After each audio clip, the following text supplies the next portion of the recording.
The opinions expressed of this show are for entertainment purposes and should not be misconstrued or interpreted as fact. If you have a gambling problem, call 1-800-522-4700.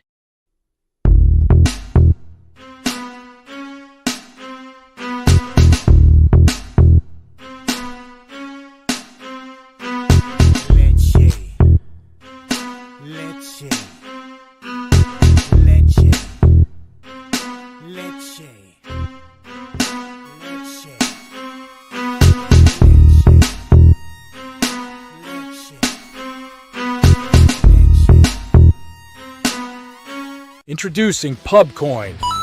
Pubcoin is the rewards program for pub sports contributors. Regular chat contributors share their play of the day, POD, in the YouTube chat, including the phrase POD in their message. At the end of the week, the amount of units earned are converted into Pubcoins. Pubcoin can be used as reward points for prizes, shop discounts, and contests. Hey, what's going on, y'all? It's Mills here, Pub Sports Radio. Do you guys want to challenge the personalities here at Pub Sports Radio? Do you guys think you're better than them at entering in your MMA predictions and picks? Would you want to get paid for it? $100? Here's how you do it, man. You sign up right here at the link below. It's just this easy. PubSportsRadio.com. Enter your email. Pick your weekly picks. That's it. Oh, and you get bonus points if you can predict how they're going to win in what round. Every single week, a new winner's getting crowned. So every Saturday on Pub Sports Radio. So come on and check us out. You can win $100 just for signing up. Only thing you need to do is see if you can beat us here at Pub Sports Radio by entering your UFC predictions and picks weekly. Do it. I dare you. See you guys soon.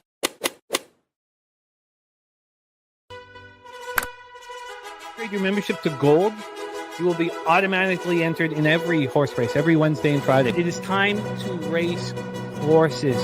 We are racing camels today. Shout out to the Gold members. We're racing in San Antonio immediately here. And we're off. 2 minutes, 74 canals on this racetrack. It's wide.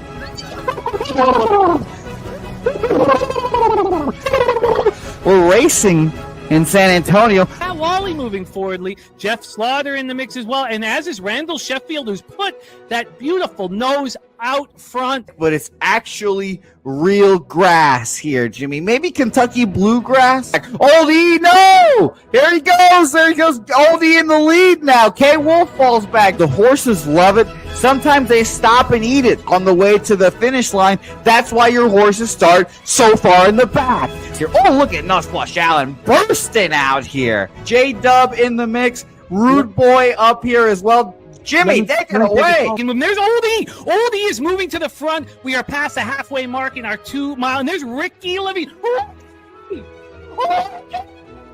Oh my goodness, he's in the mix here. Jimmy, take it home. This is our first dog race ever. 19 seconds left in the horse race here. It's Fernando Mendoza trying to find the wire. 14 seconds left. Can Fernando Mendoza take this home? Here comes Kenny Kengan. Kenny Kengan wants a piece of the pie.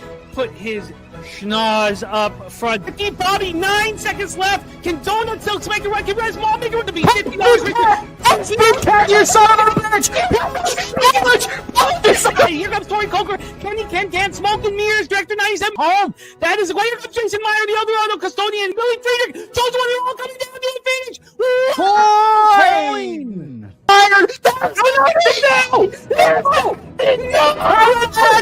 Nowhere! Oh no! Fanatical Jim!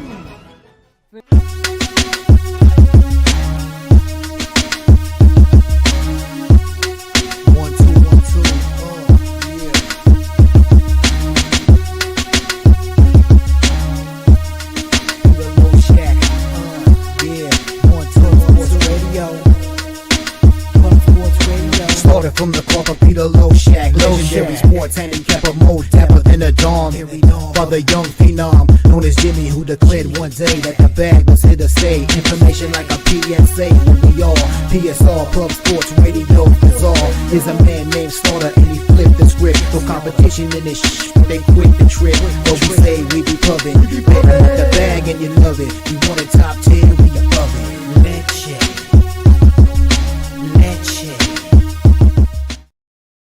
What up, cappers, gamblers, punters, hustlers, low baggers? Happy Friday, July 25th to all of you. Thank you for watching Betting with the Bag right here on Pub Sports Radio. Hope you are all enjoying your summer. Not a lot of action for me yesterday. I'm ready to attack the board today. We did go 3-2, but fading the Jays was a terrible mistake, and it was a mistake. The Cardinals was a little more difficult than I expected, but the job was done. No thanks to Sonny Gray. Cashed the -1. Still down a little bit of VIG in MLB. At CFL, we lost that first half under. We cashed the full game under, but only 6 points were scored in the first quarter, and just an egregious penalty, a terrible punt with about 20, 30 seconds left that allowed a last-second field goal. The problem, and the reason why it angered me so much was because, it was Mr. Bitches. It was Frankie's birthday, and that was my birthday pick for him. So that one stung. That one stung real bad. I mean, it's always tougher when you have, friends moving on your action, and that one really stung. But 1-1, and then we cashed in WNBA, and then still filled with anger, that I just let the storm go by.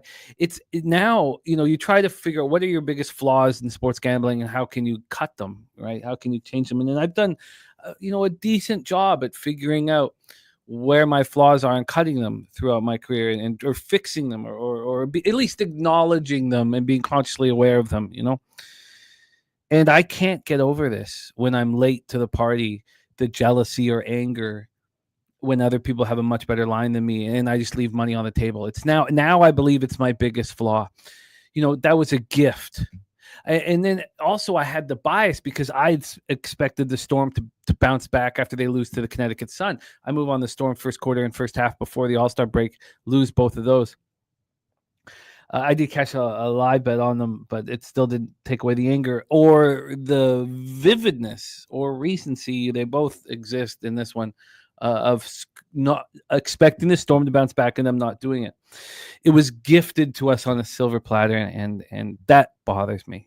So 3-2 day, and I'm filled with some anger, but I can funnel that anger and try to turn it into energy and hammer this card, which I spent a lot of time on. And that's what I hope to do here. Thank you, guys, for joining us. We got Swiggy in the house. Good, cashed on that under. LJ from H-Town going back to the A's. Astros over 8.5. Going back to that. Let me just get that here.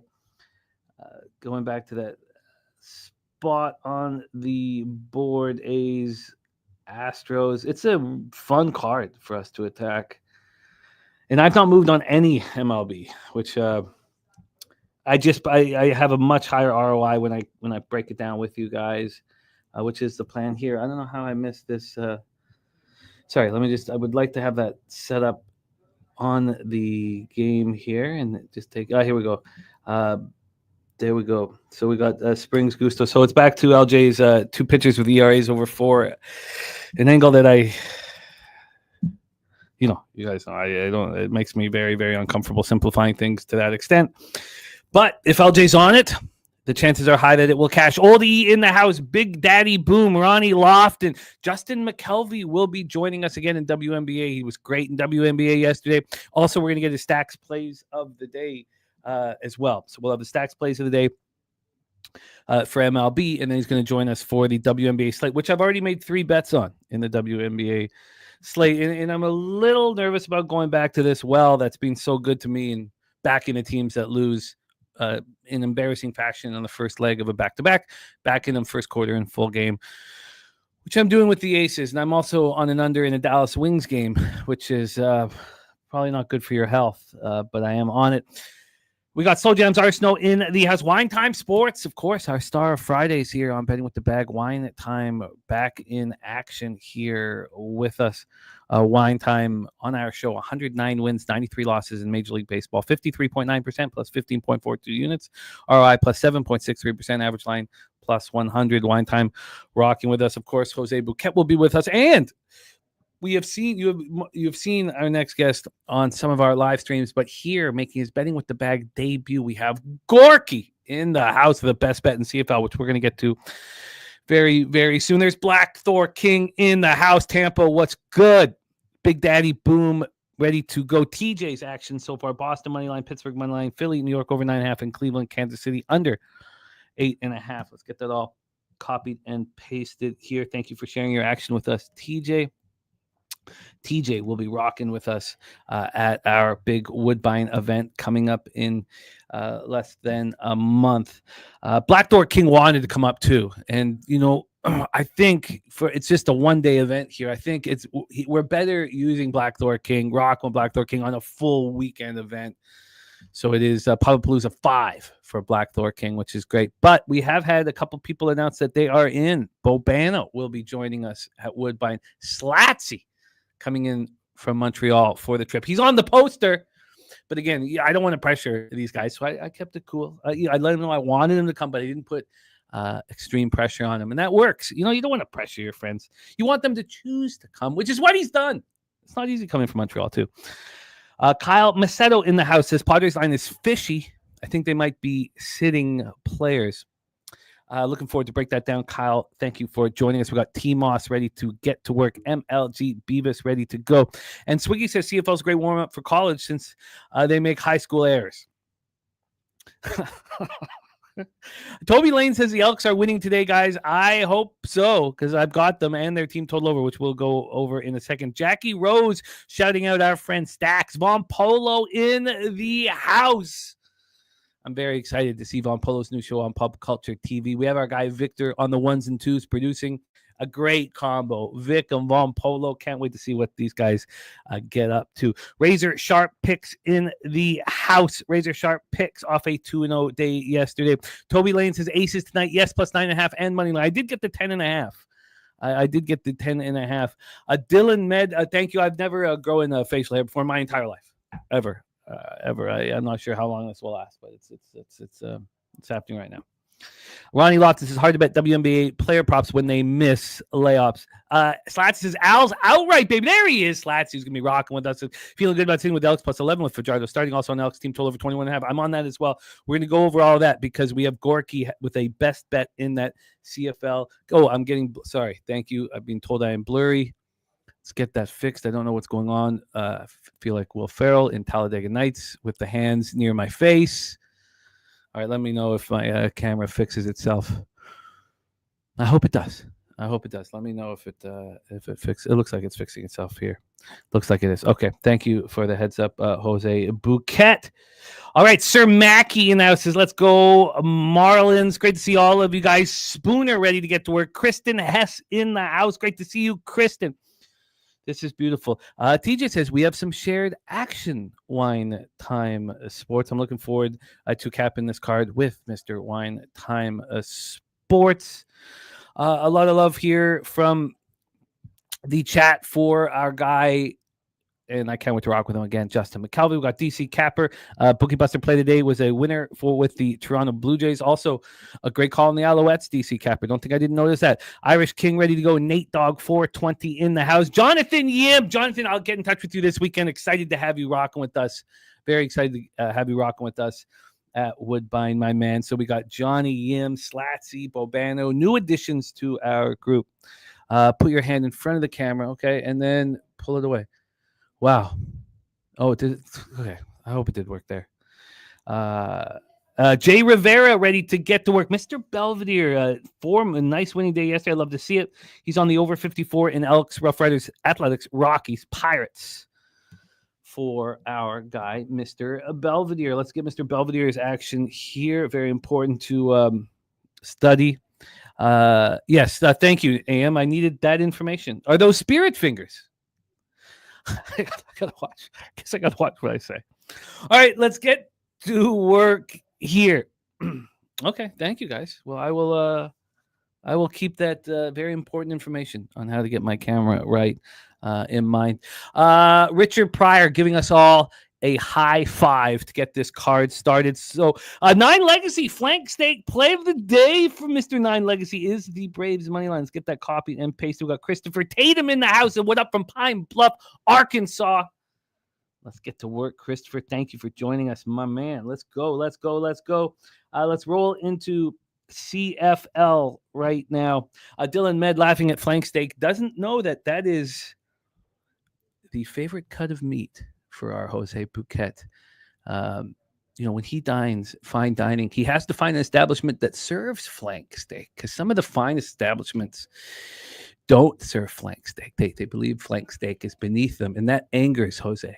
Molotov cocktails through windows of restaurants that don't serve the flank. Jose demands flank, and we respect him for that. Let's get to work, fellas. We start in the Canadian Football League. Lucas Ryan says 115 degrees index here in St. Louis. Bad day to be in the HVAC business here. I still don't know what flank steak is, Justin. Okay, I like it a lot. We have a special guest breaking down our first game on the card. Breaking down our first game on the card with us.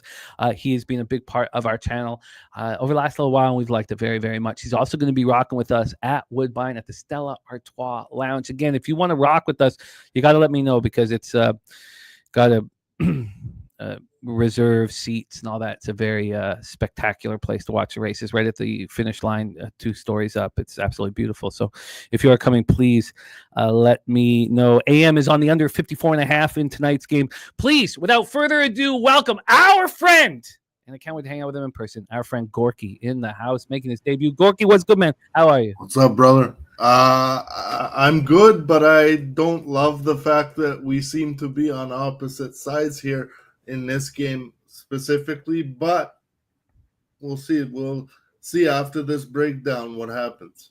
Absolutely. Let's review action here. We're not going to go over everything that went down yesterday, so we're going to be really quick through these CFL spots. Bobano gave us the Elks team total over 20.5 at -130. I moved last night on the Elks team total over 21.5 at -120. It didn't take very long for that to move up to 22.5. In fact, when I moved on that at 365, it was 23.5 already offshore. I moved on the Elks +9. We've talked a lot about Mr. Fajardo having a start finally where he used to star in Saskatchewan at Mosaic Stadium in Regina, Saskatchewan. Gorki, my friend, let's break it down. So Bobano and I and Slatsy all on the Elks team total over. We think Fajardo will be the tonic for this offense. Now, we have a new head coach. We have new management. It's been a work in progress for the 1-4 Elks, who are 0-3 on the road, who have surprisingly covered the last 5 times they've gone to Mosaic Stadium in Regina, Saskatchewan. My full breakdown is on yesterday's show, but the main point here is Edmonton's being horrible. We know that. Fewest points scored, most points allowed. They're coming in off their bye week. It's not always a great spot in CFL off the bye week, but here, moving from forward to Fajardo, I like very much. And then, of course, we have Roughriders coming in off of a spectacular performance at BC. That's another opportunity here to somewhat, fade them. I mean, they're huge favorites here, but it's going down. And it's going down quickly.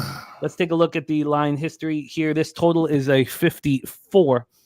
It's -116 to the over, so you see 54.5 across the market. It opened up at 52.5. We have a 1.5 move towards the over. And when we get to the point spread here, the Elks are now a 9, basically. I'm looking at an 8.5, but it's +104 for the Elks. Since it's moved to 8.5, when it moved to 8.5, legitimately this morning at 9:48, it was -109 for the Roughriders. So at 8.5, that's taken 10 cents of action. Take it away for us, Gorki. Best bet from our guy. The floor is yours, my man. Elks, Roughriders, Mosaic Stadium. I have in this game just one bet, and that's it. And that's the Saskatchewan Roughriders team total over 34.5, and you can still get that at well over plus money right now.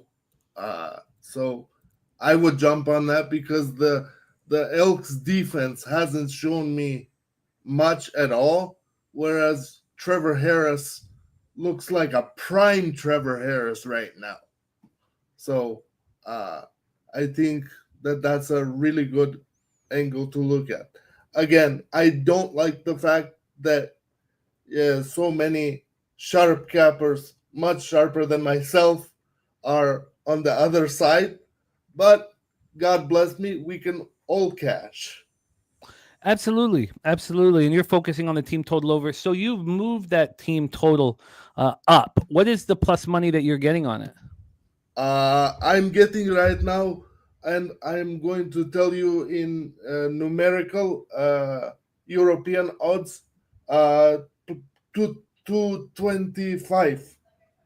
So plus 125 for Gorki on the team total. Now, if you don't have the balls, the enormous balls of our friend Gorki, and you just want a minus 110 spot on that team total or minus 120, it's a 31.5 or 32.5. Actually, Jimmy, I didn't move it up. That's what ProLine is giving for the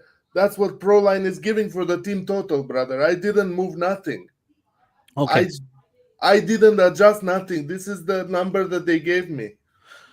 Well, they did give you a plus 125 for your services. So at least you got that. Swiggy says DK has it at 32.5. Slatsy says we can all win with team totals. I'm also on Harris pass yards over 305.5. That is best bet from our guy Gorki, plus 125 on the Roughriders to run up the score. Sports scientist Jacob in the house. We got Nicholas Handy. Also, big shout out to Kyle Macedo. Thank you for gifting us a Pub Sports Radio membership. Dylan Med, got it, our friend Dylan Med. Thank you, Kyle Macedo. It means a ton to us, my friend. Gorki, we are going to move on for the rest of the CFL card very quickly, but please let some of our viewers know a little bit about how you got into sports betting and where you live, where your action comes out of. And I know you're meeting us at Woodbine. We're really excited about that, but let them know a little bit about your sports betting background, my friend. Bro, my sports betting background actually began about as far back as I can remember. Basically, I grew up watching sports, and I couldn't wait to get in on this stuff. Put my money, and test myself where nothing else can test you, which is when you bet your money, this stuff matters. So I've been doing this pretty much for the last 20 years. But I can say that meeting you guys, Pub Sports Radio, has really made me a sharper bettor. You know what I mean? Like, I pick my spots with a different eye for it now, thanks to you guys. You make us better, Gorki. I'm excited to have more best bets. Yeah. Let's go 1-0 with this best bet and build the aura around our friend Gorki. Gorki, yes, thank you so much for rocking with us. I'm going to pop Gorki's X handle here in the chat. Support our friend. All he does is put his action out, asking nothing in return, and he is a great friend of the channel. A great way to start off our Friday program, Gorki, my man. Any last words for the cappers support? Yes, sir. One more bet. Sure. I think the BC Lions are the side money line, straight up money line on, when is it, Sunday, Jimmy? Yes, it is, or is it Saturday night? It is. No, you're right. Sunday at 7. It's Sunday at 7. Yeah. I hate these 7. By the way, CFL, stop with these one game days and 7 o'clock starts. Nobody gives a shit. Play more football on less days. Let's go. Go back to the early 2000s where they would double up spots. It's so funny you mentioned that, because that was the exact same thing that Bebsy said. That Bebenek said, look, I was saying, he's such a huge football fan. I'm like, how do you not open up at all to CFL? And he's like, I do not have 4 days a week to watch sports. He's like, their games shouldn't be one day a week. He said the exact same thing. But it's stupid because there's only one game a day. Because this is an 8-team league. It's not a 32-team league. These guys think that they're the NFL, but then you bring up some NFL reject like a PJ Walker. Love PJ Walker. He can't. Yeah, but he can't complete a 10-yard out route to save his life. PJ Walker's getting a ton of abuse right now for that end of the Calgary game. Yeah, no shit. You come down from the NFL. Who signed you? Were they blind? Mr. Dave Dickinson did. Hall of Fame Canadian quarterback, American quarterback who played in Canada. But I love it, Gorki. Thank you so much for rocking with us. Our guy, Gorki, best bet in his betting with the bag debut is the Roughriders team total over 34.5 at plus 125. I just want to mention, don't take everything I say. Take everything I say with a grain of salt, because I'm an absolute asshole too, because I'm down on WTA tennis right now. Let's go, Emma Raducanu. Wake the fuck up and let's cash this shit. I love it. There he is, our guy Gorki. Join us at Woodbine, where we will all be rocking together for a beautiful day of horse racing and heavy boozing. Let's roll. Next spot in CFL, we have the Winnipeg Blue Bombers, 3-2, 1-1 on the road at the Toronto Argonauts, 1-5, 0-3 at home at BMO Field in Toronto, Ontario. The light rain's gone now. It's warming up. So, we talked about the light rain not being an issue. AM talked about it not being an issue as well. I love hearing you cashing on Montreal. I hope you watched that game. They showed a ton of heart, man, an absolute ton of heart. It was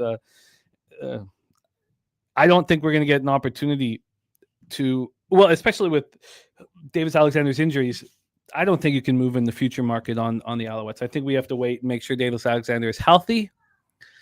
And if he's healthy, then we probably hammer the Argos through the playoffs. But I think we do need to know if he's healthy or not.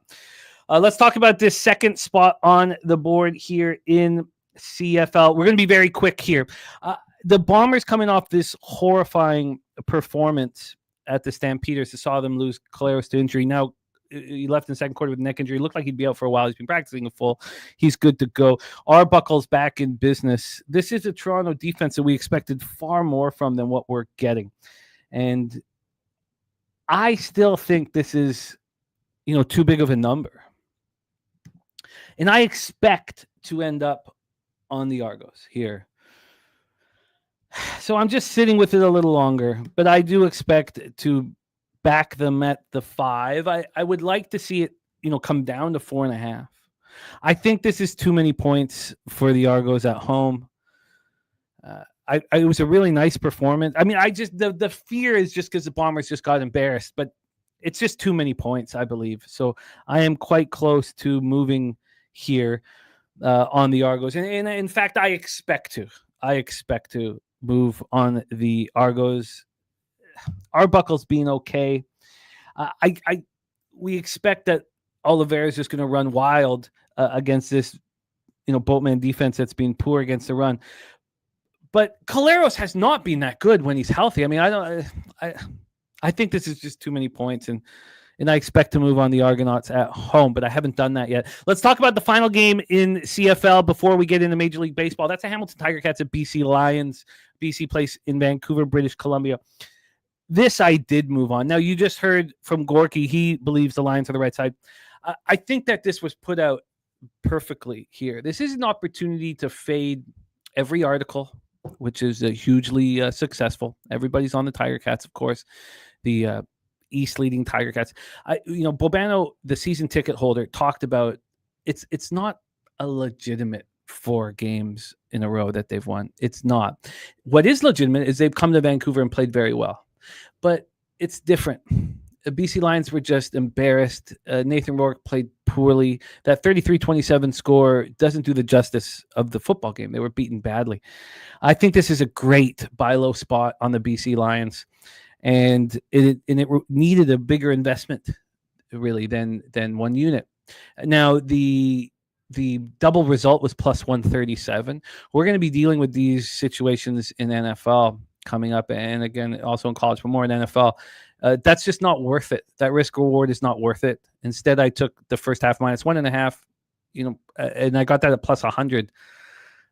It's just not worth it to have the +1. It's just not a big enough score. So I took the -1.5 at +100. I got the -2.5 at -110. I'm on the BC Lions in the bounce back spot. Look at our guy, Sir Mackey, gifting 5 Pub Sports Radio memberships. Wow, what a great guy. Thank you. A lot of love here. We had Dylan Med, who received these. And Razor Sharp picks as well. Wow, I admit this is huge. Thank you, guys. So Kyle Macedo got it started. Razor jumped in. Thank you, Razor. Real Deal Prime in the house. Real Deal Prime in the house. Thank you, Real Deal Prime. We've missed you. And then Dylan Med giving it back, and our friend Nate Dogg, who is such a big supporter of the channel, always supporting us and always supporting any movement that we're doing when we're trying to raise funds for one of our friends and colleagues. And then Sir Mackey coming in with 5 Insidious Gorilla, Michael Johnson, Inc. 2 Audio, Rad, and KO Meriton, all getting it. Thank you, sir. And then look at Justin gifting. It means so much, guys. Thank you, guys, so much. Truly, truly, truly. I don't know what was going on. I'm probably going to ditch it soon. Taking a lot of heat for this facial hair on the streets. But I just think this is the perfect opportunity again to fade every article, to fade the line movement. This is not being contrarian. This is sell the Ticats high, buy the BC Lions low. And that's what I'm doing here.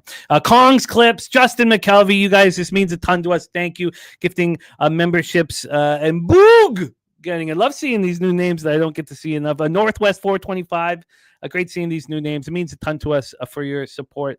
So that's the action. That is the action. I'm heavily invested in tonight's football game. I'm pumped up to watch it.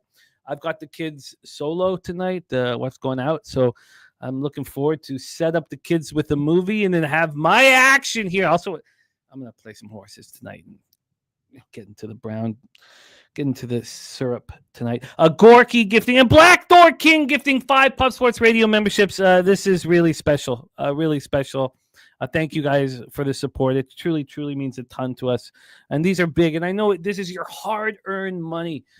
And you guys have worked your asses off for it, whether it be through capping or through a job. It's your hard-earned money, and sharing it with us and showing us that you believe in what we're doing here means the absolute world. Gorky, thank you. Wet Taco Only. It's fun seeing these names that I haven't seen. Black Thor King and Kong got it from, and Boog received it from Kong. And then Black Thor King with 5 memberships. Black Thor King, and all you guys, I can't wait till I can thank you in person. Buy you a beverage and thank you in person. It means a ton. Cal, a Mercy received, Ed D, Lexicon, and Joe Walsh receiving them. Thank you, Occupancy. Grabbed it live under 51.5. Beautiful. Beautiful. You must have done that at halftime. I was so angry that I wasn't able to do it. Frank Virginia says, when will we see Jimmy wearing the Beer Belly Deluxe during a live? It is, this is, this is pretty. It's a really nice establishment we're going to. All of my life, and anyone who's gone to the horse track with me knows that I have a bottle of dirty water on me. I got dirty water on me. And Gorky is on Hamilton money line, even though he told us that he thought the Lions were the side on the money line. Interesting, fading his own self there. You guys know that I always have a bottle of water that's more than 3/4 full of vodka. It's disgusting. It tastes horrible, but it gives me just the edge I need to succeed at the horses. I don't know if it's a spot for the Beer Belly, Frank. It's so nice. It's a very, very nice place. But we deserve that.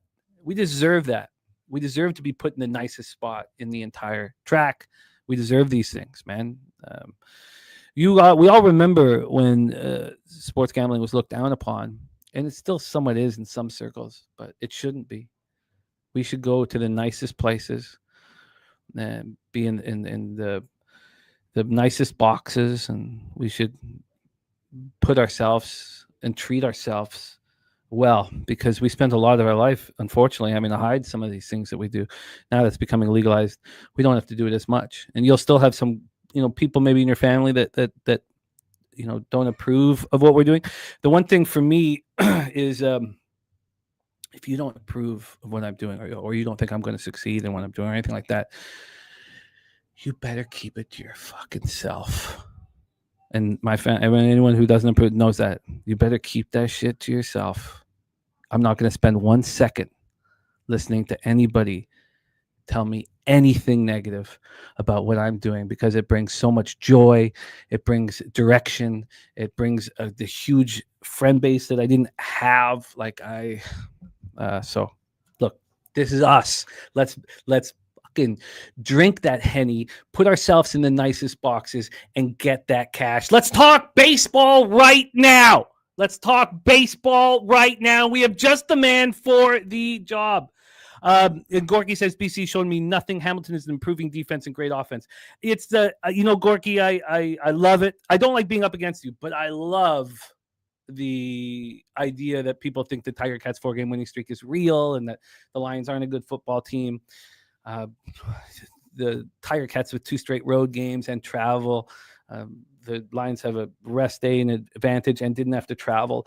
I really do believe that the biases that cappers have, whether it be vividness or recency, are what we attack. And I'll say this again, on all of these articles that you read, all of these writers are getting paid $15, $20 to write the article. They don't put their record up. They're putting up a quantity of articles, as many as they can.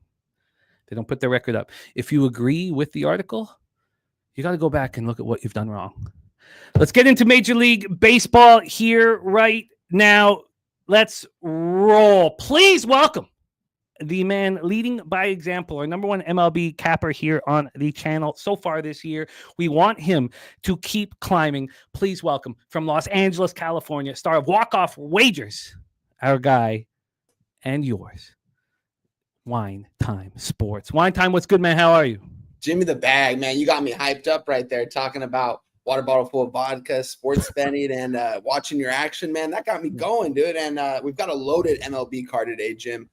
We took one on the chin on Wednesday. We had some tough losses later on in those games, but it is what it is, guys. You know what? When you come out with 9 games in a day, it's hard to sometimes win with 9 games action, but you know what? We attacked it. I still stand by all those plays, but I'm excited to break this card down. And shout out to everyone in the chat. All the gifted memberships I've seen. Yeah, so cool. As far as Kong's Clip, Blackthorn King, Gorki, gifted memberships, came on the show. He's donating money while he's telling us his plays, guys. Take notes of this. Sir Mackey Loves Pie, Razor Sharp Picks, Dylan Med, Kyle Maceda. Shout out to you guys. You guys know what I'm going to do for you. I've got a nice little bottle pulled out here right for you guys to start this day. It's 9:30 a.m. over here on the West Coast. Got my capping done. Got my gym sesh done. Still got a lot of these games that I want to talk about that I want to add to, but shout out to you guys and shout out to everyone gifting Pub Sports Radio memberships. We appreciate it. Oh yeah, get that in you, man. That's the breakfast of champions right there, man. It's right there. That and a nice glass of coffee in the Angel Cup. Wow, I like it. I got my coffee in a Canucks cup. There we go. Yeah, man. Cheers, Jim. Yeah, I'm excited, man. We've got a loaded card today. A lot of value in this card. A lot of value on some dogs as well. It seems like I've been on dogs all year this year in baseball, which is somewhat new to me, but it's been working out. So got some nice action today, and I have games written down that I have question marks next to that I just want to talk out with you as well with the chat, see what everyone's thoughts are. I love that TJ said that he was on 2 of my plays today. It's rare that we're ever on 2 of the same plays, so I'm excited for it, and I'm ready to get right to work with you, my guy. Let's do exactly that. Thank you guys for joining us. Now it's time to get serious and time to get that cash here. I sent to this is what we're dealing with, because this is the reality of it's the necessity of winning here. I said to Justin, let's get this weekend started right, and his reply was, we have no other choice. Let's get to work. Marlins 48-53, 24-24 on the road at the Milwaukee Brewers, 61-41, 33-17 at home. We're at American Family Field in Milwaukee, Wisconsin. We got Port Dope's Cal Quantrill on the hill here, 3-8, 5.24 ERA, 1.37 WHIP. He's gone 87 2/3, 70 strikeouts, 24 walks, and 12 home runs. His last start was a thing of beauty. I've had a great success with Cal Quantrill, and I know you look at his numbers and you're like, these numbers are trash. And it's all been at home. I'm hesitant to do anything with him on the road. The splits are pretty wild. So he's coming off a beautiful performance at home. 6 innings, didn't allow a run, 3 Ks, didn't walk a batter in a 3-1 win at home over the Royals. And I trust him. I do. And so I could still make some moves here on the total. The issue with Port Dope's Cal Quantrill is that righties destroy him, which is not a good thing to have in Major League Baseball. Lefties, he shuts down 197, 577 OPS, but righties are hitting 351 with a 1,000 OPS against him. On the road, he's had 10 starts. He's allowed 31 earned runs and 8 homers with a 281 opponent's batting average. And when we take a look at this lineup, you have Contreras, the righty, and Churio, the righty. You have Vaughn, who's been ripping the leather off the ball since he was acquired. You have Collins and Perkins, who are switchies that will hit from the right-hand side. Caleb Durbin and our guy, Wine Times, a baseball player that he has followed from his community, Joey Ortiz, who's been playing very, very well, better than we would expect. So it's hard to believe that this lineup, Turang, Contreras, Churio, Yelich, Vaughn, Collins, Perkins, Durbin, and Ortiz, is sitting atop Major League Baseball right now, a game up on the Chicago Cubs. But they are more than the sum of their parts, just like the Blue Jays are, which is the reason why Blue Jays are a very, very dangerous fade. And Jacob saying he loves fading Cal out of Miami. Well, this is an opportunity to do that. We have Freddie Peralta on the side, who's been excellent. 12-4, 2.85 ERA, 1.08 WHIP, 122 strikeouts over 116 and 2/3. He's been very good. Coming off an 8-7 win at the Dodgers, he wasn't very good there. 5 innings, 4 earned runs, 4 Ks, 3 walks. At home this year, he's been nothing short of spectacular.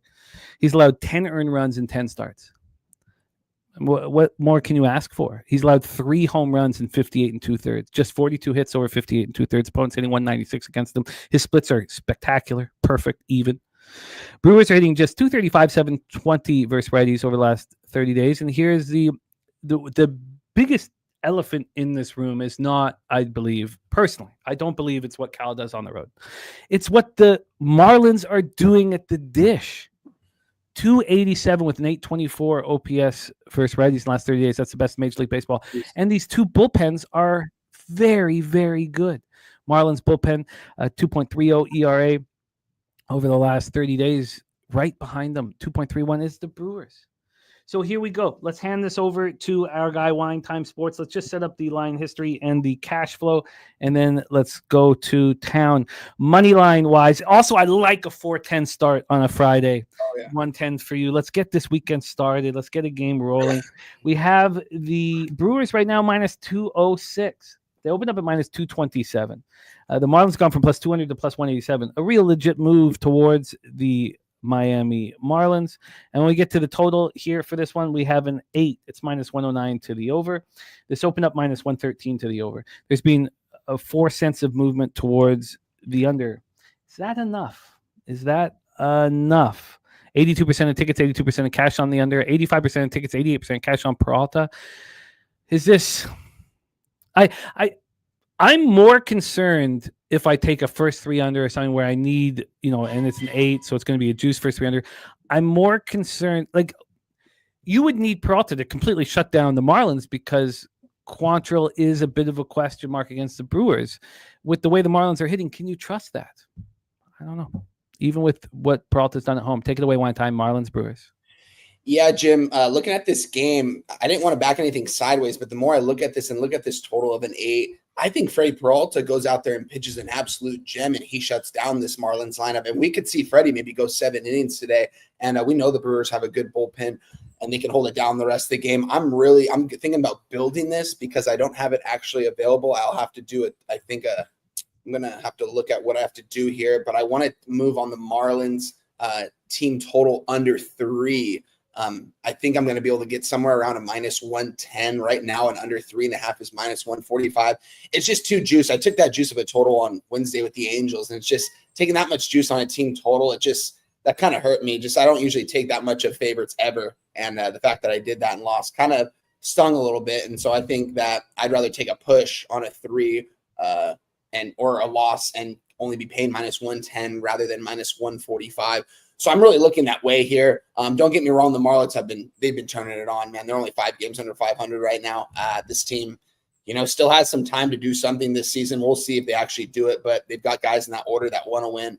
They're still learning how to win, but they're facing one of the best teams in Major League Baseball. I mean, what is this? The second best team in Major League Baseball in the Milwaukee Brewers right now. These guys are just playing so good right now, coming off a 10-2 victory too against the Mariners. They got a day off yesterday. I think the bullpen's fresh. I think Freddie goes out there and delivers and gives us 7 strong innings of probably 1 earned run baseball. This Marlins team, so they want to hit sometimes, but there are also times where they just can't get any runs on the board, it seems like. And I feel like this is going to be one of those games. I think Freddie Peralta matches up good against this batting order. I'm going to look to build the under 3 at minus 110. I think I can find that around somewhere. But yeah, that's what I'm looking at here. I don't want to move on the Brewers. I do think Brewers are the side. I think they're going to win this ball game. We're seeing it get a little bit steamed up to the Brewers as well. I think, what did this line open up at? And they're currently sitting right now at a minus 220. They opened up at, correct me if I'm wrong, Jim. What line did they open up at? Well, offshore, which of course one of the most impressive parts of your record this year is, you're in California, which it makes it more difficult to get action in. So you don't get lines as good as this. But this line opened up at minus 227 at 6:50 p.m. yesterday. And now it got all the way down to minus 203. Wow. Now we're in minus 202. It was 45 minutes ago. Now it's minus 206. Yeah, Troy's saying in the chat too, line move towards Miami. That might actually take me off this team total. Maybe I'll sit on the sideline for this one. I do think this is a good lineup for Freddie Peralta to go up against, because I know Freddie can go out there and give us 7 strong innings, and I like the bullpen. That's what I would be looking at. I'm having a little bit of hesitation if there isn't much movement towards the Brewers, but at the same time, as good as the Marlins, yeah, I mean, this is probably priced accordingly, I should say. It's a tough matchup, and especially with Cal Quantrill on the mound. You look at his numbers; they're not that good. You talked on about it. You backed him before this season, made some cash. I've done that as well. I've seen him go out there and have good starts. I saw him go out there and go 6 shutout against the Angels before. So Cal Quantrill can definitely go out there and deliver. When you look at the Brewers lineup, I mean, you already mentioned it too. It's crazy, like seeing how good this team is. Like you look at from up to down, they just know how to win ball games. They do the little things. Small ball, steal bases. It seems like they do everything right out there on the field. They don't make mental mistakes. They don't like to lose. I mean, look at their record. It's just crazy with the payroll that this team has, how good they are. It's absolutely wild to see. So I still do lean on this team total under 3. I think I'm going to take a pass on it right now. Maybe we can circle back over this as well, but I'm getting talked off this a little bit. I feel like from hearing you and hearing from the chat right now, I thought there was a little bit more line movement towards the Brewers. Doesn't really look like the case. I'm going to end up probably just sitting on the sidelines for this one. Yeah, I get it. And I get the sideline sit. It doesn't fully correlate just because the Marlins offense is so much more than the sum of their parts, which is the same thing with the Jays. If this was 2-1 Milwaukee after 3, I would say, well, that makes sense. So if that's the case, how do I move on the first 3 under? In saying that, it does open up the opportunity to move on the full game under still because of these bullpens. These bullpens are playing so well. TJ says Marlins are terrible versus the fastball. He's called Fastball Freddy for a reason. That makes a ton of sense here. Does TJ have a play on this game? Did he say anything in this game? Yes, TJ's action is no, he's not on this game. No. But our fat Wally in with the NASCAR Brickyard 400. Wally, I have a lot of people who always ask each week about your action. Thank you so much for making time for us. The great fat Wally. That's a fat Wally. A huge part of our Pubapaloozas and a great friend of the channel, giving us the NASCAR Brickyard 400. I feel like every time we see Fat Wally walk into Southtown, everyone's like, Fat Wally! Like everyone, it's just like, it's so surreal. He's only there usually for a couple hours, but everyone's so excited to see him. His brother too, 2 really good people. Yeah, great guys. Absolutely. His brother. Absolutely. Sly, yes, we did CFL quickly today. We spent more time on the games yesterday. So you have 2 different breakdowns, and they're both off the top of the show. The longer breakdowns were yesterday. We didn't want to do much repetition here. Troy Torrance has had 460 games to open between minus 200 minus 356 of those moved towards the home favorite. So I guess, it makes me a little uncomfortable here, but I can explain again. When the main thing in this, and what we're doing is when a line moves a certain way, can you explain it? Or when someone feels a certain way, can you explain it? That's it. All comes down to that. Jeff Matthews says letdown spot for the Brewers, got Cubbies on deck. Jeff, it's an interesting. Because I go over this because their only team I have futures on, so I'm always looking at their schedule. If they're only one game up, I mean, they know that everybody has the Cubs to win the division. I feel like the gas pedal's on, and that general manager they have is a fucking beauty, man. The guy, Patrick. If you think that he's gonna take 1 second to let these, he looks like the father that beats you and loves you. He's doing everything right over there in Milwaukee, man. A small market team doing what they're doing right now, seeing them play the way they're playing ball, man. It's cool to see. It's good for them. Shout out to the Milwaukee Brewers. Kristen Hess, a member for 1 month. Kristen, it's been great to have you rocking with us. We need more female cappers rocking with us. You guys make us better. So thank you for rocking. We got Kristen Hess, a member of We Be Pubbing for 1 month. So back to the reason why I brought that up is because AM has this at 8.5. And, of course, he should. Look at Cal Quantrill. Cal Quantrill's numbers and numbers on the road are not good. So I can completely understand that. Before we move on, because I am interested in this under 8. I still am. These bullpens are pitching at such an elite level. We also have the benefit here, if it is a tight game, neither team played yesterday, so we'll get to see their best pieces. And the Marlins are pushing right now to have, a reason to fight, even though we do think there'll be a mass exodus this week during the because we're a week away from the trade deadline. Crazy. So let's just look at Cal Quantrill's last few road starts quickly, and then we'll move past this one. We have at Cincinnati, 5 earned runs in 5 innings. That's a pitcher's ballpark. At Arizona, 2 earned runs over 5, and at San Francisco, 2 earned runs over 4 2/3. That's a little bit easier. Okay, I'm Oh no, I don't want to look at that stuff. Deacon saying Cubs aren't winning the division, and Troy Torrance saying I'm starting to agree. Deacon, look, I don't need any of this. Trust me, it doesn't help. As you guys know with futures. Okay, but good God, look, I don't even need them to. But if they win the division, it puts me in a great spot to allow the free roll for the pennant at 17-1 and the. Let's not even get into it. Okay, I'm interested in the under 8. I'm still very interested in the under 8. We are going to circle back here. Curious to see what happens with this market. I would like to see it move a little bit longer here. Yeah. Kong is on Freddie Peralta strikeouts. If I can get a 6 at anything under minus 130, because we already heard from Nate Dogg 420. He's on Peralta over 6.5 Ks at plus 120. All right, let's roll on. Oh, sorry. What was that? My only team total over Brew Crew. Oh, wow. Okay, so TJ is on the team total over. Now, TJ and I have been friends for a while, and the pitchers that I love, he thinks are gas cans.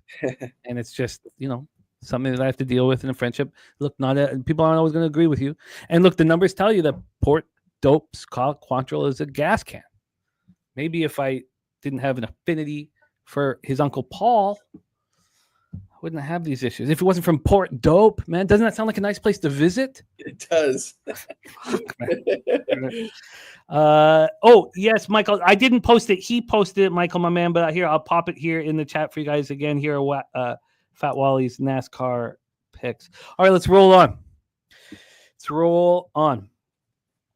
Gorki says in baseball, when your ace is on the mound, it's a day to win. Oh, yeah. Oh, no. I mean, I'm not sitting here on Marlins money line. I hear you, my man. Let's roll on. Next up for 6:40 p.m. Eastern, we have the Arizona Diamondbacks 50 and 53, 24 and 25 on the road at Pittsburgh Pirates 42 and 61, 29 and 24 home, PNC Park in Pittsburgh, Pennsylvania. Do you want to know? Wins. Okay, that's okay. Team total. Yeah. Okay, good. Yes, I'm on that as well. What was that team total, Jim, at the beginning of the season? 83.5. Wow, that's crazy. Small market team, man. Small market team. Wow. Yeah. Well, now Deacon says you're not wearing White Sox gear to help my Cubs, so I'm not rooting for fucking Brewers. Thank you, Nordy. Do you know where our friend Troy Torrance will be this evening? I'm gonna guess. You want to be jealous? You want to get jealous quick? I'm gonna say a casino. White Sox Cubbies. Oh wow. White Sox Cubbies at Rate Field. He will be there rocking. I can't wait to talk about that game. We have AM on the under 9 for Arizona, Pittsburgh. So this is the same thing that's happened in the last 2 days. So here we go. Third day in a row. So yesterday, why were the Guardians? The number made no sense. 2 days ago, how could Castillo versus Priester open up in Seattle at a 7.5 when there'd be no run scored in that series? How on earth, with two of my favorite pitchers in Major League Baseball, now Mike Burrows has become one of them because of what he's doing at home. He's made me a lot of money at home. And Ryan Nelson, I think, is very, very good pitcher. And I know that people haven't agreed, but now they're watching him this year and they're starting to. How could this be a 9? How could it be a 9? It just in Pittsburgh, a 9. So I completely understand. AM's model will say a 9, but for me, again, I'm not good enough yet in these situations to then. Jose moved on the Orioles. I just sat back and watched. I didn't move on the over 7.5. AM was on the over 7.5 in that Castillo Priester start. I just sat back and watched. And when I can start, understanding that this is a line that the books are putting out that where they know they're going to get action a certain way, and you bet that's when I'll take the next step as a capper. How is this a 9? The first 3 under 2.5 was minus 105. After about 4 or 5 hours, 6 hours, it moved to minus 110. It was minus 135 initially to the over, and then minus 130. How? It just makes no sense. It makes no sense whatsoever. So I had to stay off of it because this was the first 3 under that I wanted.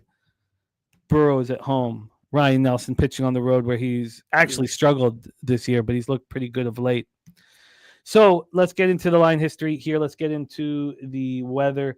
The weather in Pittsburgh, 86 Fahrenheit, possible light rain early, possible drizzle early. It looks like it might be pushed a little bit. I don't think it will be. 6.3 miles per hour to right center, dies down to 3.6 miles per hour.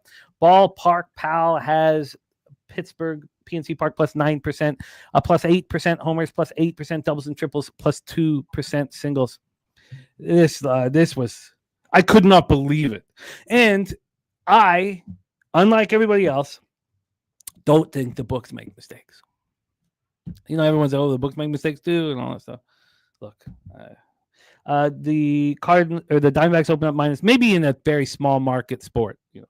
Arizona opening up minus 117. They're now minus 105. The Pirates have gone from plus 107 to minus 103, which talks about Ryan Nelson's vulnerability on the road and how Burrows is a plus pitcher at home.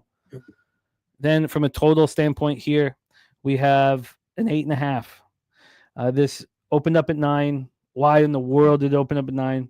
It's only moved towards the under because how could there possibly be a 9 at PNC Park? So then we get to the cash flow here. We have 79% of tickets, 78% cash on the under, 55% tickets, 72% cash on the Pittsburgh Pirates. Ryan Nelson and Mike Burrows. Nelson has great splits. He shuts down all lefties. Righties get him a little bit, 241, 699 OPS. Burrows coming off allowing 2 earned runs in a 10-4 loss at home versus the White Sox. He's had 6 starts at home. He's allowed 13 earned runs, 257 opponents batting average. His splits aren't very good. Diamondbacks are hitting righties pretty hard. Now they don't have Josh Naylor, who's now a Seattle Mariner, 246, 769 OPS, while the Pirates first righties, 243, 652 OPS. The Diamondbacks bullpen has been poor all year long. Pirates bullpen's been good at times. Take it away for us here. AM says under 9, minus 110 was value, though. Look, I get it completely.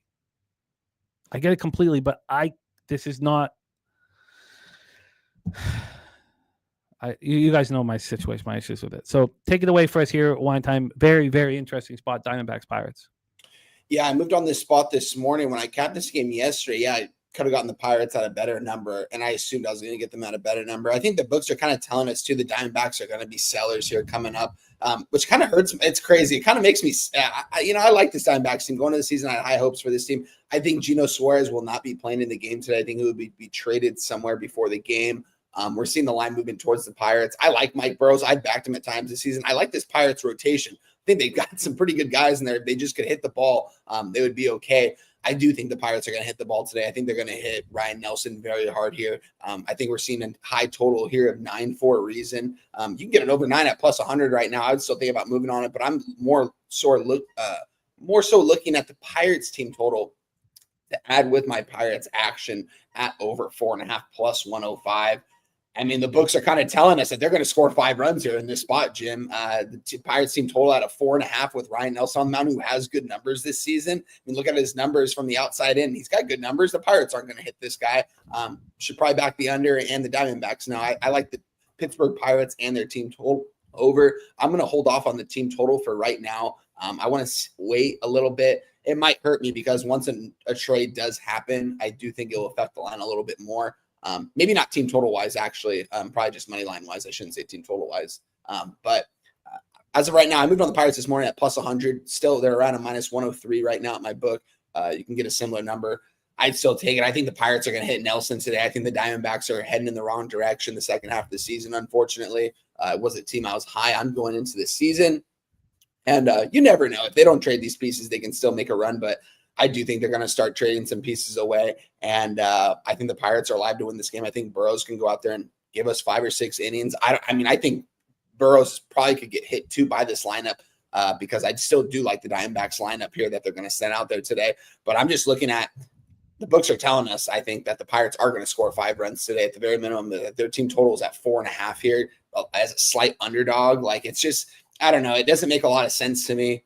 So I would just take that side. I'm really looking towards this team total as well. Already on the Pirates plus 100, really looking to get on their team total plus 105. That's 2 different plus money spots. Really just need one of them to cash to make a little bit of profit or not make any profit at all. But I think if the Pirates win this game, they're going to score 5 or more runs, and it's going to happen early. It's going to happen early in this ball game. I should probably, the more I look at this, let me look at the first 5 team total.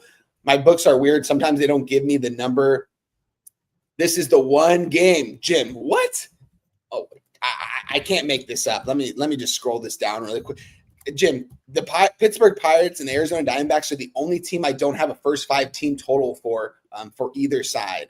That is very weird, very suspicious here. I'm not sure if my bookmaker's watching me live on the show right now talk about this, but this doesn't make any sense because the first 5 is the only first 5 team total that's not available on the whole card for my website. So this makes no sense to me whatsoever. I might have to move on the Pirates team total over 4.5, just the full game. They are playing at home though. So if they're in the lead, they might not have that last final at bat. But like I said, if they win this ball game, they're going to have to score 5 runs. So I'm on the Pirates plus 100 on the money line, and I'm very close to moving on their team total over. And if at some point I can get a team total in the first half at first 5 at it, I don't know what they would give me. Would they give me an over 2.5 at juice, Jim? Is that what they'll give me? Probably if it pops up an over 2.5 at maybe juice minus 120, minus 125. I don't know. I guess you're right. It'd be like minus. Do you have a number available for your line will be worse than what I'm about to share with you, unfortunately. But yes, I'll grab one for you. That I think I haven't looked at this, but I think that yours will be at minus 125. But it shouldn't be really. That should still be at a pick 'em. They are the underdog in this ball game. I can't believe that this is the only first 5 team total that's not available for me. That's probably telling. Well, here, let's listen to this. The 2.5 team total here is at plus 129. Wow. So yeah, that's not nearly what I thought it would be. So that keep me off the team total. That right there speaks alone. We still have plenty of time to get to this game if I want to attack this team total. But as of right now, I'm going to stay with my Pittsburgh Pirates bet at plus 100. I think they're the side here. I think they're going to hit Nelson today. Pittsburgh Pirates plus 100. Still thinking about adding that team total over full game. I'm going to wait a little bit though. I want to see what I want to look and see what they're going to give me in the first 5. I can get there. I think I can get there with you. Mr. Belvedere on the Pirates, plus 111. Ronnie Lofton on Diamondbacks, first 5, and Marte over 1.5 bases at plus 105. Marte, highly sought after bat right now. A sly one on the Pirates at even money. Justin McKelvey on the other side with the Diamondbacks.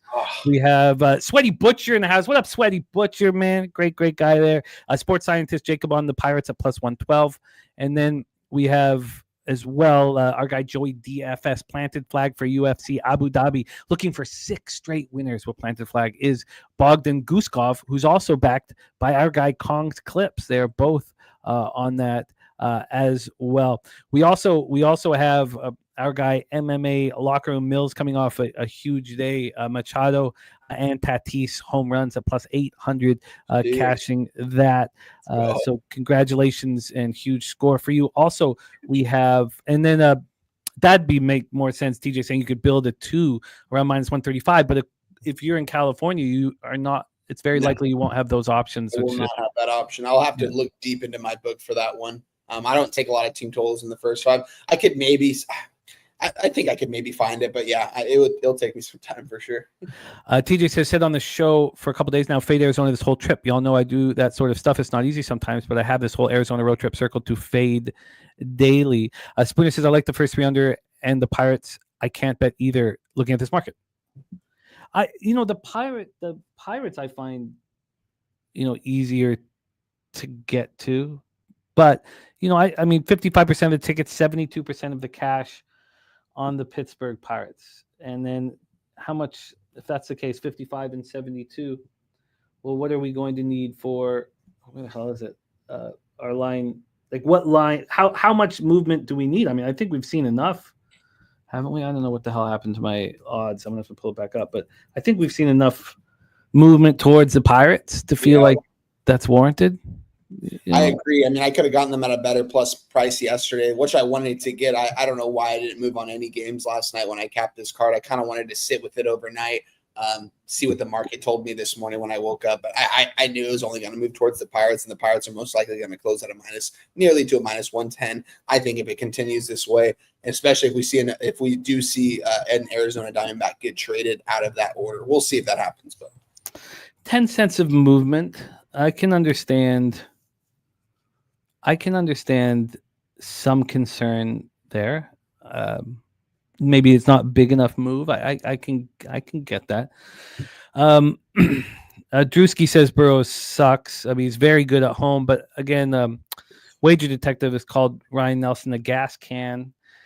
Look, I don't need to stick up for these guys. He's 8th in the National League in WHIP. 8th in the entire National League in WHIP. These guys don't need me to fight on their behalf. But unless you mean gas can being on fire, I don't know what. I don't know. I can't fix it. He's a fucking beast. Trustworthy monster. TJ says if you took out his road starts, he'd be number 1 in WHIP. Dabby Cab in the house. What up, Dabby? All right. And Guskov with Kong and Joey DFS. So, okay. Let's roll. Let's roll on to our next spot. We have one more game before we have a Stacks Best Bet live. Let's roll. 7:05 p.m. Eastern. But I am interested in joining with the Pirates. One of the things, though, let me ask you this quickly before we move on to the next game. I do not believe that baseball is a team sport. I know it's a weird thing to say that, but they just care about their own individual statistics, and they don't need to get along, whatever. They still care very much about their own individual statistics. Do you think that when it's a deadline time that and the team is selling, that it's time to fade them? Because there's a lot of truth to what TJ's plan is, and I'm sure his ROI is positive with it. What do you think? Yeah, it's tough. I mean, the Diamondbacks selling, I mean, we've seen them. This is a deep lineup, guys. I mean, from the beginning of the season, when I watched this team play, I looked at their lineup 1 through 9 and thought they were really complete.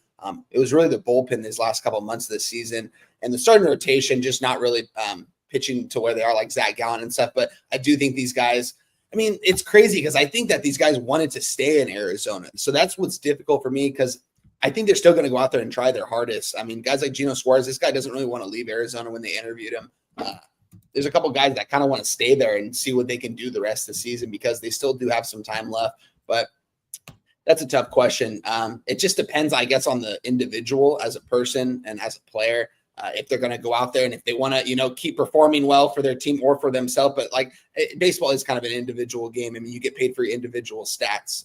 So it makes sense. But yeah, I don't know. That's a tough one. But I definitely think that the Diamondbacks are going out there still trying to win ball games. I mean, I believe in their manager. I believed in this team. I don't think the upper management has belief in them anymore, which doesn't really make a lot of sense because they're not a big market team or anything like that. And the fact that they made that run that they did a couple years ago was kind of crazy because no one expected that. Kind of reminded me of what the Washington Nationals did when they won that World Series.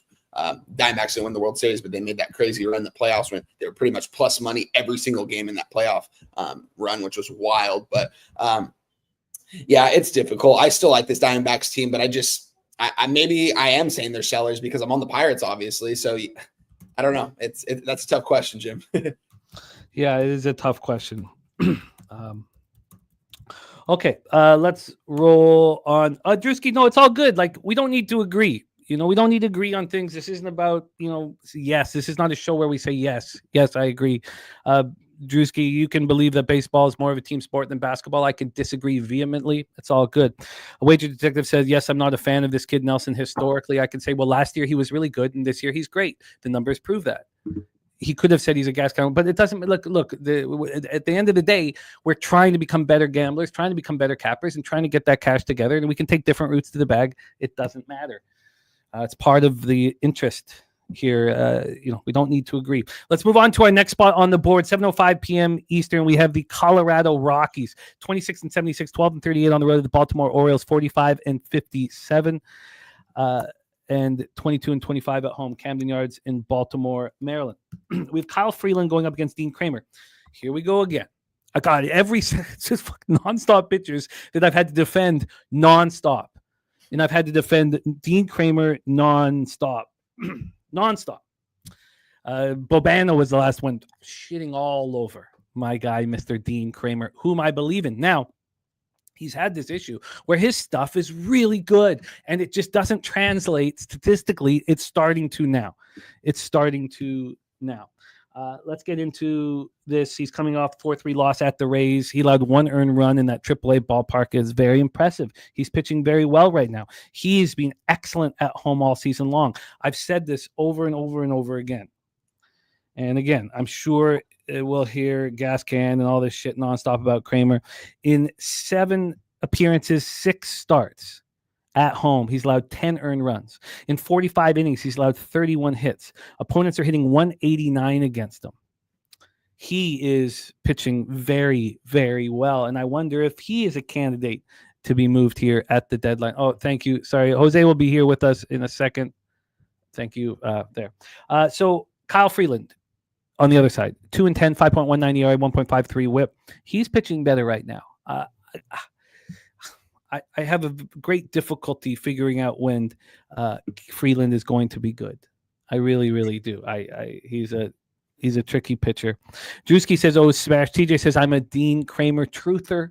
I really want the first 5 under here. Weather is a concern, but it takes 6 to lose. Let's get into, and we got Laureano over 1.5 bases plus 104 for Justin McKelvey. Let's get into the weather that is concerning our guy,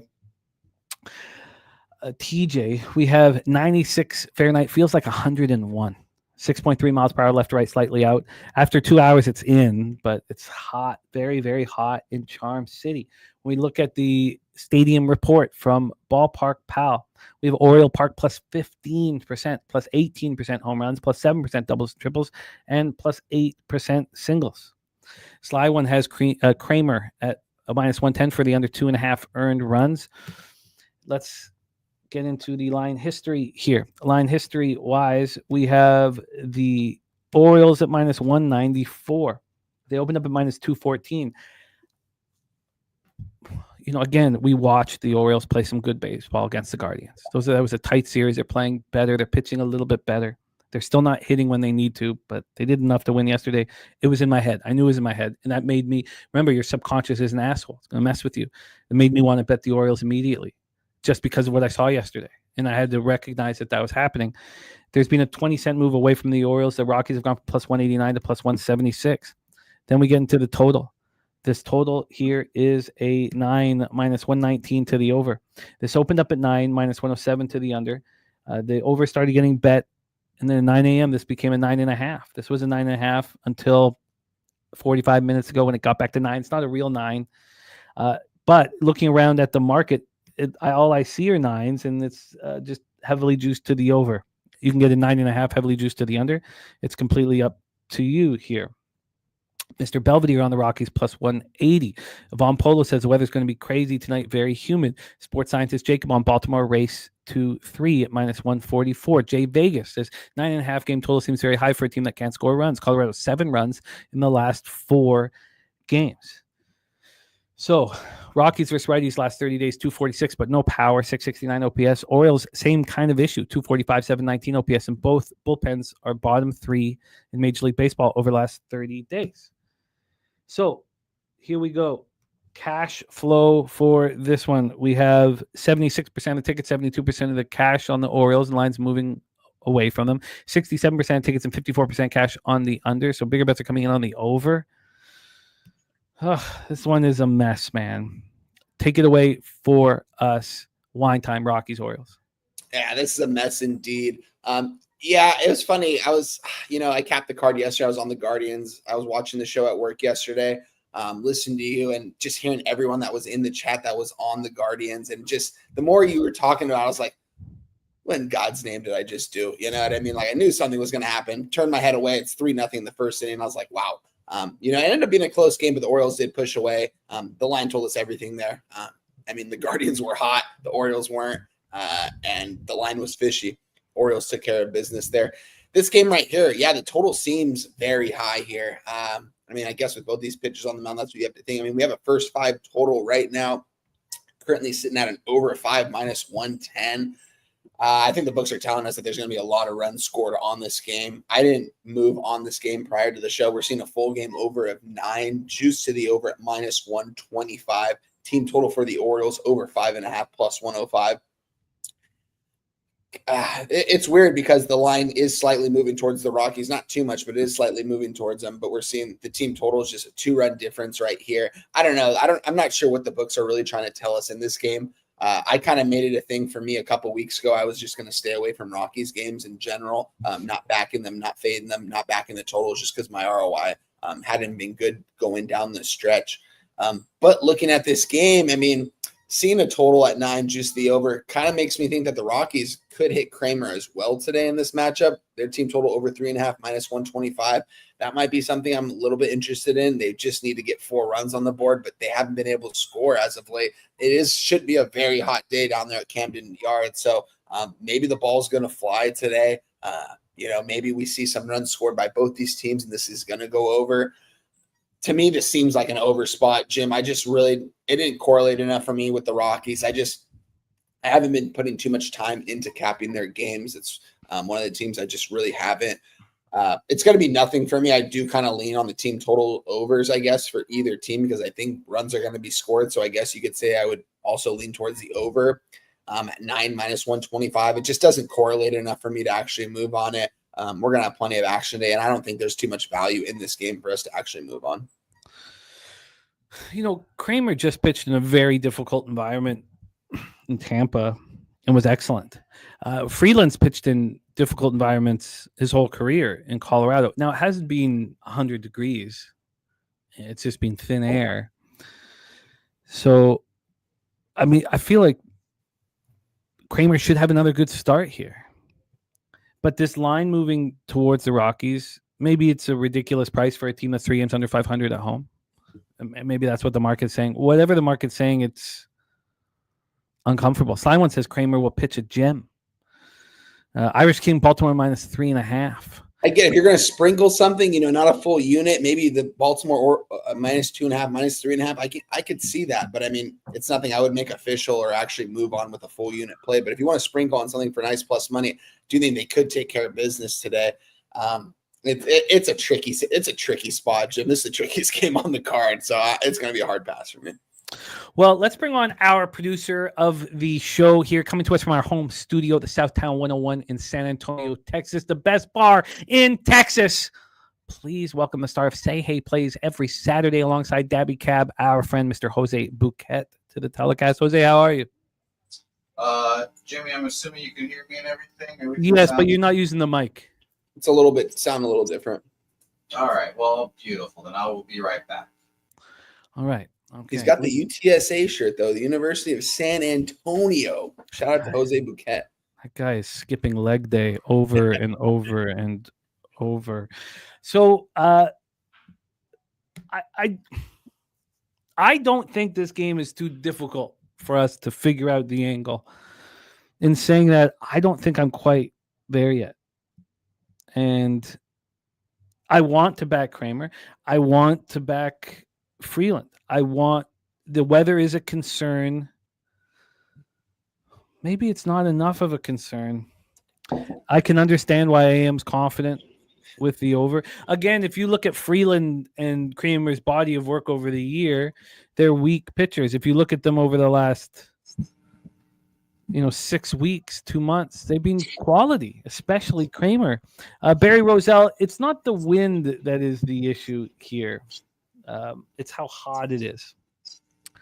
And, it's humid and it's blowing out at first, but still it starts blowing in after a couple hours, but it's not the wind. But Ballpark Palace is at plus 15% overall, plus 18% homers, plus 7% doubles and triples, and plus 8% singles. So, Mr. Bouquet, talk to us here about Rockies Orioles. I've kind of found Kyle Freeland to be a guy in my rotation this year, but not in like the rotation I like talking about. The rotation I just keep far in the back, and I just keep it hidden away from everyone, and it's just for me. Like, oh, look, I have a Kyle Freeland back here, and he's a lot better than people say. But since that speech, Jimmy, and him going out here showing his character, it impressed me, and I just simply don't think the Orioles should be minus 220 against anyone. I want Rockies first 5 here, and I haven't bet it yet. I'm looking between going the full TJ, betting plus a half here, going for the plus 155. Obviously, there's a high total in this game, and seemingly some par factors that'll push this game towards being more offensive. So it seems like I'll probably just go for the score in the 155. But I want to back Kyle Freeland, and I believe that he will have, not a great game, but a good enough game to get us through. Baltimore, by the way, against lefties, 21st in the last month, 85 weighted runs created plus. And against righties, Colorado is proper shit, 26, 87 weighted runs created plus here. So I'll be fascinated to see which one of these guys gives it up. I think it could be a lower scoring game. Personally, that's why the 9.5 I thought was a little crazy. But like you said, Jimmy, it seems like the weather is more offensive here. So I definitely leaned over, and I'm betting Rockies first 5. Okay, what did you get on the Rockies first 5? Plus 155 as I hit enter. I also have another bet here that I'm kind of surprised you're not on. Shout out to you. You've kind of reinforced this recently, that you should pay attention to where the line opens up at just as much as like what it is moving to. And I thought this Diamondbacks Pirates line was shockingly low, and it's obviously moved towards the Pirates here. So I am, and I have moved on the Pirates at minus 102 as well, full game. I think that Diamondbacks team is about to get traded, all of them. I think they know it, and I think that the morale is going to be low until everyone gets traded, and then they realize, like, this is the guys we have.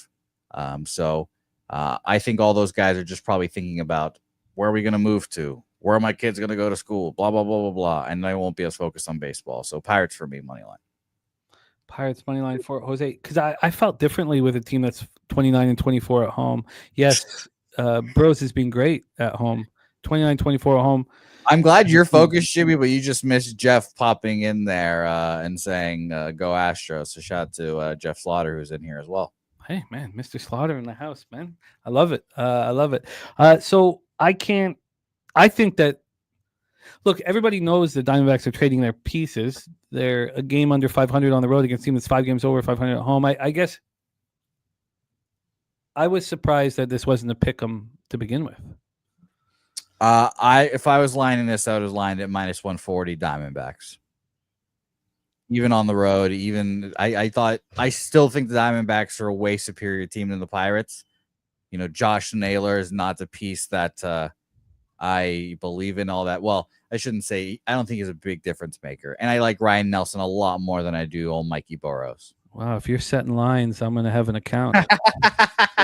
Okay, no. All right, what did you get the Pirates at? Minus 102. Minus 102. I have several plays like written down right now that I will probably be moving on throughout the show. It's one of those days where I'll be firing away, so it should be very interesting. And Marlins Brewers is the other game that we haven't heard you speak on. Did you move on that? No, we can move on from that one, and we can get into a very fascinating game into New York. Yes, which means our next guest joining us, star of the Stacks play of the day, did a great job yesterday, crushed WNBA. Please welcome our guy, Mr. Justin Mcelvy. Stacks, stacks, stacks, stacks, stacks, stacks, stacks, stacks, stacks, stacks, stacks, stacks. Justin, what's good, man? How are you? Pretty good. How are you? Jimmy, Jose, one time. I'm great. This is a fun card for us to attack. I'm looking forward. It's tonight. We're gonna have a ton of action. Alone in the dark. That excites me very, very much. I like these Fridays a lot. Let's get to work here. We have Phillies, New York Yankees, Yankee Stadium in the Bronx, where the Yankees are 11 games over 500, 30-19, and the Phillies are a 500 team on the road. Let's get into the weather. Shout out to the Skunt Blaster, Team Jose today, Red Sox money line, and the Venezuelan women money line parlay plus 265. Look at that. I love that. You know, Skunt, excuse me. I don't know what Venezuelan women's sport you're betting on, but I respect that. El Salvador played Costa Rica's women's basketball team last night, and El Salvador was like a 28-point favorite against the Costa Ricans. What the hell, man? Shout out to the Skunt Blaster for the $9.99 dono. Sorry to interrupt, Jim. Me and my guy Stacks got a shot poured up right there. And shout out to the Donna Pub Sports Radio, Jose. You said that Jeff's in the building right now, or what? Yeah, Jeff just popped his head in and just said, "What's up?" And then he just left. But yes, he was. Shout out to Jeff Slaughter over there. Shout out to all you guys. Appreciate you guys' support here at Pub Sports Radio. We're nothing without you guys. Cheers to you guys. I love it. There it is right there. Get it in you. So the Skunt Blaster. Thank you for the dono. Red Sox money line, Venezuelan women's. Got to be soccer, right? Yeah, I guess so. Yeah, I didn't see the emoji. I'm currently like trying to find what the fuck are they playing right now. I want to bet it with you, Skunt. I'm just trying to find it. Venezuelan, you're supposed to know, right? Yeah, man. I know. Venezuelan baddies, man. You're not keeping your eye on the streets, man. I'm not. We're good at two things, guys. Well, 2.5 things now. Shout out to women's soccer. Keeping the leg down. What up? Oh, yep. Come on, Stacks. You know about that too. No, I do legs. No. I always skip leg day. Who wants to like be sore in the year of our Lord 2025? Who wants to walk all bow-legged in 2025? That's where all your strength come from. Someone jump on you, you're gonna need them legs to get them up off you. If someone jumps on me, then they win. Troy only does legs. How about that? Well, Troy, I know I'm faster than Troy, so he needs to do all the legs he can get. Jesus. Can't wait to bet on that. Forearms bouquet, but that makes it sound like it's forearm, not legs for arms. I got to work on this. Stickman. Maybe Stickman. Yeah, maybe. Yeah. That also means I fuck, though. That's what I've heard as well. So, okay. Well, I'll work on that then. Let's roll here. We got Taiwan Walker. 3.75 ERA, 1.38 whip. His last start, 4 innings, 9 hits, 3 earned runs. We have And he allowed 2 jacks as well as a 9-5 win at home over the Angels. On the road this year, he's pitched in 9 games. He started 4, and he's been really good. 228 opponents batting average. He's only allowed 1 home run over the 24 2/3. I don't believe it. But he's only allowed 6 earned runs in those 24 2/3. He's been good. His splits are fine. Righties hit him harder than lefties. Will Warren, coming off a 12-9 win at the Braves, he's been certainly questionable, but he's been strong at home. 209 opponents batting average. He's had 10 starts. He's allowed 18 earned runs. He's allowed 5 home runs in 54 innings, which isn't bad. And it's lefties that are his problem. Will Warren's problem is lefties. Let's take a look at the lefties in the Phillies lineup. Schwarber, Harper, Stott, Kepler, and Marsh. Those are the lefties that are a problem for Will Warren. We have Nate Dogg 420 on the Phillies money line. Walker 4 or more Ks and Schwarber RBI. That's an SGP. Occupancy says, why is this a 10? Well, it's the weather that is pushing this up. In the Bronx, 87 Fahrenheit, feels like 91 and 9.8 miles per hour out to right. Dies down at 7.2 miles per hour. The stadium report has Yankee Stadium plus 11% overall, plus 31% homers, plus minus 11% doubles and triples, and plus 1% singles. So it is a spot here where home run and prop bettors are in business. TJ got the over 9.5 official full unit play. AM is on the under 10 here. DC Capper on the Phillies first 5 plus a half. Irish King on the Yankees money line, and Judge to hit a homer. So that is the situation here. We go into the line movement and the cash flow, and then let's hear from our guy Justin Mcelvy. Stacks play of the day. We have the Yankees right now at minus 148. They open up minus 151. So no movement there. From a total standpoint here, we have a 10. It's minus 112 to the over. This opened up at even money to the over. There's been 12 cents of movement towards the over. The Phillies, well, one thing I didn't mention here because I got caught up with the lefties against Will Warren. The Phillies are hitting well against righties last 30 days, 257-42. Yankees hitting really well, 254-810 last 30. The Phillies bullpen's been very good last 30 days, while the Yankees bullpen is amongst the worst in Major League Baseball with an ERA over the last 30 days just under 6.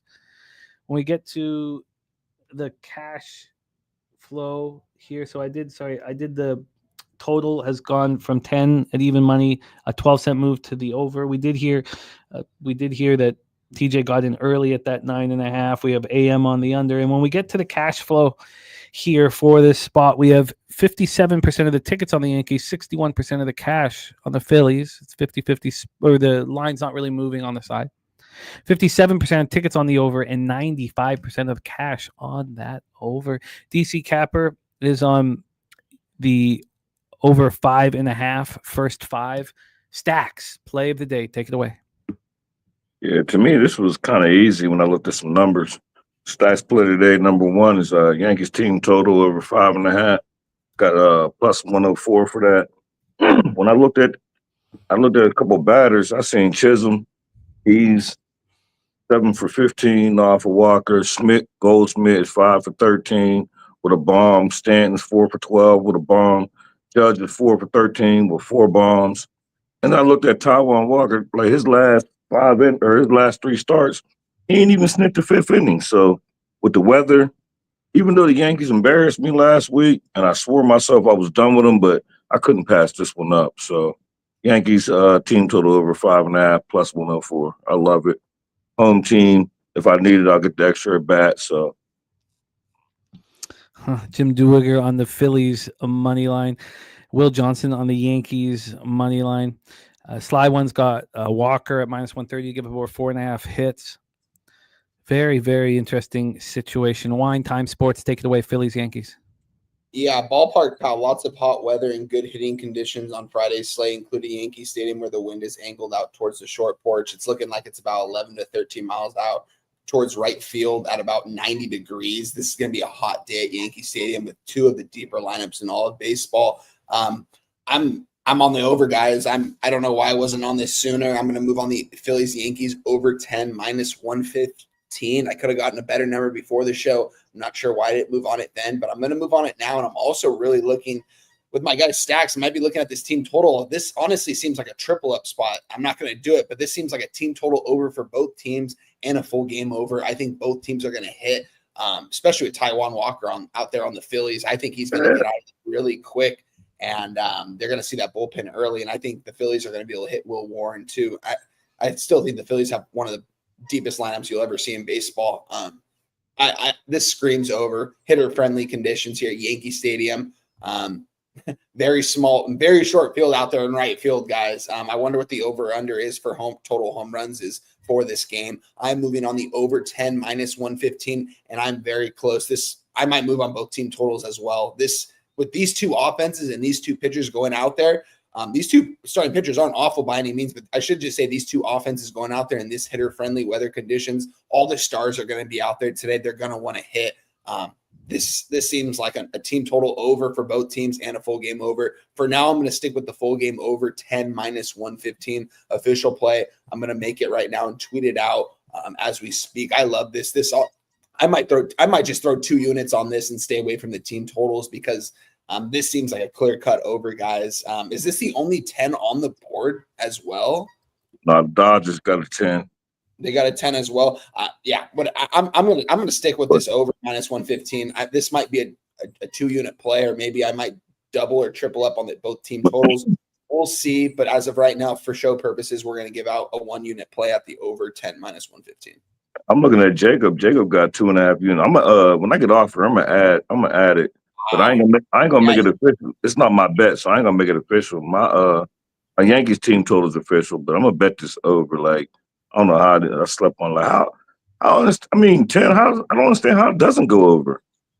Exactly. This hitter friendly conditions is insane. But you look at both of these lineups, guys, and both these teams need to start. I mean, the Yankees have the Jays right there. The Phillies are right there with the Mets and company. So it's going to be interesting to see for sure. It's going to be the stars are coming out for this one. This is going to be a lot of runs scored. Like total home runs for today's game. I'm curious to see what that is. Maybe our guy Jose Bouquet can bring that one up.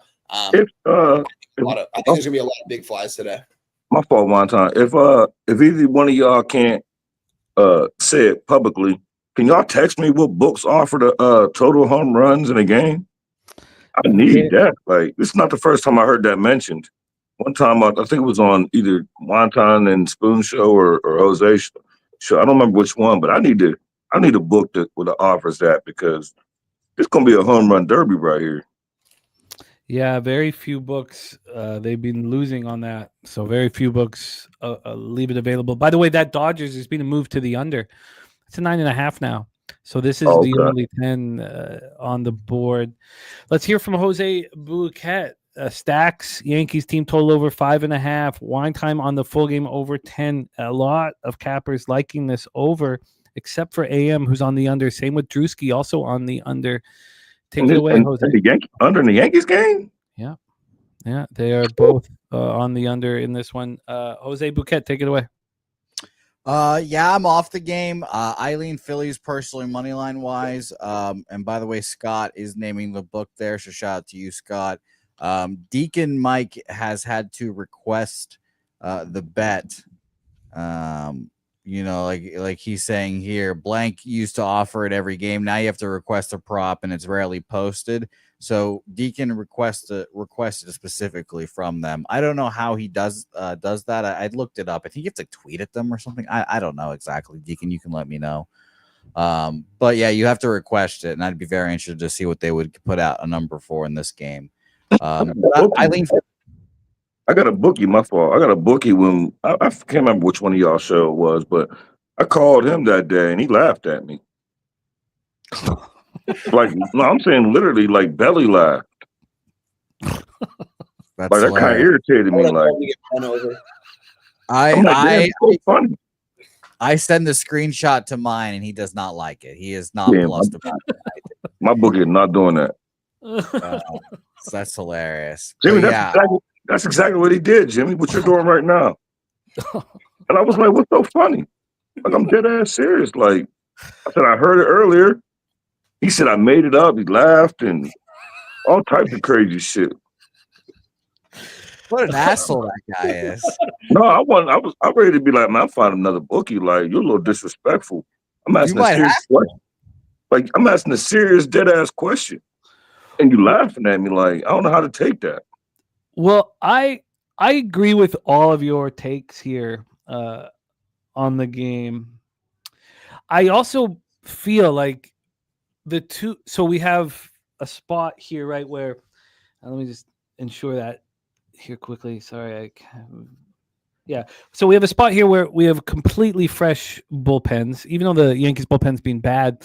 Don't we feel that the most vulnerable pitchers, especially Will Warren's inability to get lefties out and the strong lefty bats in the Phillies lineup, and Taijuan Walker just, kind of being hidden by the Phillies, that the two most vulnerable pitchers that we have are the ones that we're looking at as starters. So I'm going to move on the first 5 over. It also, the wind dies down a little bit and it gets a little bit cooler as the game goes on. Yeah. So I can understand the double up. I can understand a lot of it. I don't think I'm going to double up, but I will take that first 5 over 5.5. It's too expensive to turn it into a 5, so I'll take that first 5 over 5.5. So I'm going to join you guys on this. I'm a little concerned that there is a possibility that it slows down, and then the other thing is, how expensive the year fee is going to be. It's too expensive. I'll take a look here at what it is, but I agree with you. What's keeping you off of this, Jose? Off the Phillies? Yeah. Or the total? The total. The total. I just believe in the Phillies. By the way, I don't know if you guys saw this, but Gregory Soto is traded to the Mets, by the way, from the Orioles. So there goes their closer. Felix Bautista's on the IL, for those that don't know. So we'll see who closes the baseball game for them. But I just have a general belief in the Phillies, and I think the Yankees stink. So I could see this game being like 6-0. It's not a real belief in Taijuan Walker. He's 5 innings and get the fuck out of there probably, but I just a lack of faith in the Yankees bats, honestly. I wonder if the year fee is too expensive. It's minus 145 here, but it's going to be worse at 365 than it is on the offshores. Let me just check an offshore quickly. We can move on from You this. said for the year fee? Yeah. I might add that too. The year fee here is minus 133. Ain't no juice in the win. Whatever it is. Yeah, no, I feel you. And TJ says to argue that his side Warren's been solid at home. He's been very good at home. 18 earned runs over 10 starts. The problem is there are going to be certain lineups that are going to be terrible for him. The Phillies and the Nationals with left-handed bats to start the game. I mean, especially in Yankee Stadium, that short field out there in right field, man. Like that's just all day long, man. All day long. Yeah, like sprinkle that day, like just take all left-handers and just put like $20 on every single left-hander on both lineups. To hit a homer, that's interesting. To hit a home run. I'm curious to see what let me look at the home run props for this game really quick. I'm pulling them up right now. They got to be juiced. They are. Aaron Judge, guys, plus 125 to hit a home run. Giancarlo Stanton, plus 200. Schwarber, plus 200. Harper, plus 225. Jad Chisholm, plus 225. Rice, plus 250. Yurfee is definitely in play here, I think, in the first inning. I think Judge and Schwarber probably go deep in that first inning. That's wild. I'm not a big home run better, but I might have to come off the porch. And Dabby Cab does give us a better solution. He said, or you could just take Marsh. And if you do just want to look at Marsh props right now, total bases currently sitting right now over 1.5 total bases from hits plus 125. I'm actually surprised it's not a little more juicier than that. And his hits, runs, RBIs is 1 plus 100. That means his base is going to be like 140, 150. Yeah, shout out to my guy Dabby Cat for making a ton of cash off Brandon Marsh this year, man. Yeah. And his RBI might be probably close to 200. I'm going to look at that as soon as I get off here. I'll put it in. I might look at his RBI. Yeah, just his RBI. I like where you guys are at. I've only bet one year fee all year long. It didn't cash, but this one feels right. And that first 5 over 5.5, I think I'll move on both of those spots. Stacks number 1, Yankees team total over 5.5 plus 104. Wine time on the over 10 at minus 115. I requested the home run prop from book that cannot be named right now. So we'll see if they get back. Text me. I like it.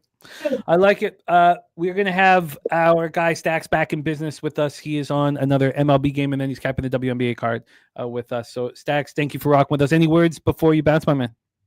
No, Jose, text me that book, and no, I'll be back in a minute, and then I'll be back again for WNBA.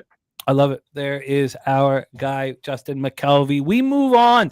7:10 p.m. Eastern, and much to Mr. Bouquet's chagrin, a lot of cappers liking the LA Dodgers today. Dougie Wise heavy on the LA Dodgers today. Good. Why is that good? Good.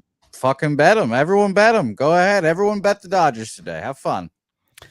Sounds like a lot of fun. Fenway Park in Boston, Massachusetts. Let's get into the weather in Boston. We have a possible light rain in the middle of the game, maybe or maybe not come to fruition. 86 Fahrenheit, feels like 91.8 miles per hour left to right, very slightly in, and then it becomes in at 6.3 miles per hour after an hour. A ballpark, pal, has Fenway Park as the most offensive ballpark in baseball today, even more than the Great American Ballpark. It's plus 24% runs, plus 14% homers, plus 21% doubles and triples, and plus 15% singles. It is the most offensive numbers we've seen from the Daily Stadium Report at Fenway all season long. And Brian Bayo on the hill for these Boston Red Sox. Breaking news.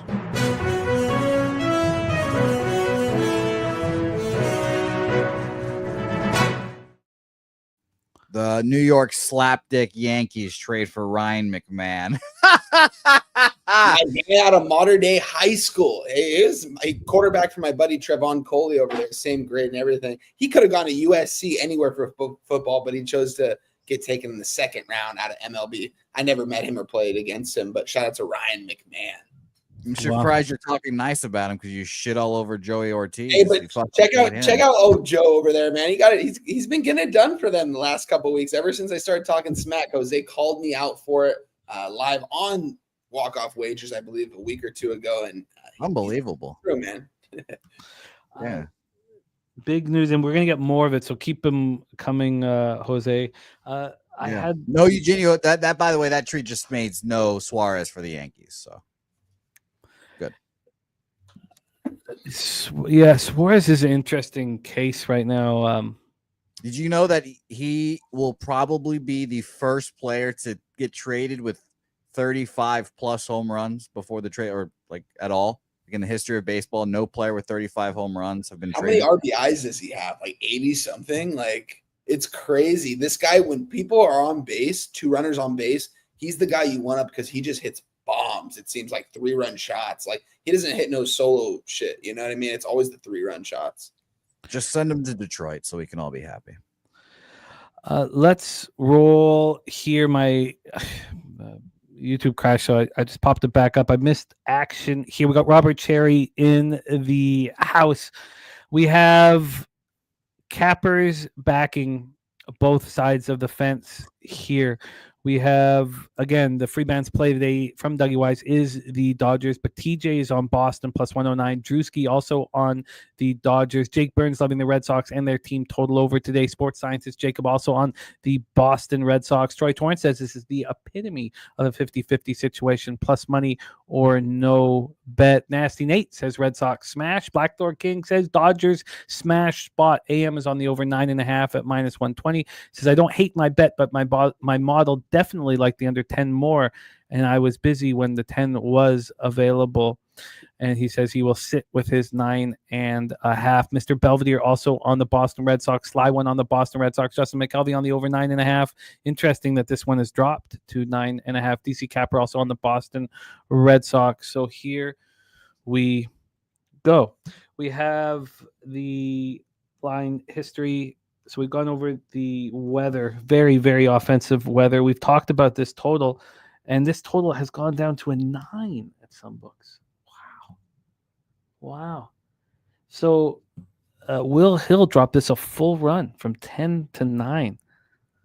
That's a big move. Now it is minus 120 to the over, so it's not the most legitimate there, but that's the first 9 we've seen on the board. We have a 9.5 offshore. This did open up at 10, minus 102 to the over, and now it's 9.5, minus 107 to the under. So a move towards the under. Let's get into the cash flow here for this spot. We have here we go. Sorry, we have 53% of the tickets, 55% of the cash on the Boston Red Sox, 52% of the tickets, and 73% cash on the over. 73% of cash on the over, and a ton of overbackers in our chat, and yet this is dropping. Absolutely fascinating. Emmett Sheehan on the hill, 4.41 ERA, 1.35 whip, only throwing 16 in the third this year. He's allowed 1 home run, coming off an 8-7 loss at home to the Brewers. That was when he went up against Freddie Peralta. He allowed 5 earned runs over 3 innings, and lefties are hitting him hard, 292 with an 812 OPS. So looking at this Red Sox lineup, Duran, Anthony, lefties, Abreu, a lefty, Meyer, a lefty, and Toro, a switch, who will hit from the left side. We'll hear if Jose thinks any other lefties will be put into the lineup. TJ says Soto trade gets announced. The money comes in heavy on Baltimore. Strange. We have Brian Bayo on the other side. He's been excellent this year, as predicted by Jose Bouquet. 3.23 ERA, 1.27 whip, coming off a quality start in a 6-0 loss at the Cubs. 6 innings, 3 earned runs, 4 Ks, and a walk. At home this year, he's throwing 70 in the third innings, and he's been pretty good. He's allowed 4 home runs, so he's not getting barreled that much. But 26 walks, 70 in the third is a little too much. 25 earned runs and 11 starts, really 12. 245 opponents batting average. The splits are strong. Dodgers aren't hitting. We've been talking about it for a while. First righties 219, 659 OPS. Red Sox first righties 285, 848 OPS.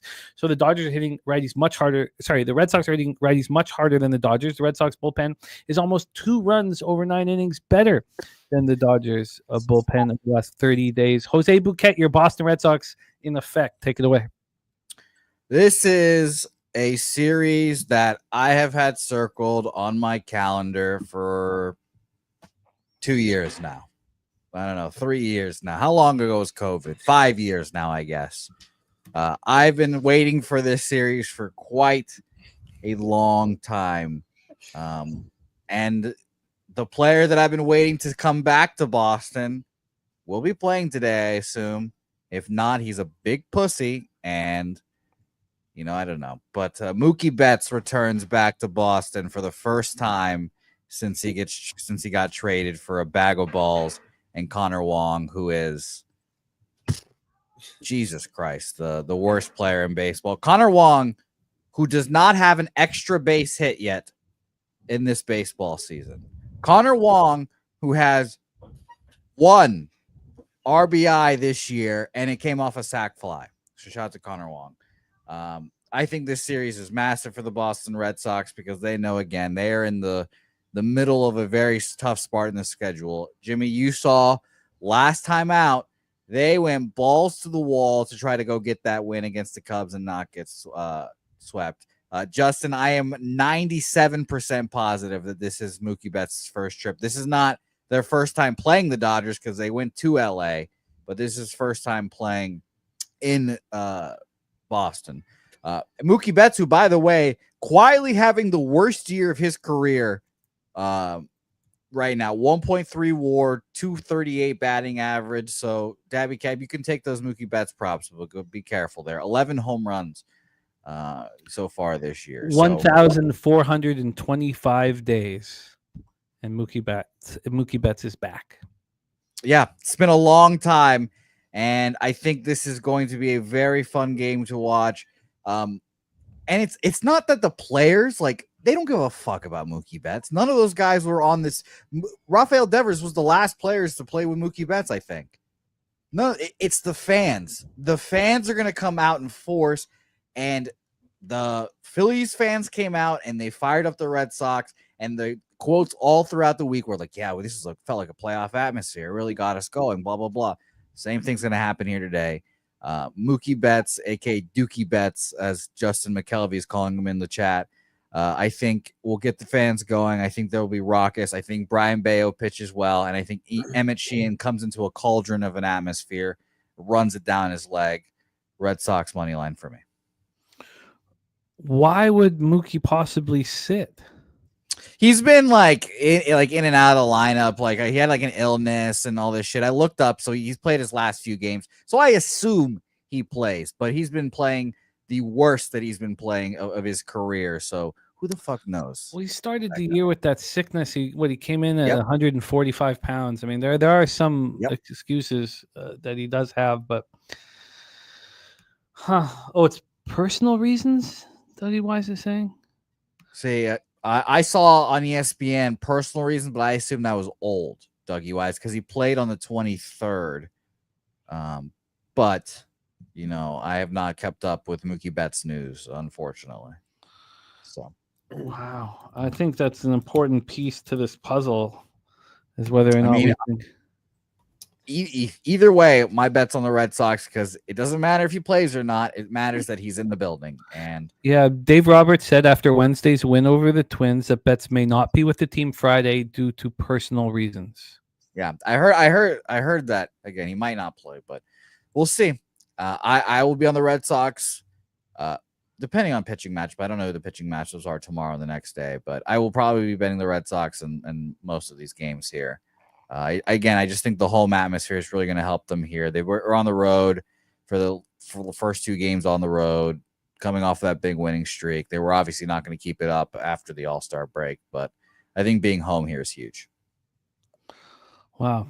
We have our guy BJ in the chat rocking with us, asking about this market. Right now, the Boston Red Sox are plus 104. They open up at plus 109. And again, when we take a look at the cash flow, there's 53% of tickets, 55% cash on the Boston Red Sox. One Time Sports, take it away, Dodgers Red Sox. Boston Red Sox money line plus 110. I tweeted it out earlier this morning.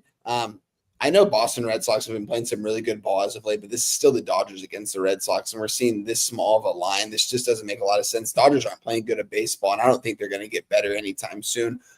They got their World Series last year, guys. This team is old. I mean, these guys in the lineup are old. Hey, let's just be completely honest. Mookie Betts and Freddie Freeman are getting aged, and as the season goes on, we'll see what they do. Yeah. They're definitely going to make the playoffs and make a run. Whatever. I'll take some heat for this. It's all good. I'm on the Boston Red Sox here, though. I like the young guys that they have in this order. They seem a lot more motivated than this team. The only two guys that really seem motivated from the Dodgers are Shohei Ohtani and Freddie Freeman, it seems like. I think Brian Bell can go out there and give us a solid start here. I do think this is more towards an under. I know it's kind of a higher total. I think the Red Sox come out here and they come out swinging and they have a good game here. I don't think Mookie Betts is going to be in this as well. I think that's why the line is a little bit the way it is, because this seems like a fishy line to me, guys. I don't care about the records. This is still the Dodgers that won a World Series against a Red Sox team that's still not expected to make the playoffs this season. But yet the line's moving towards the Reds. I mean, I'm just being honest, Jose. Shout out to the Red Sox for playing some good ball. And if they do make the playoffs, cut this out. But with that being said, I've made some good money back in the Red Sox this season, Jose. You know that firsthand. It seems like every time we're on screen together, I'm on the Red Sox in some kind of way. And I think that this line is very telling. I think this is a good price that we can get the Red Sox. You can still get them at a plus 105. I got them at a plus 110 before I came out on the show about 3 hours ago now. I believe I like the Red Sox here in this match. Friday night in Boston at Fenway Park. These guys want to play against the Dodgers. They want to play their best baseball against teams like the Dodgers, teams that just won the World Series. So I'm on the Boston Red Sox, Jose. I got them plus 110. You can still get them at a plus 106, the same book that I got them at. I think it's only going to move towards them, and they'll end up being a plus 100 by first pitch. Give me the Boston Red Sox. And what did you get them at, Jose? I got them at plus 105 plus 106. Excuse me. Plus 106. See, I read this line differently. You have Boston with their ace on the mound.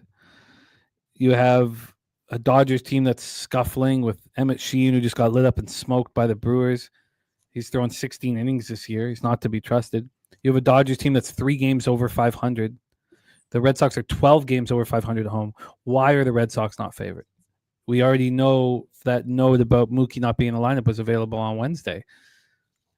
Why are they? How many times have the Dodgers been underdogs this whole year? I wonder if that. I'm gonna look that up. I'll see if I can find it. But why would this not be a situation where they're favored? I just don't think they can make them underdogs. Everyone would bet the Dodgers at underdogs. Yeah, that's what I would think too. I don't think that the Boston Red Sox should ever be favorites against the Dodgers, though. If I look at both their lineups, I mean, it's not even close. Who's got the better lineup? Better pitcher on the mound. Obviously, Bayo's been pitching well this season, so maybe that's why the line is to where it is. And you got Emmett Sheehan, who hasn't really been pitching well, and I don't see him really going more than 3 to 5 innings today. So we're going to see that Dodger bullpen early. I don't know.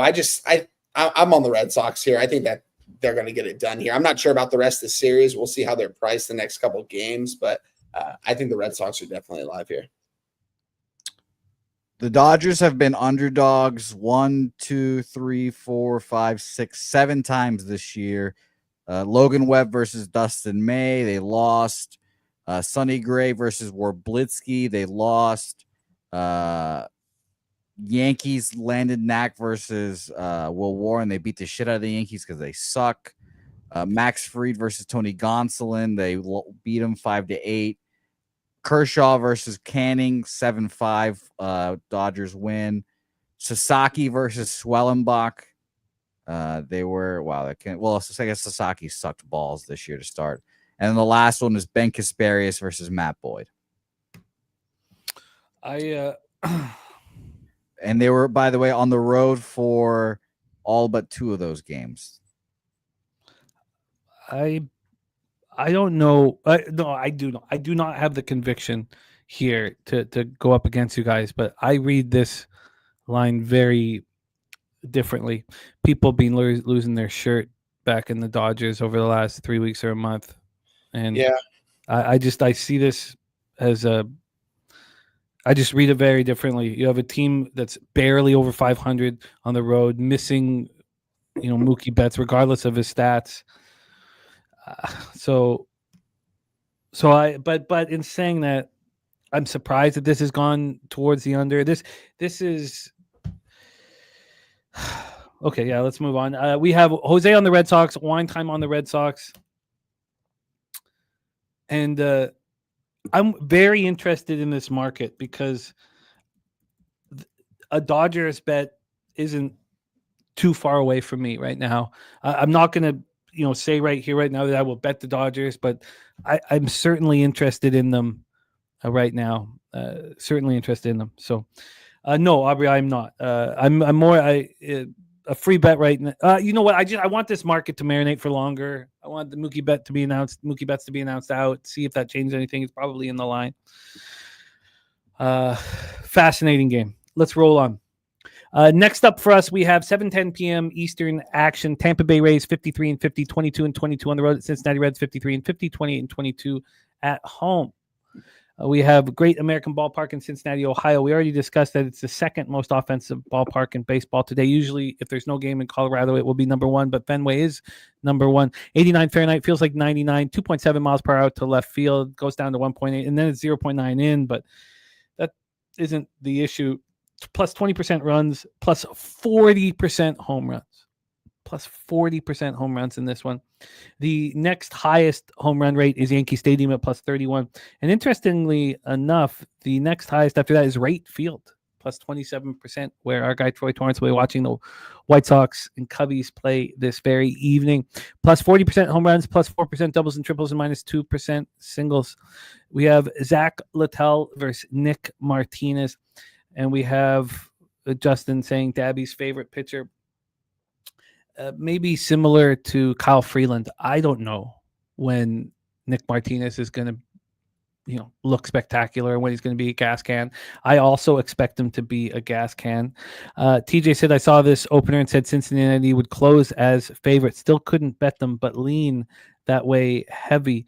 I am a Zach Littell believer. He can pitch in very offensive situations and pitch fine.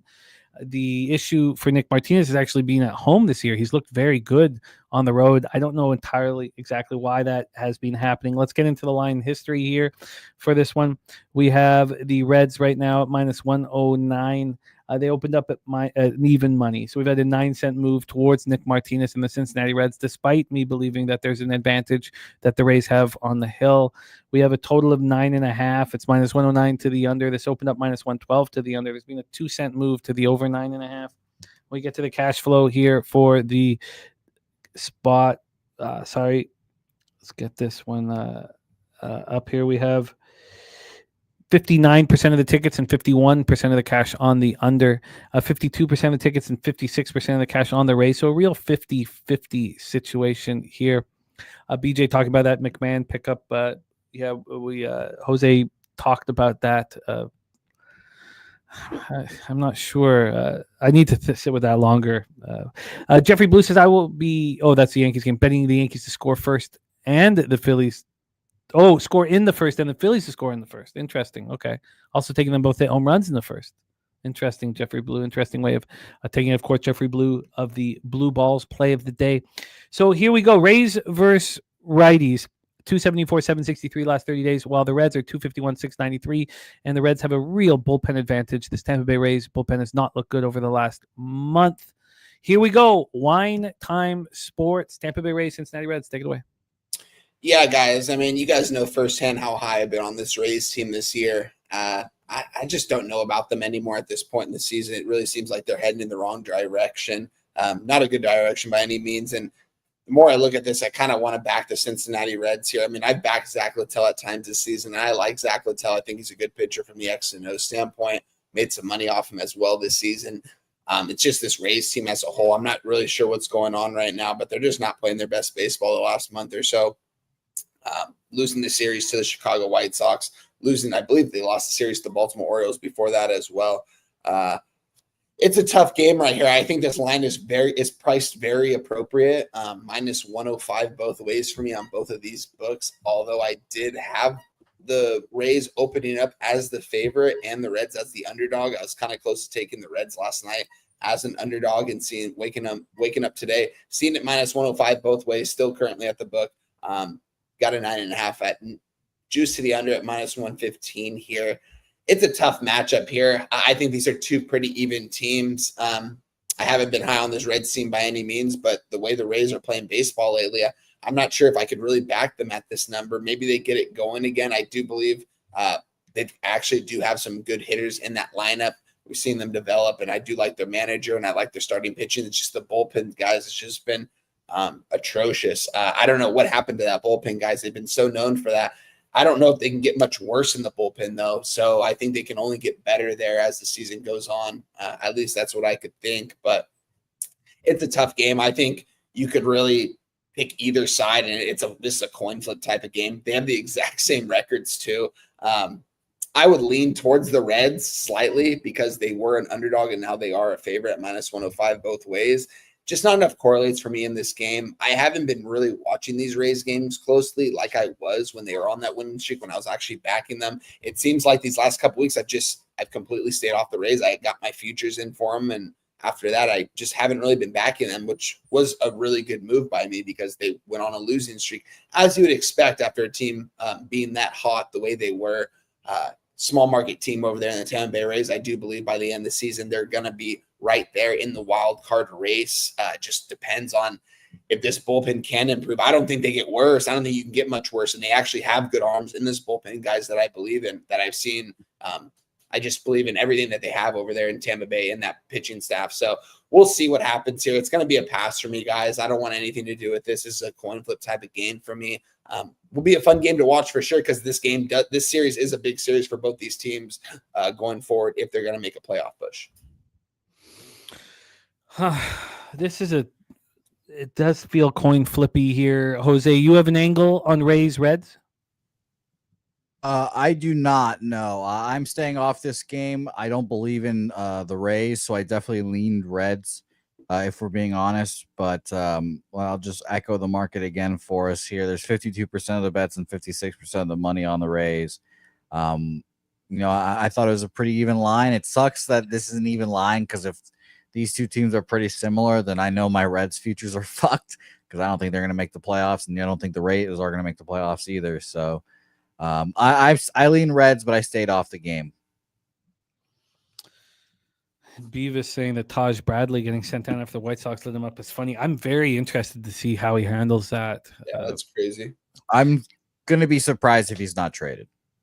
And this has been the rumor that they've been talking about. I'm surprised they optioned him before he traded. That must mean that he didn't have any value in the trade market, because I don't know what they're really holding on to him for. But I think Taj Bradley's got some good stuff, though, at times. Oh yeah, it's not at least a full DFA. They'll be able to bring them back up and down all the year. So I expect I would be surprised if he wasn't traded. But I mean, Shane McClanahan's still not back, and he's not going to be back this year, it seems. But we'll see. Shout out to Dabby Cab. Nick Martinez will finish the year with a 5.8 ERA. That game where you almost no hit him, I do not have a read on when Nick Martinez is going to pitch well. We have AM on the under 9.5. Coin has moved on the Reds at -105, and our guy Justin McCelvy is also -108. All right, so I believe that's our first game where no action from anybody here on the panel. Let's roll on. Next up for us, Blue Jays Tigers, Comerica Park in Detroit, Michigan. The Blue Best Jays, team in baseball. It's unbelievable. They're rolling. They're rolling. They have a nice history against Kiter Montero. Jacob also on the Reds at +100. They have a very interesting situation because they've hit Montero in the past. Montero is a pitcher who's getting righties out decent, 243, 651, but lefties are annihilating him, 292, 942, which means at one, I would say, oh, these are the bats you don't need to worry about, but it's different now. If Lucas Barger, Lo Perfido, and Will Wagner are having real quality at bats, then you're in big trouble. Ernie Clement went through a downswing. He was pinch hit for, and then he goes for a 3-run bomb. He's back. So you have all of these guys that we thought were spare parts who are going to have great at bats. So that leaves Springer, Guerrero, Bichette, and Kirk, who had the day off yesterday. I mean, what a crazy turn of events that the Jays are playing at this level. We have a Tigers team swooning. Now, can the Guardians put any pressure on them is the question. So let's roll. Comerica Park in Detroit, Michigan. Let's take a look at the weather. 81 Fahrenheit. Feels like 87. 5.4 miles per hour left to right. It gets in for a bit, then it's back to left to right. Not a big deal. Possible drizzle early. BJ says the Tigers are overrated. God, can't wait for Scoop Ball tomorrow. It's going to be fun. Let's get into the totals and the line history here. But we talked about the weather. We didn't hear what Daily Stadium Report Ballpark Pal has for this spot here at Comerica. +7% overall, -1% homers, +4% doubles and triples, and +11% singles. We have Jose Barrios and Kiter Montero, as I mentioned already. This total is a 9. It's -113 to the under. This opened up at 8.5. It was juiced to the over pretty heavy, and it moved to 9 within an hour and 45 minutes of it being available. From a money line standpoint here, we have these Toronto Blue Jays at +102. That's a surprise. They opened up, now it's -102, so it's moved a little bit. But this opened up at -106, so we've had a very slight move to the Detroit Tigers. Another interesting spot. DC Capper backing these Detroit Tigers. AM on the under 9, and Barrios on the hill. He's been good. He's coming off an 8-6 win at home over the Giants, but it wasn't his best work. 5 2/3, 4 earned runs. On the road this year, he's allowed 21 earned runs over 10 starts, but he's been pretty good. Except he's allowed 16 home runs this year. He's allowed 8 on the road, 8 at home. On the road, opponents are hitting .231 against him. He's a nice splits. And again, Kiter Montero gets raked by left-handed batters. The Jays right now, in the last 30 days against right-handed pitchers, are pitching. Isn't Kiter Montero, is he a righty? Why am I getting a... Yeah, I'm pretty sure he's a righty. Okay. So against right-handed bats, the Jays are hitting 300 last 30 days with 828 OPS. Amazing. Tigers 243, 742. And then who would have thunk that the Jays would be allowing 2.17 runs less over 9 innings from their bullpen than the Tigers bullpen? A big surprise. Justin McCelvy on the Blue Jays. DC Capper also on the over 8.5. So he's on the Tigers and the over 8.5. Sly One has the Jays and Springer +100. Also Montero -115 to allow over 5.5 hits. Jose Bouquet, take it away. Jays Tigers. Yeah, yesterday was obviously a pretty sus line, and I didn't bet it, but I kind of figured the Blue Jays would win, and they did. And now today, I feel the exact opposite. Tigers being favored here today with Jose Barrios on the mound is pretty surprising to me. Even if it's at home. So I'll be on the Detroit Island with I think Lynn Belvedere said he was the only one on Detroit here as well. But I'll be right there with you, Lynn. By the way, there was just a 5-cent move. I didn't see it. It was at 1:59 p.m. Eastern, 12 minutes ago, a 5-cent move towards the Tigers. So there now has been 7 cents of movement towards them, Jose. Yeah, and I think the fact that they're favored, I saw BOL open this up with the Blue Jays being favored and it flipped too. I think that's all you need to know, right? Again, the Tigers being favored in this game, surprising. Give me the Tigers here, a team that I think is going to continue to struggle in the second half of the season, make the playoffs, obviously. But yeah, give me the Detroit Tigers here. Tigers, and what's the line you're getting? Minus 112. Minus 112. Wow, I get it, but I got burnt yesterday. One time, take it away, Jays Tigers. Yeah, guys. Me and Spooner on that last Sunday before the All-Star break, I was on the opposite side of the Detroit Tigers, and I said going into the second half of the season, this team is a fade. The entire second half of the season, I do truly believe in that. This Tigers team isn't as good as they look. I think they're going to take a step back the second half. Do I think they make the playoffs? Absolutely. If they don't, then that's absolutely crazy. Just because they had a miracle first half season. And shout out to them. I like everything they're building over there. But this team isn't – I don't really believe in this team. I think they're going to be a first-round exit when it comes to playoff time, although I do think they get to the playoffs. This Blue Jays team, on the other hand, I think that they're going to get to the playoffs and make a run. But going into this game, guys, this is a Detroit Tigers spot. I'm going to move on them right now. Detroit Tigers minus 110. I'm not going to move on the Detroit Tigers often in this second half, but this is a spot where I'm going to, coming off a loss yesterday, getting blown out. What are they, 1-9 their last 10 games? Just absolutely atrocious. Everyone's on the Blue Jays today, as they should, because they're the much better team. You look at these teams from top to bottom. If there's anyone out there that says the Detroit Tigers have a better roster, that's wild to me. That's not the case. It's not the case here. But why are they favorite here after getting blown out yesterday? The Tigers 1-9 last 10 games. This team's going to win this game today. Detroit Tigers money line minus 110. You guys know me. I'm high on the Jays and I'm low on the Tigers, but yeah, I'm backing the Tigers here. Absolutely wild, right? This is the spot to do it. I'm backing the Detroit Tigers. Wow. Yeah, Weisborough is the underdog here. So I agree wholeheartedly. No, I completely get it. And of course, you guys know San Francisco Niner looking to join you guys as well. You guys know I the bias I'm dealing with. I lost on them yesterday. And so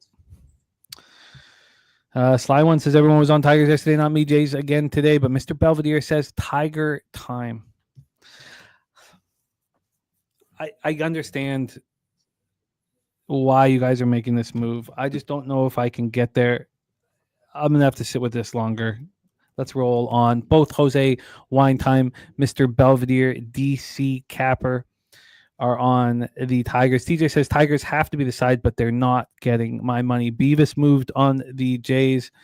Justin McKelvey moved on the Jays. Sly One is on the Jays. Justin McKelvey also on Barger over 1.5 bases. Wow. This is absolutely wild. Sly One says this is the easiest money today. We move on. 7:15 p.m. Eastern. Oh, yeah. No, don't worry. Deacon, I hear you, man. I just need to sit with it for longer. 7:15 p.m. Eastern with the San Diego Padres 55-48, 24-30 on the road at the St. Louis Cardinals 53-51, 30-20 at home. We're at Busch Stadium in St. Louis, Missouri. Very, very humid conditions over the last little while in St. Louis, and today is no different. We have possible light rain throughout. Not a big deal. Not an issue. 90 Fahrenheit feels like 98, 5.4 miles per hour left to right and slightly out. After a while, it's 4.5 and slightly in. It's not a big deal. Deacon Mike says, fuck St. Louis and Miles Michaelis. He's sort of in that group of veterans with Freeland and with Nick Martinez where I expect him to get hit because of the last couple of years. I remember when he first came over from Asia, we were backing him, we were making tons of money. Now, I don't know when he's going to be a gas can and when he's going to deliver. Coming off a 5-3 loss there, he's only allowed 5 earned runs in 4 innings. He's been good at home, though. He's allowed 5 home runs at home. He's allowed 12 on the road, 226 opponents batting average at home. He's allowed 20 earned runs over 8 starts, just 36 hits in 43 innings. This is probably should be a spot where he, is backed. Busch Stadium is the worst conditions for offense in Major League Baseball today. Minus 8% overall. It's worse than Oracle Park, which is a surprise. Minus 2% homers, minus 10% doubles and triples, and minus 1% singles. Ricky Bobby saying, Dabby Cab, are you back in Jackson Merrill with me today? Coin saying Cards are also 2-5 straight up, minus 3.8 units since the All-Star break. AM is on the over 8 in this one, and Deacon says Michaelis is going to get shelled. Coin says the Cards feel live here. San Francisco 49er is on the Padres. Scott says Padres can't hit. We have slick Nick Pivetta from Victoria, BC. I was just there a couple weeks ago. 10-2, 2.81 ERA, 1 whip. Fucking $270 to take the car and the family on a ferry from Vancouver to Victoria and back. $270. Are you fucking kidding me? Crazy. Trash. But at least we got the pirate packs and the ferry. Nick Pivetta, 10-2, 2.81 ERA, 1 whip. 6 innings, 3. It's 1 earned run, solo shot, 5 Ks, 1 walk, and 8-1 win at Washington. On the road this year, he's been good. 222 opponents, batting average. He does allow more home runs on the road. He's been great at home and good on the road. He's been excellent all season long. That is not music to Jose's ears. Had to figure out how to say something without using chagrin again. Lefties 192, 526 OPS. Righties 213, 651 OPS. Both bullpens have been very, very good. Padres versus righties, second worst in Major League Baseball, 211, 619 last 30 days. Cards versus righties, 253, 731. We go to the line history and the cash flow, and then we will hand this over to our panel, starting with a wine time. Wine time going to hit lead off for Padres Cardinals. This line, we'll start with the money line. This money line is the St. Louis Cardinals at plus 110. They opened up at plus 116. Padres have gone from minus 128 to minus 119. And then from a total perspective here, we have a 9.5. It's minus 109 to the under. It's opened up minus 112 to the under. So a very tiny move towards the over. And then when we look at the cash flow for this one here, we have 81% of the tickets on the Padres, but just 52% of the cash. 79% of tickets on the under and 94% of cash on the under. And I ask you this, Wine Time. If there's one pitcher in Major League Baseball that's a non-Asian, a North American pitcher in Major League Baseball, who would be most affected by the humidity in St. Louis? Is it not a kid born in Victoria, British Columbia, who plays all of his games in San Diego? Is that an issue here for Pivetta, who's going to be sweating buckets? Take it away for us, Wine Time. Padres Cardinals. It's a very interesting point, Jim. I didn't even take that into my cap when I capped that, but that makes me like it even more here, guys. I mean, we've got slick Nick Pivetta here on the mound, 10-2, outstanding season. You guys heard Jose talk all kinds of smack on this guy. I even agreed. I said that my buddy that's a big San Diego Padres fan, when they signed him, we're like, why did we sign this guy? This guy's been lights out this year. But yet San Diego Padres, one of the deepest lineups in baseball. I swear, them and the Phillies, two crazy lineups that I just, from top to bottom, if these guys perform at the highest level, are just absolutely insane. But that, I mean, the weather here has to take into play here.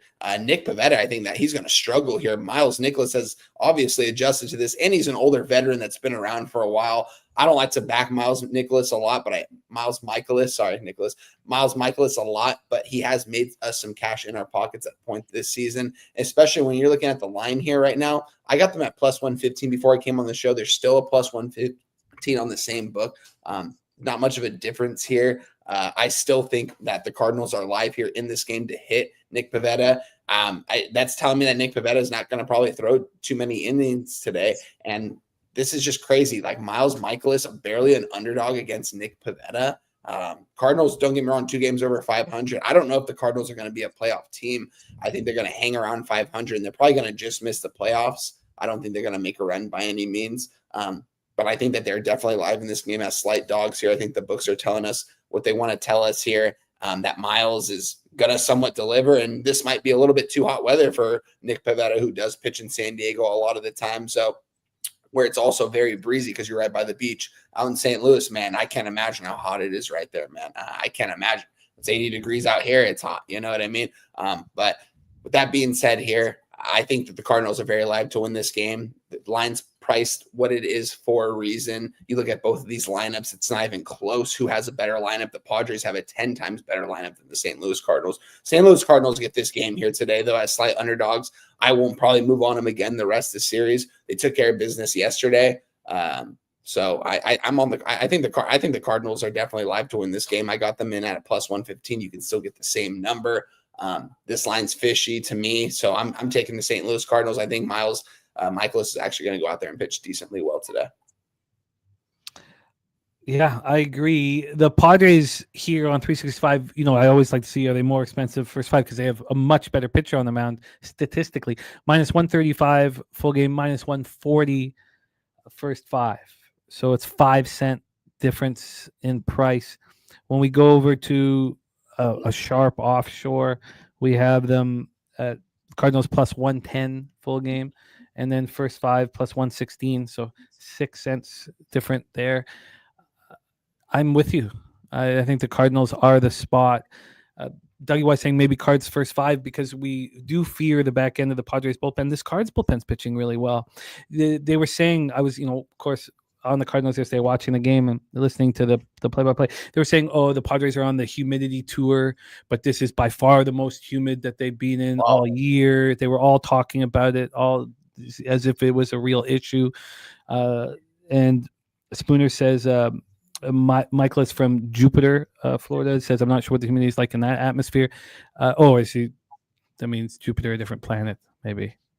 That's just a knee slapper right there, okay. Spoons. I see what you did there, Spoons. I thought of maybe Jupiter, Florida, and he was still in business mode.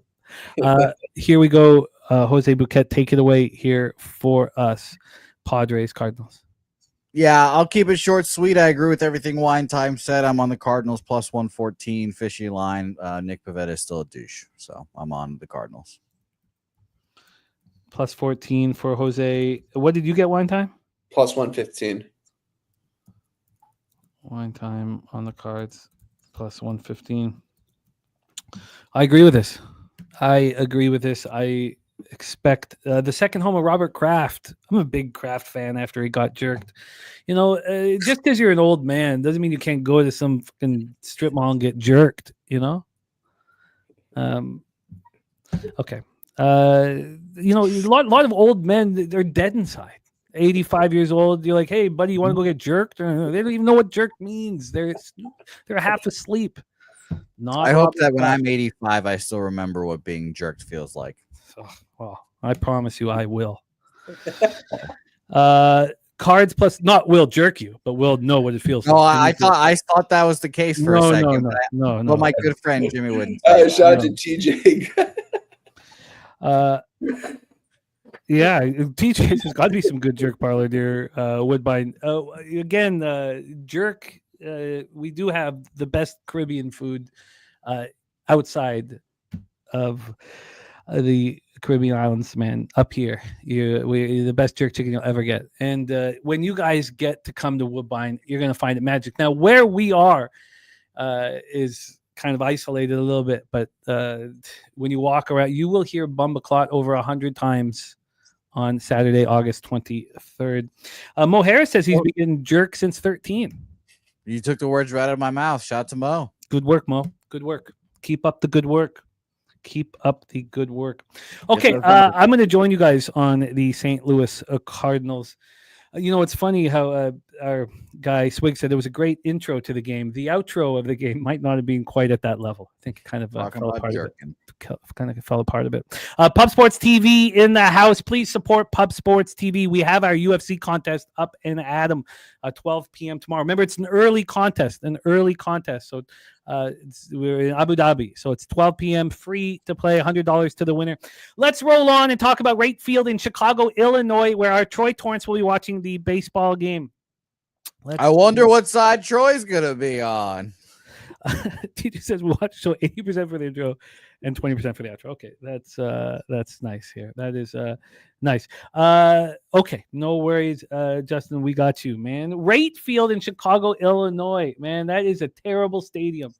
That was right at the peak of shitty stadiums, right there. And then Camden Yards came around and made both our stadium up here and Wright Field look like trash heaps. Great concession. Say what, my man? great concessions at Rate Field. Is that true? Is That's that what I've true? heard. Mr. Belvedere says Troy Torrance is on the Cubs' first 5. Shota Imanaga. Now, Troy is concerned about Adrian Hauser. Now, none of us believe that Adrian Hauser is as good as his statistics tell us. The most interesting part of all of this, statistically, is you have a White Sox bullpen that is 2.19 runs better over 9 innings than the Cubs bullpen. And you have a White Sox lineup that is destroying lefties. When was the last time we said that? Frank Thomas was playing on the White Sox then. White Sox against lefties, 263, 814 OPS. Cubbies versus righties, 258, 793 OPS. We already talked about the home runs plus 20, plus, what was it? It was high, plus 27%. Now it's minus 26% doubles and triples, minus 1% overall. So it gives it a 0% change in runs, but we know that they are expecting home runs. Let's take a look at that weather that Troy will be here. Possible drizzle, 77%, 83% 77 Fahrenheit, feels like 83, and we have a 15% probability of precipitation throughout the game. 6.3 miles per hour in, dies down to 5.4 miles per hour in. Let's get into the line history here for Cubbies White Sox. We have an 8, minus 107 to the under. This opened up at 8.5 and moved to 8. Very, very interesting move there. From a money line standpoint here, we have the Cubbies at minus 169. They opened up at minus 179. It's amazing. These lines are just dropping and dropping and dropping for teams playing against the White Sox. A 10-cent move away from the Cubs and a 5-cent move towards the Chicago White Sox. We take a look at the cash flow for this one. We have 69% of the tickets on the Cubs, but 53% of the cash on the White Sox. They're sharp. 80% of tickets on the under, 89% of cash on that under. But it doesn't quite correlate for me because, yes, we expect Shota Imanaga to be great. He's allowed 6 earned runs and 7 road starts. He's been very good. But this White Sox team is raking against lefties. I mean, maybe we put a line through that. Let's see if we do. Jose Bouquet, take it away. Cubbies, White Sox. I'm not going to bet this game. I've seen Shota dominate left-handed lineups that are, I should say left-handed, lineups that hit left-handed pitchers well. So I'm off. The Cubs have dominated the White Sox, sure, but no thanks. I'm ultimately going to stay off the game. Our friend Crystal Craig's had company stop by, missed half the show, but wanted to say happy Friday and good luck to everyone. Go Jays. Thank you for that, Crystal. I love capping with you. Let's hear from Wine Time Sports, Cubbies, White Sox.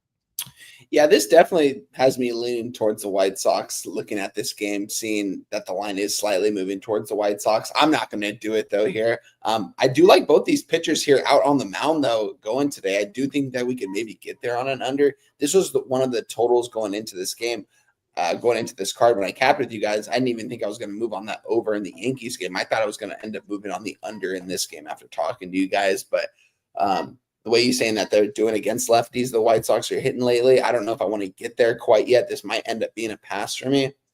I do think the White Sox get one of these games in this series, and if so, this will probably be the game. I saw Hauser, I think it was a couple Sundays ago when me and Spoons were breaking it down, and just throwing a gem through 5 innings, and he goes out there in the 6th inning and ends up giving, I think, like 4 runs without getting an out. But he looked good through those first 5 innings. So shout out to Adrian Hauser, and his numbers do look good this season. I mean, if you look at him from the eye test, you're obviously not going to see that this guy's a pretty good pitcher, but I do think that he can get outs. So I do have a lean towards the under. I'm not going to fade the Cubs here. I'm not going to take the White Sox here against the Chicago Cubs. I'm just not going to do it. Although that does seem like the side that I would move on in this play at some slight plus, at plus 150 nearly. But I'm going to end up passing on this. I don't want to have anything to do with the Battle of Chicago here.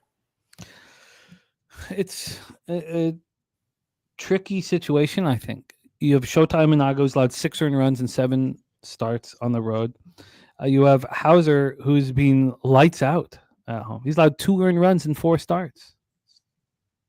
But do you trust any of that? Cactus Black says he likes both pitchers and hammering the under. Wager Detective, I would even like to know that a little differently. I'd like but I don't think it's possible. It'd be very tricky to figure it out. It would just take time. You don't have to do it. But I would want to know how many of those starts were in St. Louis in July and August when it's hot. because Pavetta's from Victoria, man, and ain't no humidity in Victoria. So then you have this 26. It just doesn't quite correlate perfectly here.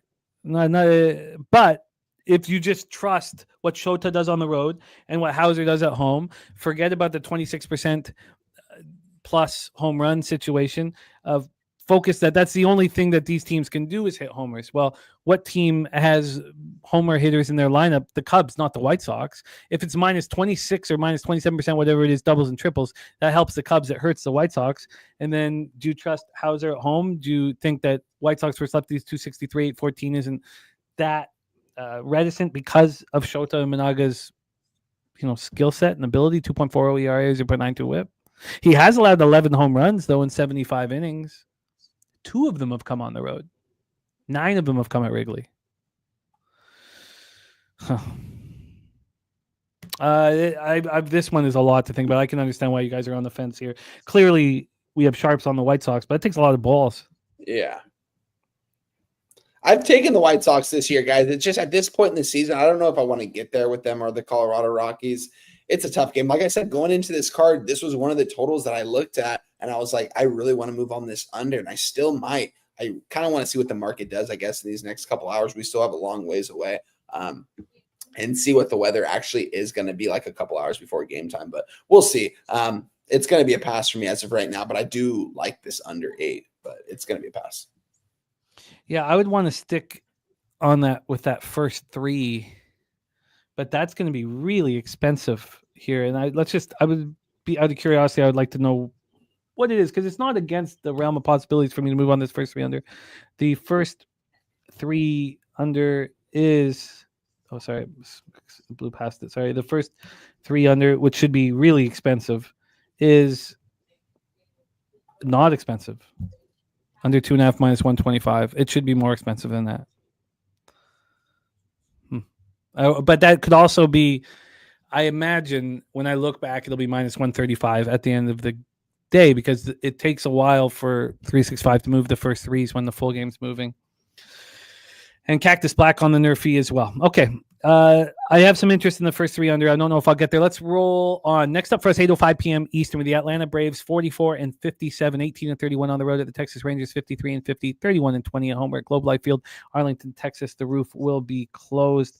Let's get into the line history here. We have Joey Wentz, who was picked up off of waivers from the Twins. He hasn't allowed a run in 2 games, 1 start for the Braves since being acquired. His first start of the year was last out. It was at home versus the Yankees. He went 4 innings, 2 hits, no runs, 2 Ks, and 1 walk. Sometimes you need to move to a new organization, to be pushed, to be looked at differently. Maybe that's helping Joey Wentz here, who's not been very good in his major league career. He's been okay on the road this year. He's allowed 1 home run in 21 innings. This is his first road start of the season. Righties, of course, hit him much harder than lefties. He doesn't have the reverse splits. Going up against Nate Eovaldi, who's been unbelievable. 1.58 ERA, 0.85 whip. He's been spectacular. At home this year, he's had 7 starts, allowed 8 earned runs. The Rangers aren't hitting lefties very hard. The Braves are hitting righties, okay, 235, 720. And the Rangers have a 2.2 runs better bullpen over 9 innings than the Braves over the last 30 days. Clearly, can Wentz get through this lineup?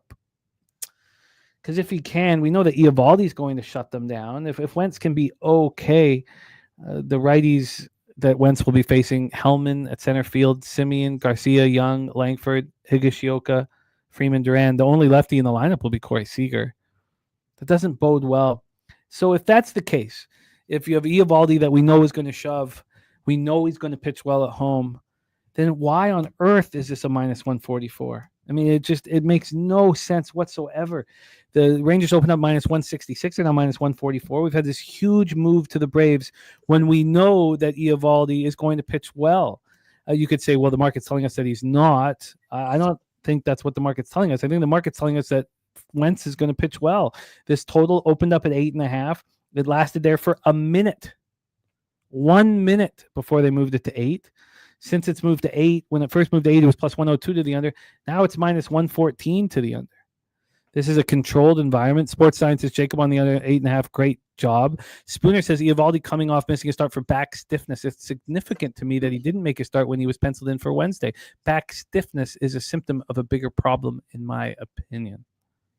AM says I have this projected at 7, 8.5. Opener on this game is crazy, and it was only there for a minute, but it does sound crazy. You're absolutely right. Here we go. Wine time. Take it away, Braves Rangers. Yeah, the more I look at this, the more I want to move on the under 8 minus 115 here in this spot, because I do think Nathan Eovaldi can go out there and dominate this Braves lineup. Braves, guys, I mean, I thought maybe the second half they were going to start heading in at least a somewhat right direction, start winning some ball games, start winning some series. They're still 13 games under 500. This team is going nowhere fast. I kind of like the Rangers here in this spot, but I kind of like the under more here. Nothing official here for me.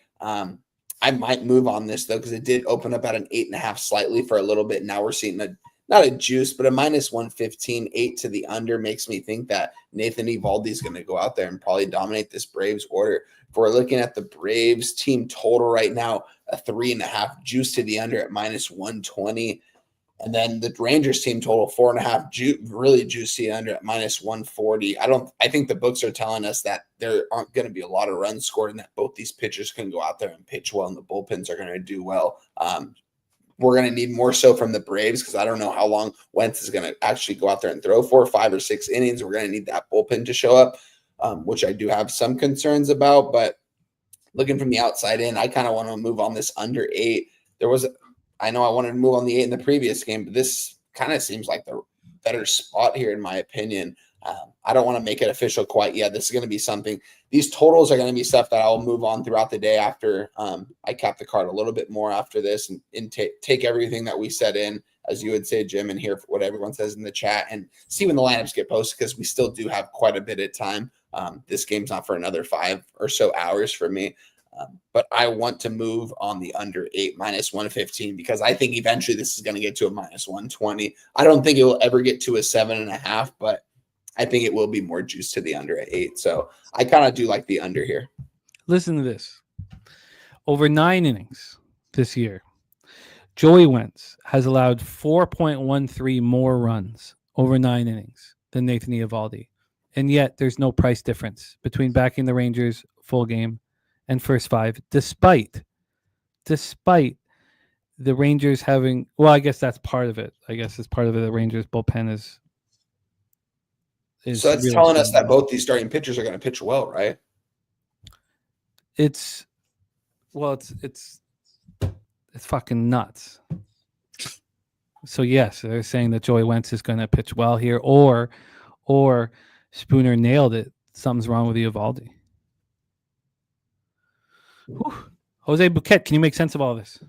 Atlanta Braves for me, very easy bet. Super soft line again. This should be, I was thinking minus 170, but I was planning on fading Eovaldi, and Spoons, you said it perfectly. That back injury, a guy that's had a history of injuries, now it's a back. Oh, okay. It's an old man shit right there. So the fact that this opened up high was a little interesting, and then it just kept plummeting down with what? Let me find this out here again. It's plummeting down with 71% of the bets and 56% of the money on the Texas Rangers. Big bets on Atlanta here. I'll trust Joey Wentz, and I'll trust the infrastructure of the Atlanta Braves here to beat the Rangers. So Braves for me. Plus, I'll check for you right now. Plus 132. Wow, look at that. Sly one saying Eovaldi going to deal. Didn't make the All-Star team, and Rangers paid him $1 million bonus anyways. That's what winning a World Series will do for him. Wow. All right, I got lots to work. This is just, I got to sit with this one longer. I mean, what did you get, Jose, on the Braves? Plus 132. Oh, full game money. 100,000. There was an extra zero in there. Oh no, there wasn't. I read it wrong. My bad. 100,000, not $1 million. 100,000. Who cares? 100,000 to a baseball team. All right. I mean, this is just absolutely nuts. It's got to be. I guess, okay, I'm not going to sit here and fucking mumble. I've got to sit with this for longer, but I get why you're on the Braves at plus 132 with this. Jose, you're going to be rolling here with Guardians Royals. We're at Kauffman Stadium in Kansas City, Missouri. I am a big Gavin Williams fan and backer, and he's starting to show why. 6-4, 3.54 ERA, 1.38 WHIP on the season. And on the road, he's been more susceptible than at home. He's coming off a great start at home, 8-2 win over the Athletics. He went 7 innings, allowed 1 earned run, 11 strikeouts, and 1 walk. And lefties have very little chance against him. It is righties that are hitting him hard, 286, 819 OPS. So that's India, Witt, Garcia, Perez, and Furman. A lot of lefties in this lineup. I'm not sure how many will be here.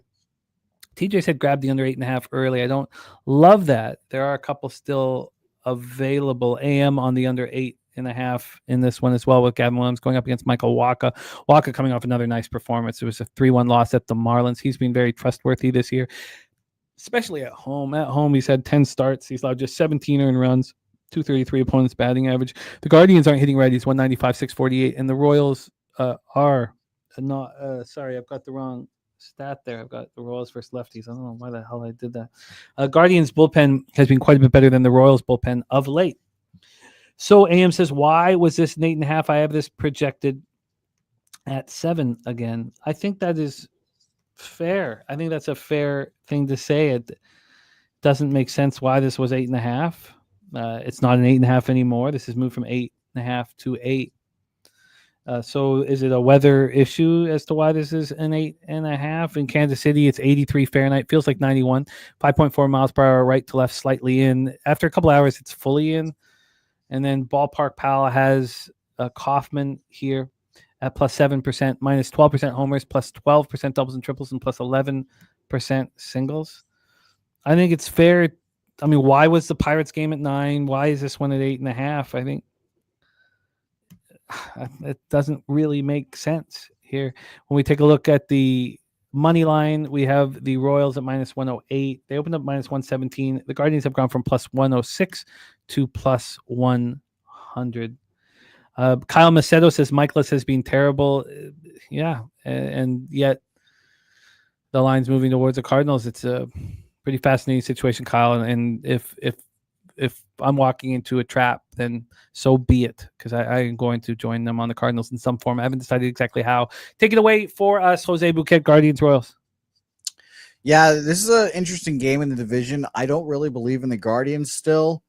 And those 2 home runs from Steven Kwan yesterday might be the ones that will keep him on the roster, because I definitely thought he might be a trade candidate along with Clase. But I just don't know how to feel about these AL Central teams right now. Tigers, Guardians, Royals, Twins, all of them here have been pretty confusing to me. So I've stayed off the game. Honestly, my initial lean was Kansas City because they were favored in this game. I was a little surprised to see them favored. I would expect this line to be kind of flipped, minus 120, minus 115 Guardians, but it's not too big of a difference. Well, not difference. It's not too big of like a shock, I guess, to see them favored. So I stayed off. Oh, let's hear what Wine Time has to say about this one. Guardians Royals. Yeah, guys, these are 2 teams, the AL Central, that aren't going to make a playoff push when it comes to it. By the time September comes around, these are 2 teams that I think are only going to fade away in that division. The AL Central's already locked up with the Detroit Tigers. They've got that division. I know the Guardians making that push on that winning streak, trying to keep the pieces that they had before the trade deadline. But I think yesterday, we're seeing what Jose Ramirez is doing out there, guys. I mean, this guy's out there stealing bases. He's trying to make things happen out there on the base path. We saw him go from first to third on a pickoff play, just absolutely wild, his hustle out there. This guy knows how to play baseball at a very high level. There's a reason going into the season why their manager said that he is potentially the best player in all of Major League Baseball. He just has that ability. I know he is getting a little bit older and his numbers don't look as good as they usually do, but this guy is a clutch baseball player. With that being said, they just don't have enough pieces over there in Cleveland, man. They really don't. You look at from the outside in, you look at that batting order. It's not good by any. I don't think either of these batting orders are good. I do think that their rotations, they've got some nice pieces out there. I do think that the Guardians probably should be a little bit more favorites here in this spot.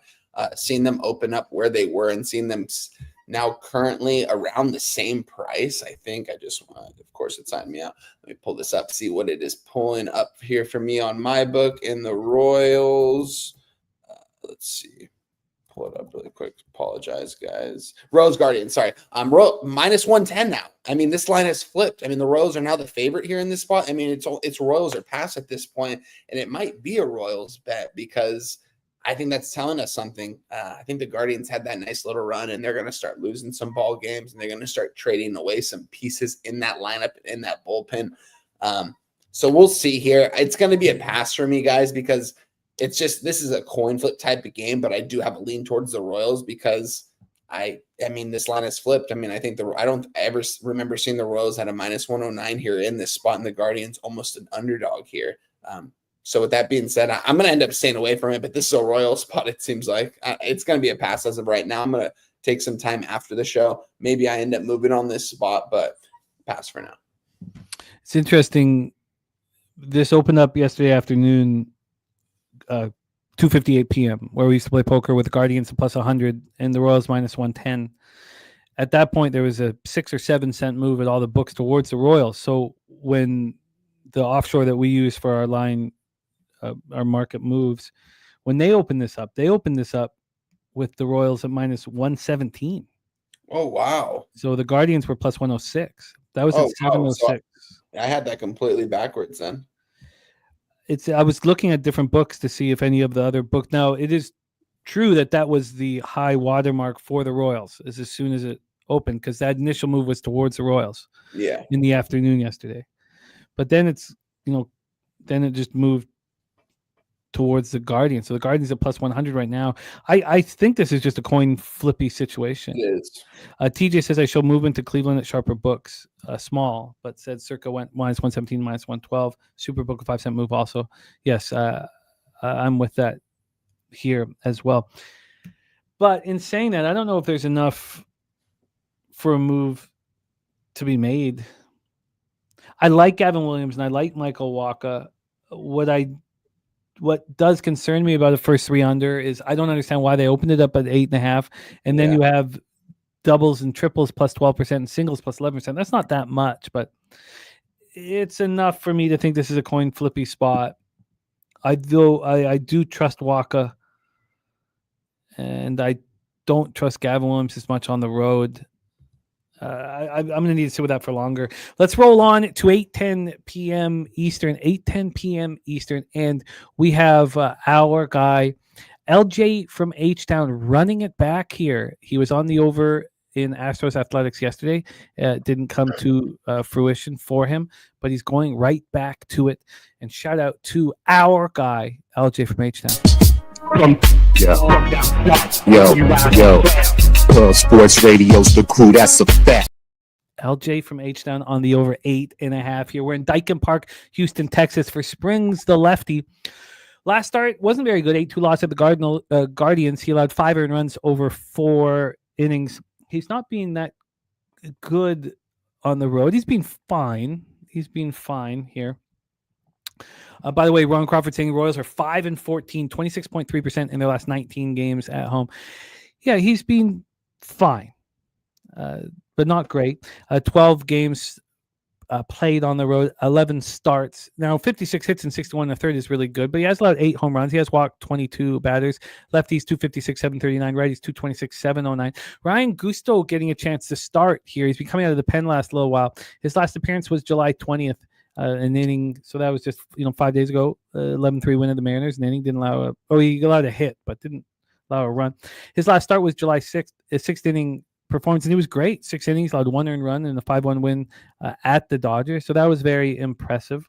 At home this year, he's been hit quite hard, and it's lefties that get to Gusto. And we know that the Athletics have some dangerous lefties in their lineup. right now. Butler, Kurtz 1-3, and then Soderstrom, who's not been hitting very well of late, batting 6th. The rest are righties in the lineup. So that is Springs and Gusto. Athletics versus righties, 235, 745 OPS. Astros versus lefties, 279, 756 OPS. And both bullpens have been good, and surprising to say that about the Astros bullpen that's been so bad for a while. So Dougie Weiss says A's clapped those Astros cheeks yesterday. Looks like Severino would like to be on a team, and he gave a nice showcase of himself. Here we have the Houston Astros at minus 127, a huge move to the A's. They opened up minus 152, they're now minus 157. The A's have gone from plus 139 to plus 117. It's a big, big move to the Athletics. From a total standpoint here, we have an 8.5. It's minus 110 to the under. This opened up minus 110 to the under. So this hasn't moved from a total perspective. And we go to the cash flow. We have 52% of the tickets, 51% cash on the Athletics, but the market or the book's moving. 89% of tickets, 89% cash on the under. AM is on the over 8 in this one. So then the next question for me would be, well, what is the price difference for the A's first 5? Do we have a real distinct advantage here? Remember, this isn't the Astros. I know that they're playing more than some of their parts, but this is a pretty weak lineup due to injuries for the Astros. Here at 365, the Athletics are plus 115 first 5 and plus 105. Plus 115 full game, plus 105 first 5, 10-cent difference. How do we not back the Athletics at least first 5? Mr. Belvedere is on them full game and got a really nice price at plus 140. Take it away. One time floor is yours. Yeah, shout out to Lim Belvedere. Seems like a really sharp capper in the chat. Every time, whenever you say his action, it always seems like it's the right side. I feel like me and him share a lot of the same actions. Shout out to Lim Belvedere. Yeah, when I capped this game yesterday, I thought Athletics. I was on the Athletics yesterday, and we cashed quite easily. Yeah, shout out to this lineup here for the Athletics. I mean, Kurtz, this guy coming in playing first base. This 1 through 5 could be really good with them, with Butler, Wilson, Kirks, Rooker, Soderstrom. Like, these are good hitters. Why is this team not winning ball games? They win ball games when we back them, though, guys. We back them in the right spots this season. I think I've backed more Athletics games. When I look over my action at the end of the season, it's going to be fun to see how many Athletics games I've backed, whether it's a total or backing them. It's very, very rare that I fade them, because usually when I'm on them, they're on a small dog, and I'll never fade them when they're a big dog, because it usually means that they're going to lose the ball game. But looking from the outside in, and I like Jeffrey Springs. Jim, this is a guy that I talk about all the time. It seems like every single Sunday when me and Spoons talk the Athletics, this guy's pitching, and I backed this guy on several occasions. I know his numbers don't always look great, but he still has 8. It's crazy that he has 8 wins this year. It's because they win when he's out there on the mound, and especially on prices like that. You got the first place Houston Astros here being, minus 1. What are we looking at currently here? We are currently looking at the Houston Astros minus 130, Athletics plus 120. I'm all over this. I'm going to move on it right now. I'm going to move on the Oakland Athletics, Sacramento Athletics, whatever you want to call them, plus 120. I think that this is the play here again on back-to-back nights. This Astros team, the offense, they don't have all their bats in that order, and I think this is I think that the Athletics bats are arguably better than the Astros bats in this matchup, considering how many guys are going to be out for the Astros. I like the Athletics here in this spot here. They're 19 games under 500, a slight dog here. I like their team total as well, over 3.5 minus 130. It's a little bit too juicy for me to give out to you guys, although I do think I am going to make that play. We'll see if I make it official on Twitter, but I am going to make it official. The Oakland Athletics plus 120 on the money line. This is going to close out like a plus 115, plus 110, maybe, I think. Oakland Athletics here in this spot, Jim. I love this spot. It's amazing that Gusto has that performance against the Dodgers and then doesn't get another opportunity to throw or start, I should say. That's interesting. I wonder if he puts too much pressure on himself at home. What are his issues at home? Was Springs' poor performance last start an outlier? It's the first time he's allowed over 3 earned runs in how many starts? He allowed 3 earned runs at home versus the Jays, but the Jays are really hitting. But then he had 1 earned run against the Braves over 6, 2 earned runs at Tampa in that AAA stadium, 1 earned run against the Tigers over 5, 1 earned run versus the Guardians over 7 1/3. He had not allowed more than 3 earned runs in 8 starts.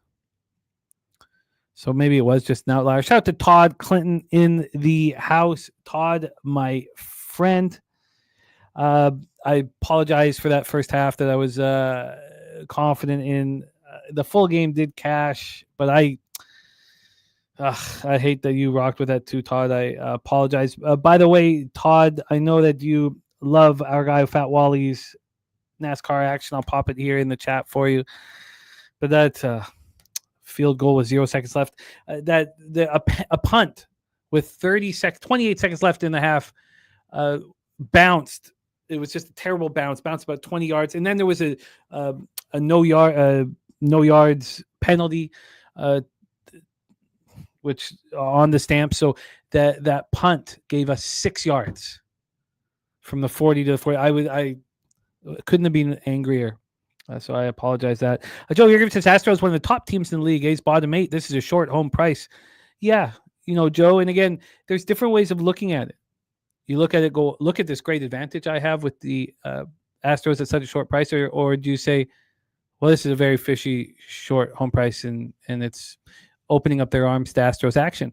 And there's no, again, you have autonomy to take this information and do whatever works for you. And I know you're a winning capper, Joe, so just, I get it, but I see it differently. It's a very, very fishy price, and I think that Gusto might get touched here. Jose Bouquet, did you move on Astros Athletics? No, I was a little bothered that I didn't move on the A's yesterday.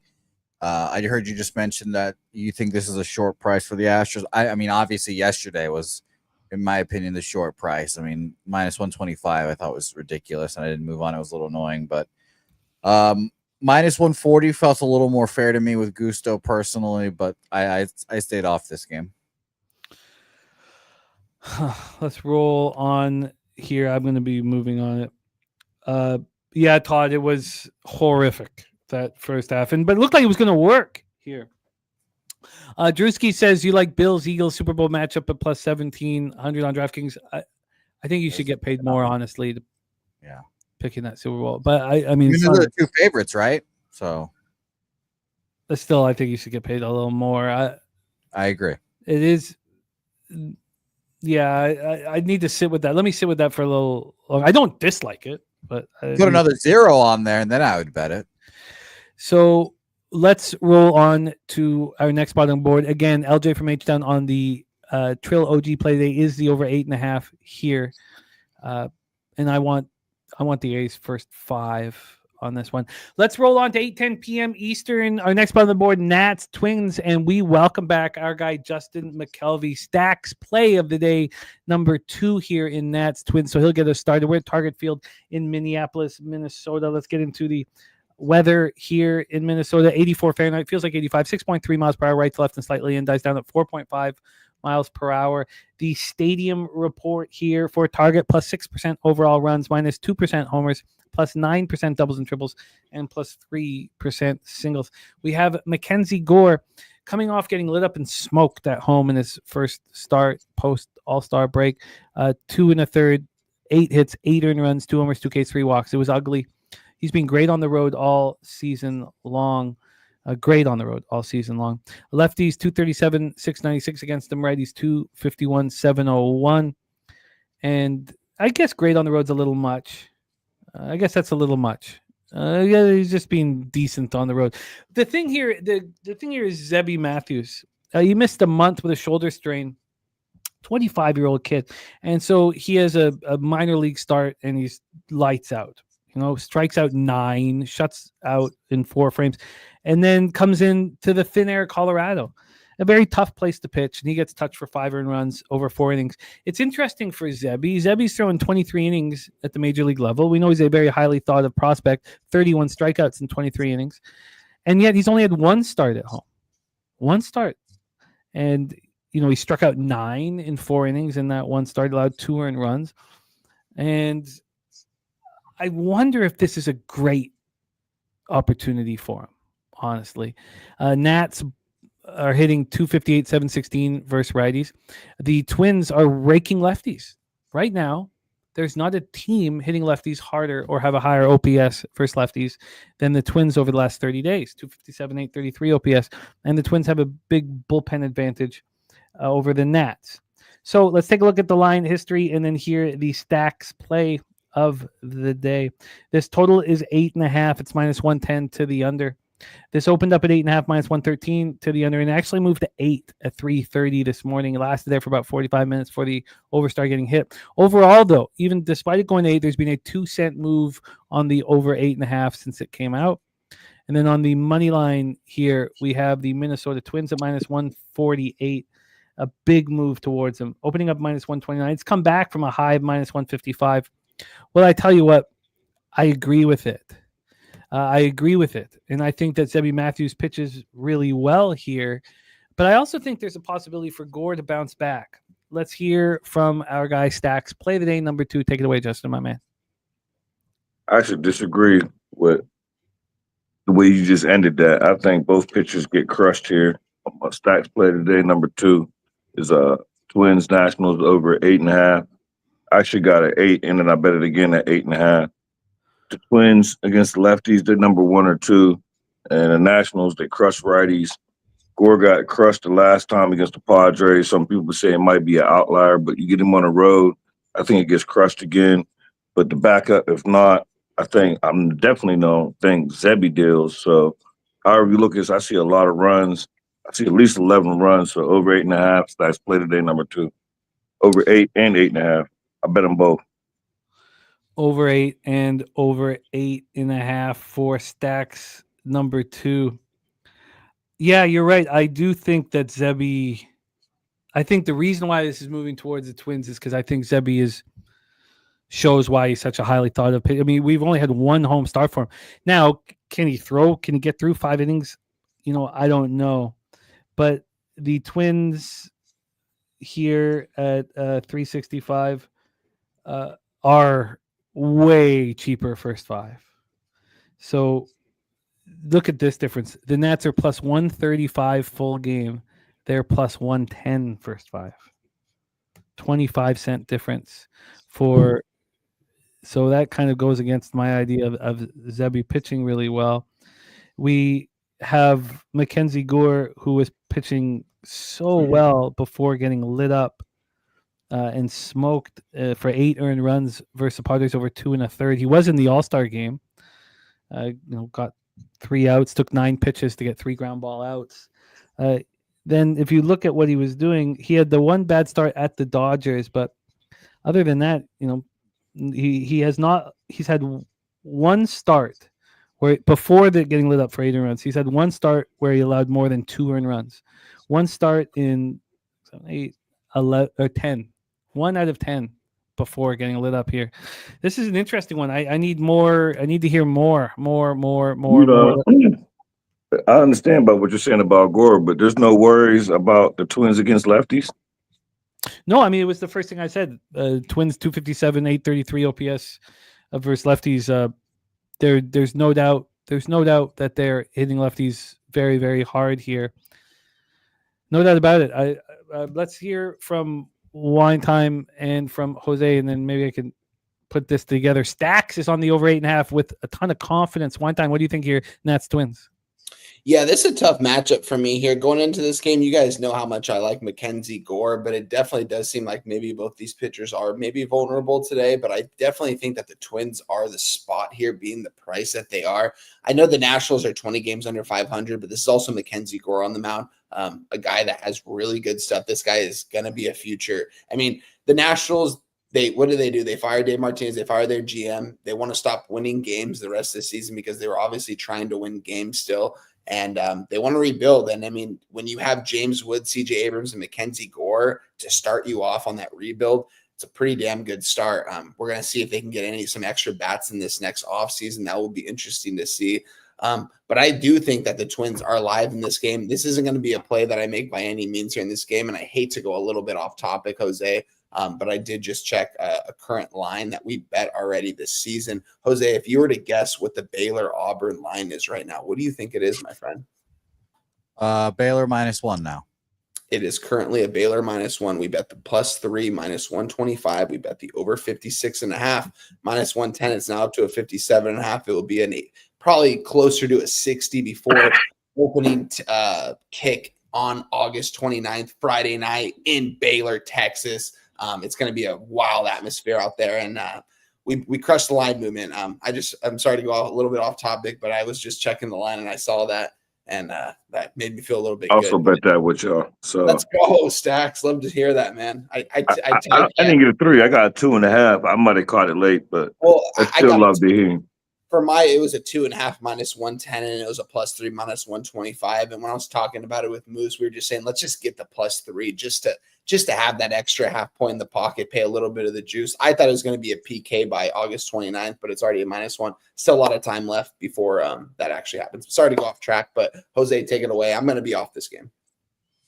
Yeah. So by the way, I had to refresh my odds sheet, and I just saw that huge move to the A's in the last game. Now it's back to -130, -125, where it was yesterday. So, well, for the Astros, obviously. So Jamie, I moved on the A's with you. If you're on it, I didn't see if you were on it officially. So I'm on the A's, and this is a rare bet for me. I hate making these bets. I find betting underdogs to be much easier, and just I don't know what it is, less stressful. But the big favorite lines when I lay juice is when I start stressing a little bit. And that's where I'll be freaking out. And I'm sure the first 5 innings of this game will not be fun. 6 innings. But it is operation. Just get Mackenzie Gore out of the game here, and we will win this ball game. I am on the Minnesota Twins. I bet the -150 straight up here. I was going to put it in a money line parlay, but I just bet the -150 money line. Right now, the line or the market, there's 55% of the bets on the Washington Nationals, 74% of the money on them here, and the line explodes towards the Twins. I was shocked to see this line where it was.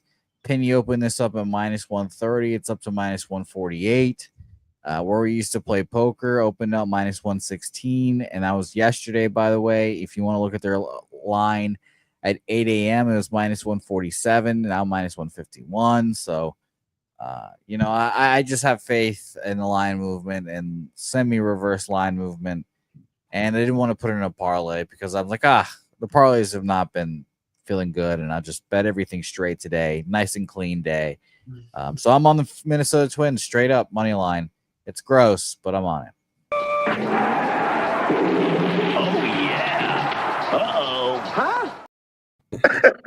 All right, buddy. Thank you. Got to play that. Hey, Jimmy, did you move on the A's? No, but I'm going to move on the first 5.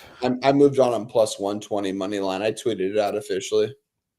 I ain't gonna lie, y'all got to look at Nick Kurtz, his props. Dude, it seems like he cashed every single night. I didn't tweet it out. And his first at bat, he struck out, and I was like, damn. And then he gets like 4. He ends up getting like. He's like the new Corey Seager. Yeah, he's. This guy. But although Corey Seager cashed every night too now, so. Yeah. Well, I've got so much to think about in these games, and this is what this show is for. But this is probably my favorite stacks. I mean, I love them both, but I like this one more than the Yankees, only because they embarrassed me last week. I am with you on this. Justin, I hope they don't embarrass you again. I tell you what. Swear to God, they better not. I have a feeling they might. I just need 6 runs. They ain't got to win. It's a strange situation here, though, because I expect Gore to bounce back, but of course the Twins are raking lefties, and I think this move is a very real one to the Twins. So maybe I should just stick with that. The confidence that you guys have on the over, the positive weather conditions. So that's what I'll do. I'll just be on the Twins on the -1 line. I think that Zebby shows out here. And again, I know that means 9 strikeouts, but I don't know what that means. Does he make it through 5? Does he allow less than 2 earned runs? We'll see. But I will be on the Twins -1. Stacks play today. Number 2 is Twins Nationals over 8.5. We heard the spot here for the Yankees team total over 5.5 at +104 for our guy Stacks. Will be rejoining us here with the WNBA. Shout out to our guy Justin Mcelvy. Stacks.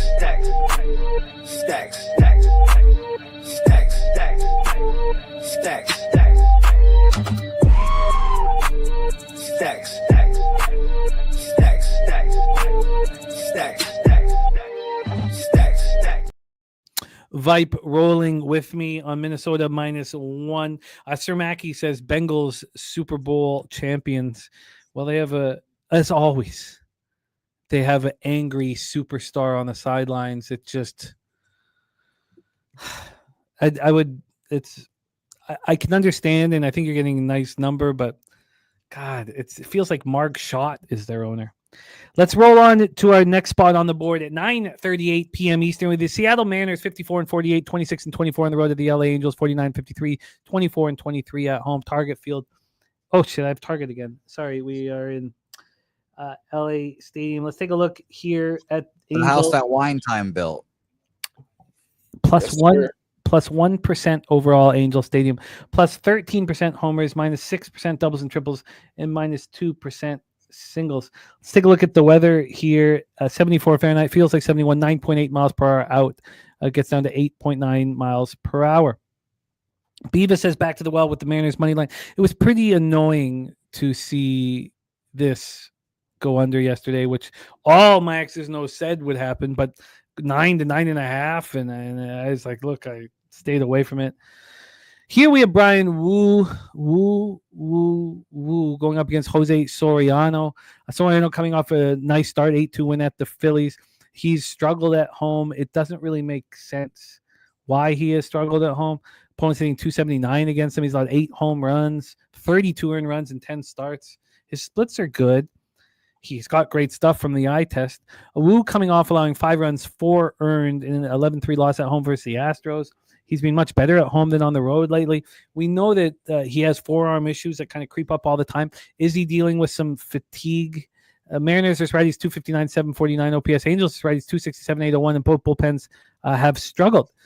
AM says Seattle LA over 8.5 +100. Says over didn't get there yesterday. Today it does. Beavis saying I'm backing Wu to bounce back here. Drewski on the Angels. No wager. I read out his stats. I can understand that other people won't believe that Zebby will have a good start here. Again, when people see those horrible stats, but he's only had 4 innings at home all year, and he's coming back off the IL, so he had a chance to sit back. That's where I think I have an advantage because people might be too focused on the overall state of numbers when he's only throwing 4 innings at home all season long. But again, we'll see how this bangs out. Joe Yerger says this line is right on the money. Teacher says Seattle drops 2 more cents, and I bet them. Fairline's -126. Seattle bullpen is a concern, though. Coin saying Seattle is now 17-5-1 to the over on the road the last 23 games. No, I feel you, Wager. It's all good, man. And I do the same. I read out the stats and you put them in there. It's all good, my man. Again, I see that he has a very high earned run average. An antiquated statistic. We have the Angels at +109, opened up at +108. So we've had no movement here. Mariners sitting at -118 right now. They opened up -119. From a total standpoint, we have the 8 at -113 to the over. This opened up at 8.5 and dropped to 8. Very, very, very interesting. And then cash flow for this spot, we have 80% of the tickets, 79% of cash on the Mariners line not moving, 87% of tickets on the under, 67% of cash on the under. This is my man Walla Walla Dose in the house. This is another tricky one. Angels baseball, Wine Time. Take us home. Yeah, we're going to be at the Big A here in Anaheim, California, guys. This should be a good game, man. I mean, Jose Soriano, I think he does have good stuff, but he does struggle at times this season. Going against the Seattle Mariners here, man, it was a tough game yesterday. Took a loss 4-2 there. Got really close there at the end. The Angels had the bases loaded. You know what I mean? The opportunity to win the ball game. hit it right to Randy out there in left field. Interesting enough, if you guys watched the game, Seattle, both their home runs, they hit the first row in the outfield, just barely went out of there. It was crazy to actually see. But with that being said here, guys, the Angels, it seems like they're kind of trending in the wrong direction. It's not that they're a bad baseball team. It's just that the fundamentals that they have out there on the field, and especially with runners in scoring position, it just seems like they can't really get them home. I do think Soriano can go out there and face the Seattle Mariners lineup and do pretty well against them. This isn't a Mariners team that scares me by any means here.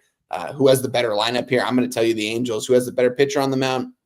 It's going to be pretty close here. I don't know who's really better between the two. I'd probably say Brian Wu. Jose Soriano, it's just he's either on or he's off here.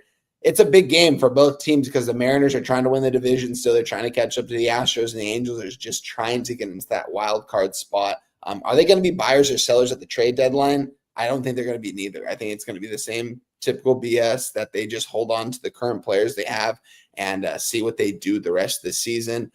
I know that the team within themselves, the way they talk about themselves, they do believe in the talent that they have to make a run. But I just, at this point of the season, there's been too many bad bounces their way this season to where I don't even think you can really rebuttal from that.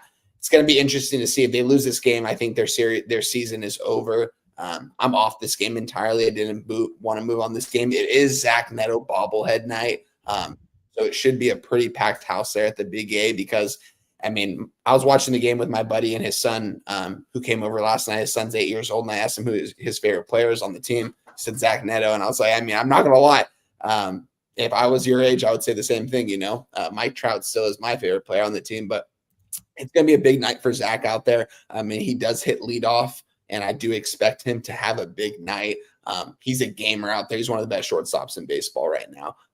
And I love the way he plays baseball. So it is going to be a bobblehead night for him. So keep that in mind. I'm going to be off this game entirely. I want to take a sideline for this. I have a lot of hate towards the Mariners, as you guys know. I think Julio Rodriguez, I think the biggest bitch in all of baseball, and I don't like him whatsoever. And I hope he never gets paid again because he's not that good. It's very overrated. But with that being said, he always crushes the Angels along with JP Crawford, who's also from Lakewood, another guy who I don't like by any means. I just don't like this Mariners team. And then they bring in Josh Naylor, another guy I don't really like. I just don't like this Mariners team. But at the same time, I'm not going to come on here. I'm going to give out the Angels because they're my team. I think this is going to be a pretty close game with both these pitchers on the mound. It's too much of a coin flip for me to actually put money on. I'm going to take a sideline for this one. What do you have to say about this, Jose? I'm going to stay off, but I lean Angels again. Disappointing loss yesterday for them when we were on them. Them being minus 150 was crazy, I guess. But I lean Angels here. Again, there's a bunch of people betting it. The line really has not moved much, so I stay off. Yeah, I mean, with all the big bets on the Mariners, it does feel like the market trusts Soriano here, and I mean, Wu was lights out, and then first start off with the break gets touched up. I always find that first week after the break so difficult. It's and then you have this very offensive weather. God, what's your expectation on Soriano here tonight? One time. So Soriano is the kind of guy, I mean, from the eye test, he has some really good stuff out there from the X and O standpoint. It's just when he gets off one of those 2 innings out of the game. I know I say that a lot about these Angels pitchers, but it really just comes down to, I think, 1 or 2 innings from all of them. At least that's what it seems. They can go 4 lights out innings, and all of a sudden that 5th, 6th inning, give up a couple base runners, then give up a big fly, and the game's kind of like already out of reach at that point. I believe in Jose Soriano. I think he's a really good pitcher. Like I said, when I look at both these pitchers, you're going to tell me Brian Wu's better. I would probably agree with you.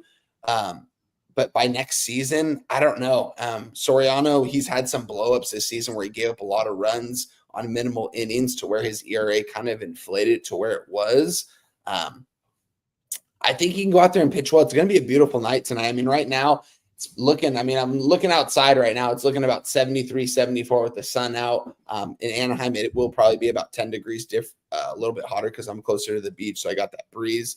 But Anaheim does seem like it will probably be around 80 degrees by first pitch. If I was to guess, I haven't even looked at the weather because I live here, so I kind of can just look outside. But I think it's going to be a good ball game. I think there's going to be it's going to be like a playoff atmosphere for the Angels. At least we've heard at least in their post-game interviews, what they've been saying. They're like, we're just so close. Like, we want to win, but we got to figure it out. If they don't figure it out this is a series that kind of defines their season. But at the same time, I don't know if they'll sell at the deadline because the Angels are known for not selling at the deadline. And there's only 6 days until the deadline. So it's going to be interesting to see. They have a 13-game homestand started yesterday, so they still have a 12-game homestand coming up. I hope the fans are out there rocking and rolling today and hopefully getting these Mariners, hopefully they're up there yelling at Julio Rodriguez every time he's up at the plate. But it's going to be a pass for me. Yeah, I think I'm going to stay off of it as well, uncomfortably. But I can understand Angels backers. Very interested to see what Wu does. Let's roll on to our final game in Major League Baseball here. New York Mets 59-44, 22-28 on the road. San Francisco Giants 54-49, 28-20 at home at Oracle Park in San Francisco, California. Let's get into the weather here. We have 60 Fahrenheit, feels like 57, 10.7 miles per hour out to center. It is very rare that this isn't an offensive ballpark the most run suppressing ballpark in baseball. It's not today. -7%. So it's -27% homers. Busch Stadium is -8%, but -27% homers, -2% doubles and triples, and +9% singles. Let's get into the line history here for our final spot on the board. We have a 7.5 juice to the under at -115. This opened up at 7, -121 to the over. It lasted there for about 3 hours before it moved to 7.5. When it was first at 7.5, it was +103 to the over. The 8:43 a.m. was -115 to the over. So we've had to move back to the under. But it is very, very interesting market from a total perspective. When we get to the money line here, we have the Giants at -132. They opened up at -136. The initial move pretty legitimately was towards the New York Mets. They opened up at +123 at 7:01 p.m. 12 hours later, they were +13, 10-cent move towards them. And now it's back at +122. So we have no movement. And I know cappers want to back Logan Webb at home. They have every reason to want to do that. 61% of the ticket, 70% of cash on the Giants, but it's not moving towards them. 60% of ticket, 76% cash on the under. So we have Clay Holmes, 8-5, 2.48 ERA, 1.27 WHIP. His last start, he allowed 4 earned runs and a 5-2 loss at home versus the Reds. He's been okay on the road, 10 starts, 20 earned runs. Allows a little over a hit an inning, 54 hits over 52 innings, 270 opponent's batting average. The splits are fine. Logan Webb coming off allowing 4 earned runs and a loss at the Blue Jays in Toronto. He's allowed 16 earned runs in 10 starts. Lefties hitting him quite a bit harder than righties. Lefties 283, 763 OPS. Righties he's shutting down. Lefties in the Mets lineup. Number 1, Nemo hitting leadoff, Soto 3rd, McNeil 5th, and Brett Beatty batting 7th. Then you have Alvarez and Mauricio, who are both switch hitters, who will likely hit from the left-hand side.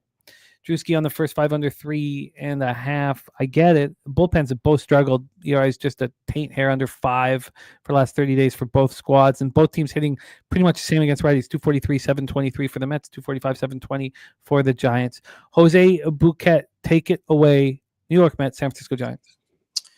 Yeah, if the home road thing was flipped here and Logan Webb was on the road against the Mets, I would be on the Mets most likely. I like Clay Holmes, one of my pitchers to watch this year going into the season because he's not pitching the 9th inning and he's a mental midget that can't pitch in the 9th inning. So I like the Mets here, but not going to move on it because Logan Webb at home is a dog, and I just didn't want to go up against him here, but I still lean that way. Yeah, I get it. I guess it's the state of the bullpens is the reason why this immediately went from 7 to 7.5. I'm surprised that it's gone fully U-shaped. What is your plan? Wine time, last game on the board. It's tough, guys, because I don't have action, excuse me, on the last 2 games on the board, which are the late night games over here on the West Coast. I mean, the Angels comes off at 6:30, and this game comes off at 7:15.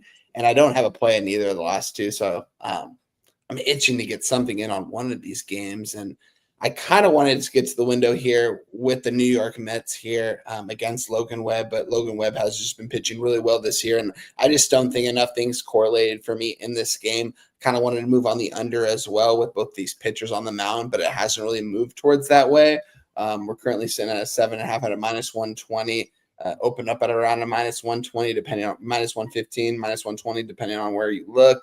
And it hasn't really moved, so that makes me maybe think that this game might not go quite under, but I just like both these pitchers on the mound today, so I couldn't end up getting to the window on this game here. I ended up just taking a pass on these last 2 games on the board, which, it's kind of tough because, it's 6:30, 7 o'clock. It ain't late for me over here on the West Coast, on the East Coast and the Central time. It is a little bit later out there. You know what I mean? For me, I kind of want to have some action on these last couple of games, but I'm going to end up having no action here on these last 2 games. Nothing for me in this game.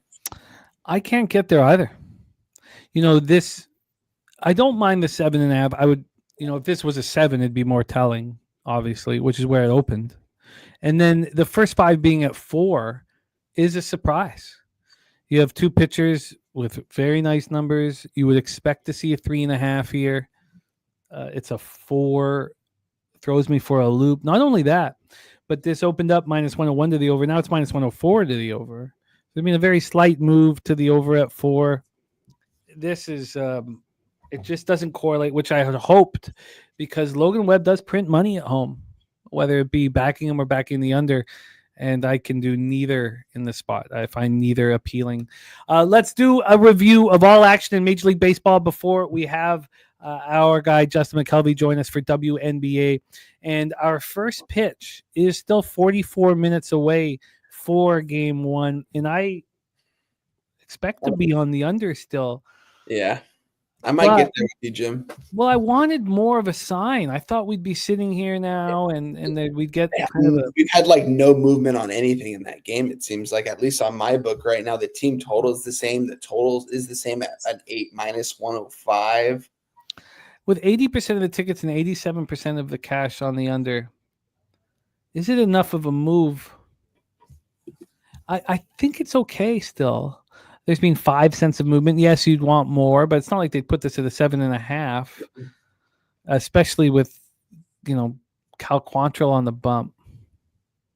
So I still think I get there, but I have 43 minutes to make that decision, and we have 3 games in WNBA to cap. So let's do a review here. My guy Nate Dog 420 is on the Peralta over 6.5 Ks here. Coin saying any interest in the Milwaukee first 3 under 2.5? Yes, but there's no need for it, because you have 2 bullpens that are pitching phenomenally well right now. So, and I don't want to double up, and I want to trust the ball. I mean, what's the biggest question mark in this game? It's Cal Quantrill. So yes, I have interest in it and I like it, but I would prefer the full game under. But the first 3 under 2.5 in the Giants game is -250. I like that. Sorry, -150. Excuse me, -150. I like that. But why is not a 3.5 first 5? I like that cost. If you want to compare that to the Marlins Brewers, remember I was surprised. I said it was -125. It should be more expensive. And I said I expect it to be -135. But by the time the show's over, right now that 3 is, quickly here for Marlins Brewers, that first 3 has gone 5 cents towards the over. So no, I don't like it. It should be much more expensive than a pick 'em at 2.5. So no, I do not like. Now again, it could still hit, but I do not like the Marlins Brewers. They're saying that Quantrill's vulnerable. Maybe it's a better live bet here. So let's go over everything here. I've not bet anything yet in MLB. The Pirates interest me as well. You're going to hear wine time on the Pirates. He was close to that team total over. We'll see if he moved on that. Then the first 5 over and the Yurfie in Philly Yankees. I know that Jose and Weinheimer are on the Red Sox, but I do not think that the line makes any sense. I think the Red Sox should have opened up as a favorite with Bayo on the mound against Sheehan. So, in fact, I would like to see what happens when the lineup's announced and Mookie Betts isn't in it, and the Dodgers are appealing to me. Then we bet both Jose and Wine time on the Tigers, and I get it. I need to study that a little bit more.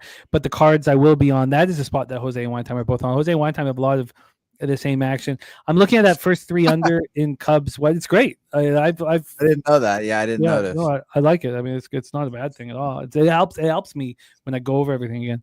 The Braves first 3. What the hell do I do with the fact that it's not cheaper for Eovaldi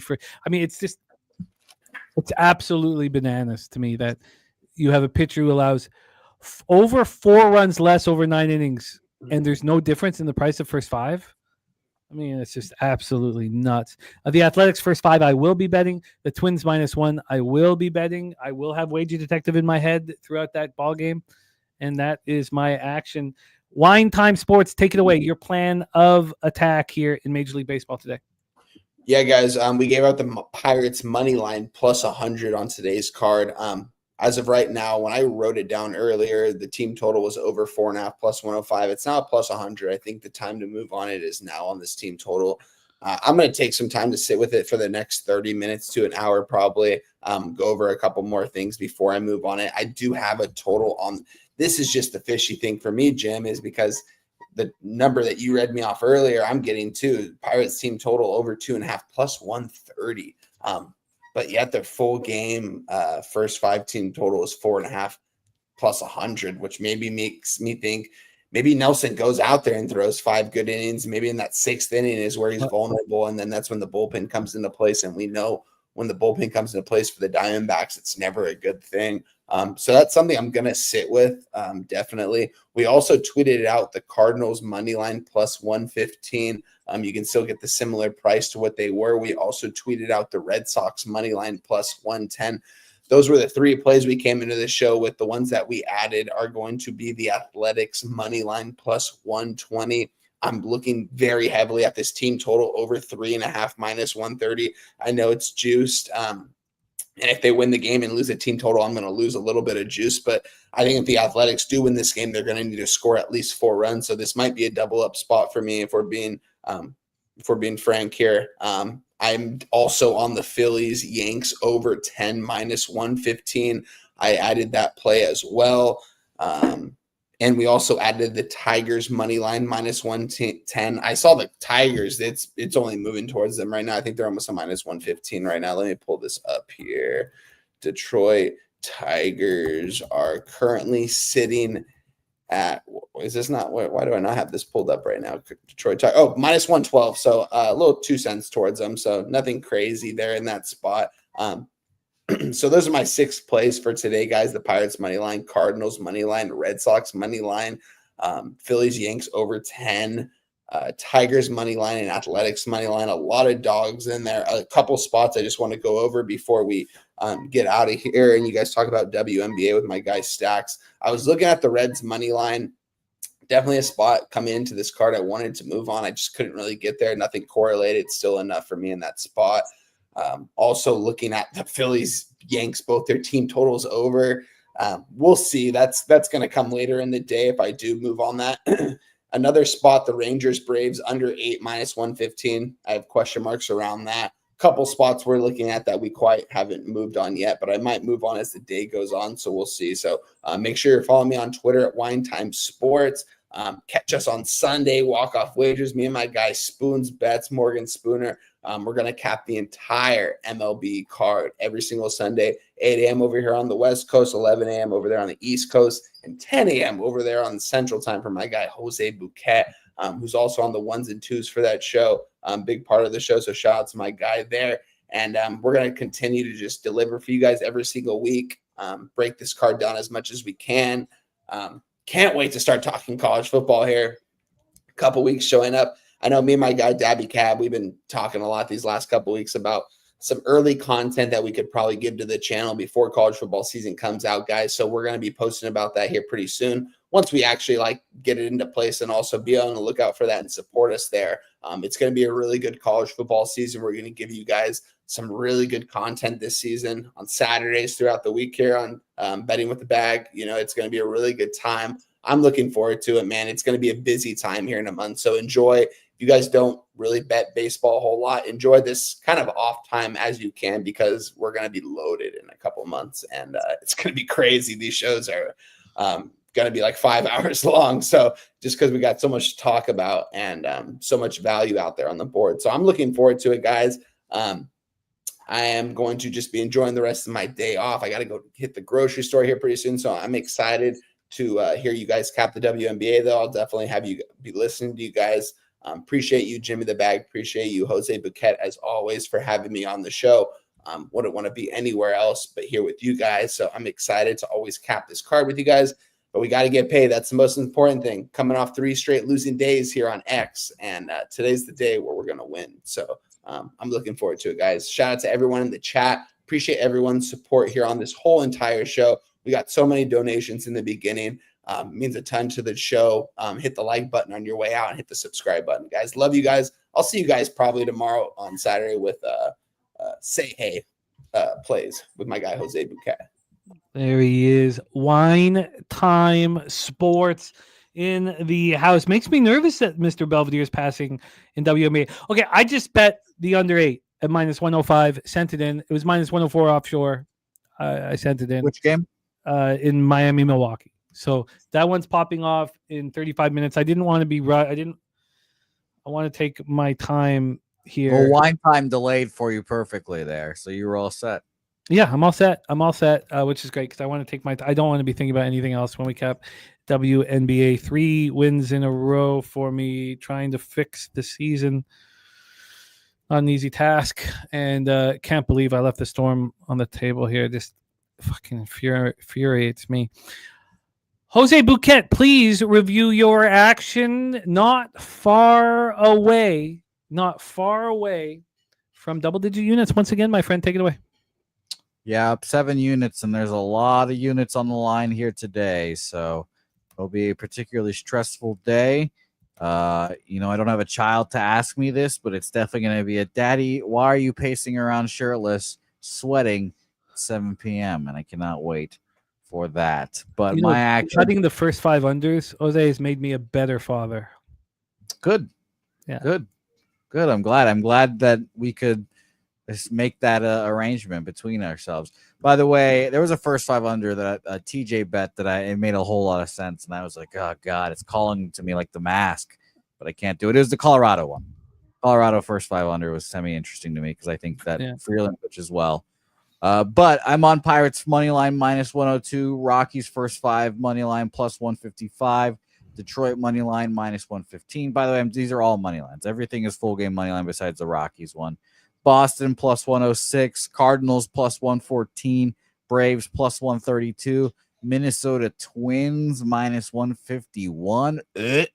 And then A's +120 for me rounds out my card. Up 7.33 units on the year. Would be nice. Here. So can't wait. And Jimmy, whenever you bet the Dodgers, just don't tell me about it. It's raining right now in Boston, so I hope the game doesn't go for our sakes. And by the way, here's your fun fact of the day. The Red Sox concession workers are striking right now to get paid, so they no fucking hot dogs on that game, no beer, no nothing. So John Henry, pay up, you son of a bitch. I love the robbery of Fenway in that movie. It's the only movie where The Town. Yeah, that's a pretty good movie. Yeah, great movie. I'm surprised you've watched it. 10 years ago. I mean, I don't know. But yes, when it came out long ago, I watched it. It is time to talk WNBA.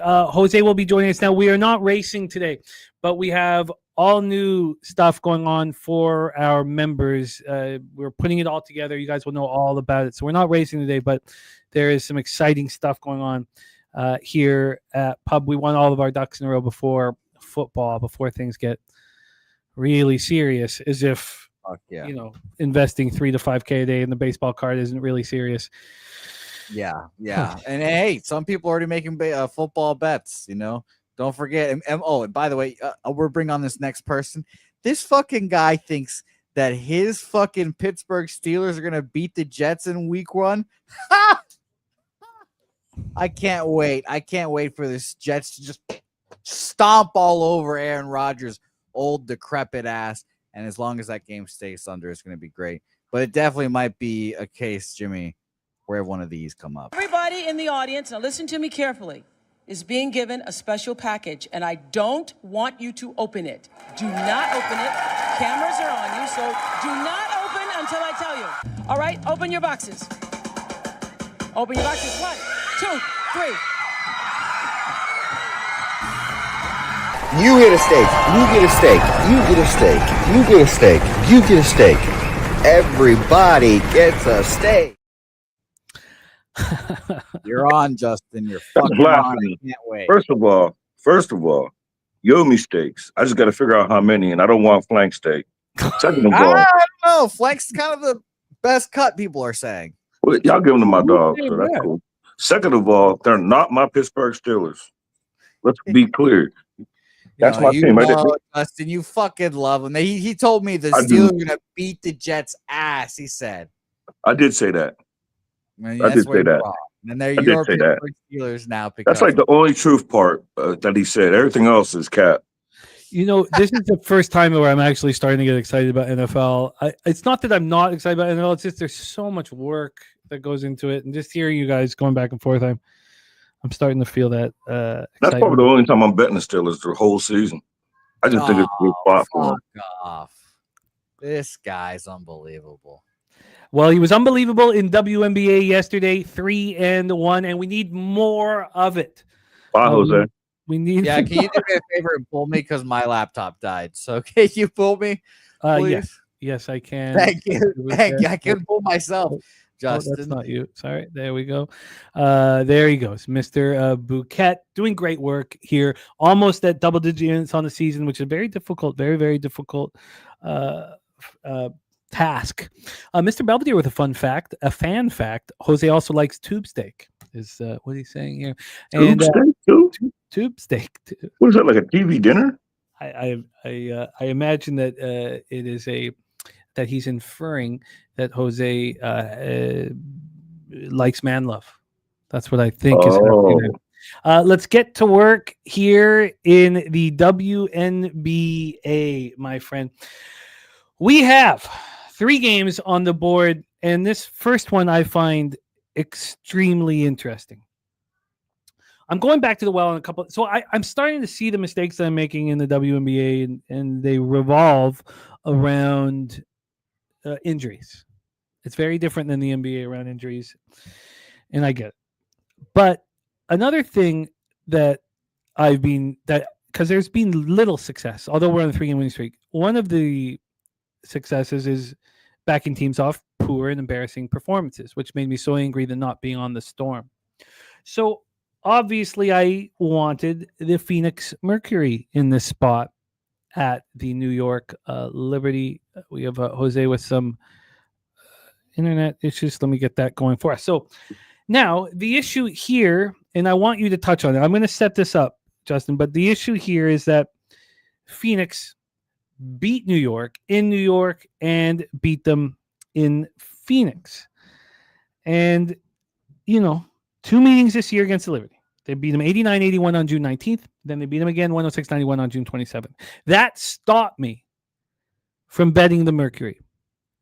And it is the 2 key points in this game. One, the Mercury, opening up the second half of the season with a very underwhelming 90-79 loss at home to the Dream. We were all over the Dream in that.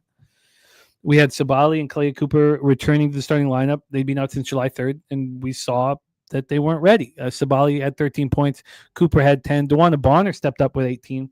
Alyssa Thomas had another, all-round game, but only 7 points, 11 boards, 9 assists. Phoenix shot 29.7% from the field, 3 of 15 from three-point range. That makes me want to back them. But I couldn't because the Liberty have been beaten by this team twice. And I just couldn't. I couldn't. But that can change. Drewski on the Mercury +6. The Liberty opened up their second half with a 98-84 victory at home over the Fever on Tuesday. It was their 4th straight win. Jonquel Jones returned from an ankle injury and looked great, 18 points in their return. Here's another part. Phoenix has beat the Liberty twice. In those 2 games, Jonquel Jones played 9 total minutes because of the injury. The Liberty are 9-1 with Jonquel Jones in the lineup against the Fever. Brianna Stewart and Leonie Phoebich, she scored 17. Sabrina Ionescu had a very disjointed game where she looked bad until a run to start the fourth quarter, which she often does to start the fourth quarter, finishing with 13 points and 9 assists. She actually had 10 straight points there. So all of this is moving me towards the Liberty, and that means that maybe I should just not bet this game, which I'm totally comfortable with doing.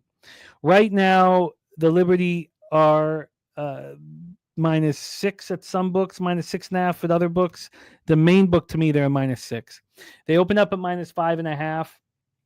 They moved up to 6 and then to 6.5 and then to 7. They were a -7 this morning. They got up to -7.5 at 8 a.m. If we were sitting here at a 7 or a 7.5, I would probably be on them. But now they're down to a 6. So there's still been a slight move towards them. From a total standpoint here, we have a 171.5. This opened up at 169.5 and has climbed 2 points.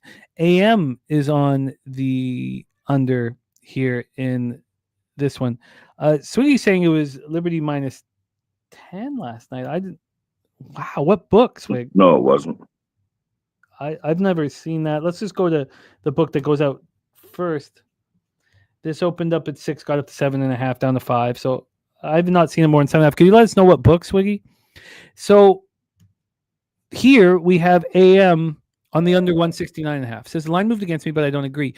That is another appealing spot. You know, we had a high scoring 89-81 game, 170 points, June 19th. Then we had 197 points scored on June 27th.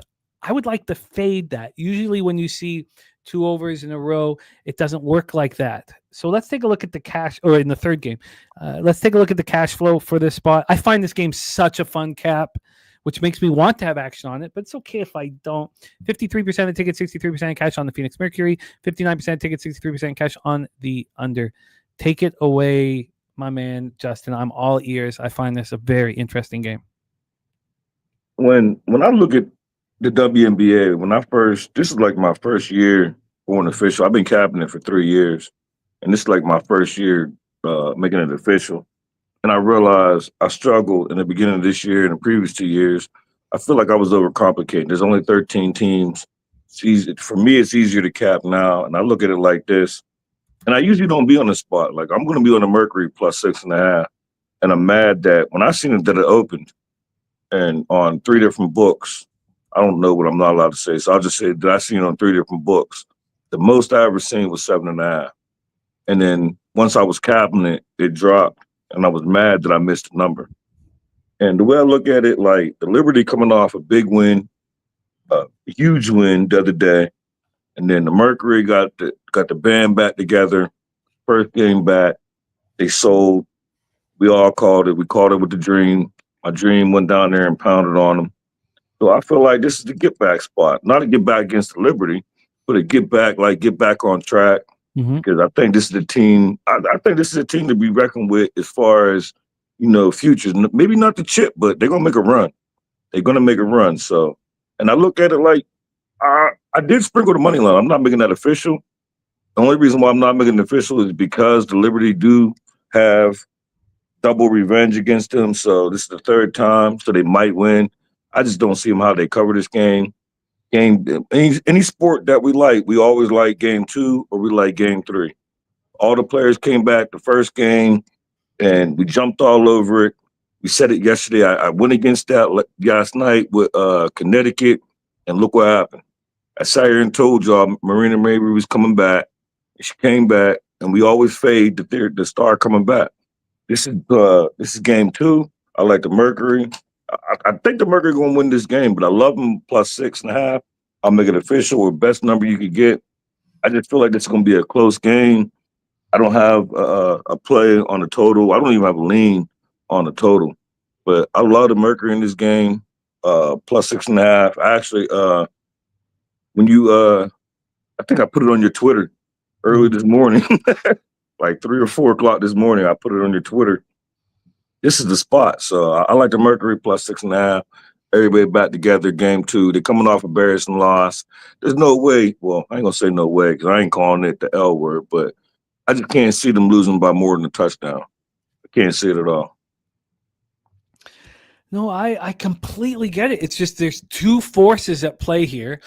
Yes, the bounce back from the Mercury. And secondly, what AM's saying, he's saying that this game is personal to the Liberty, maybe physical. The expectation that these teams meet in the semis is clear. These are the 2 seed and the 3 seed here. With all that being said, I don't know how much I want to invest. I'm with DC Capper. I'm with Liberty in the under, but I do agree that the second game that the Mercury are going to bounce back after this horrific performance. And this is also the first leg of a back-to-back for the Liberty. Not that anyone cares about it. They play the Sparks tomorrow. No, so, I care a lot about that because I honestly, if I bet unders every time that the favorite was in game 1 of a back-to-back, I'd be laughing.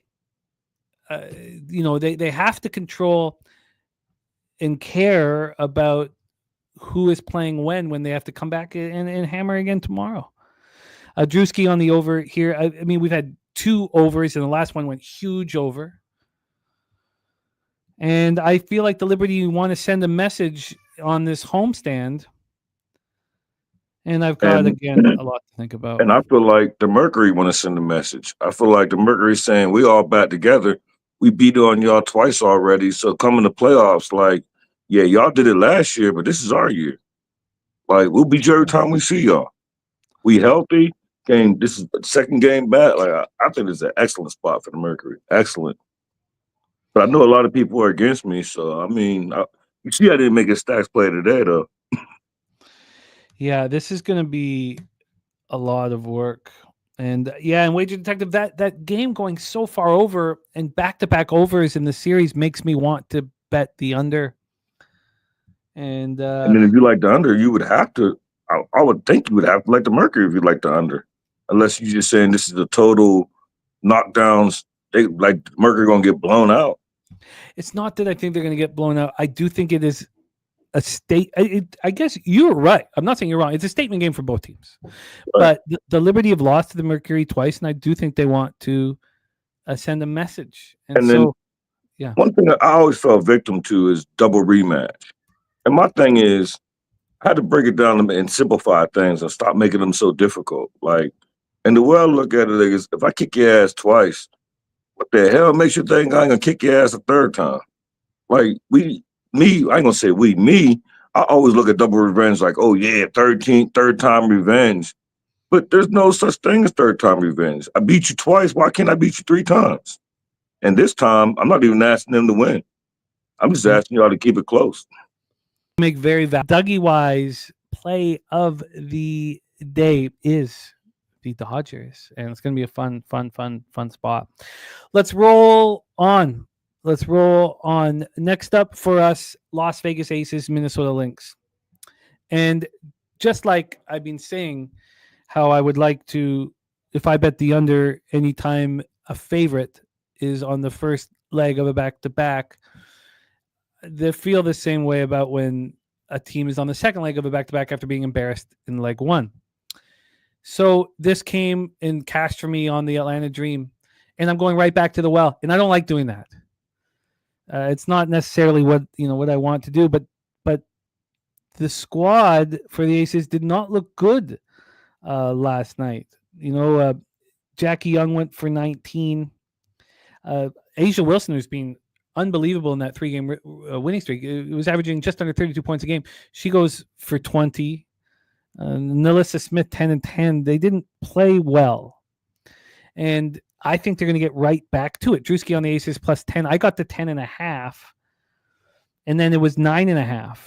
It was 9.5, and that made me feel good. Then it was 10 before the show started, and now we're back at 9.5. And I did. Is there Jackie Young news in this game? Sorry? Is there Jackie Young news in this game?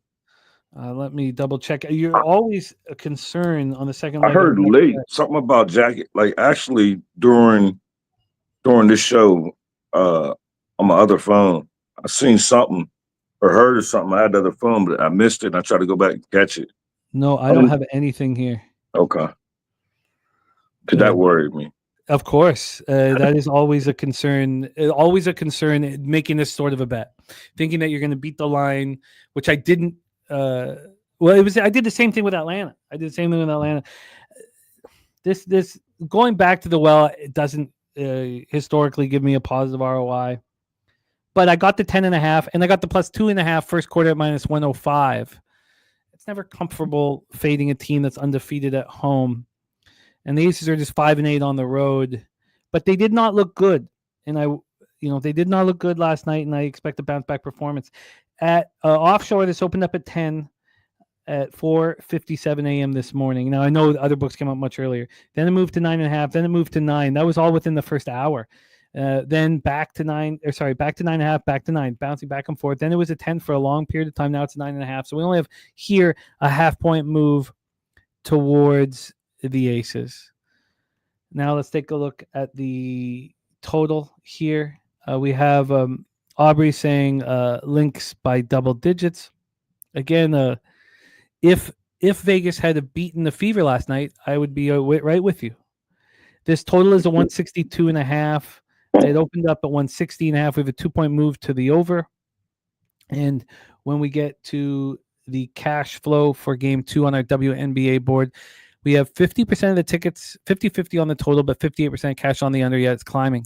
Then we have 91% of tickets, 93% cash on Minnesota. Well, that is the wheelhouse. 9 out of $10, 9 out of 10 tickets coming in on the Lynx, a 1-point move away from them. And you have an embarrassed team. But let me repeat it one more time. Having cash so easily on this exact same angle 2 nights ago makes me nervous. Take it away, Justin. Aces, Lynx. Funny thing about this game is we did a video on this game yesterday at the same exact time of 4 p.m. Eastern, and we couldn't get a line for it. So we asked Ron Crawford what his number said, and his number said 12. And I laughed at him, like literally laughed at him. I was like, there's no fucking way the Aces are going to be getting 12. So then when I seen how close it was, it had to make me think, like, why are the Aces getting 12? Like, I didn't get it. Then it was 10, and I missed the 10.5. I looked at it, but I was still capping it.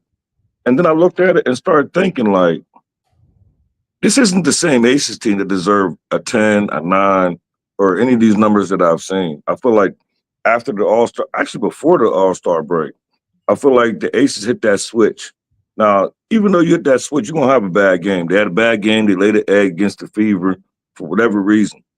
But you're not going to sit here and tell me that all of a sudden they're going to lay 2 bad eggs, so the Aces suck. And then I look at it, I'm not scared of the same situation that we were just in. We just cashed on back-to-back with the Dream.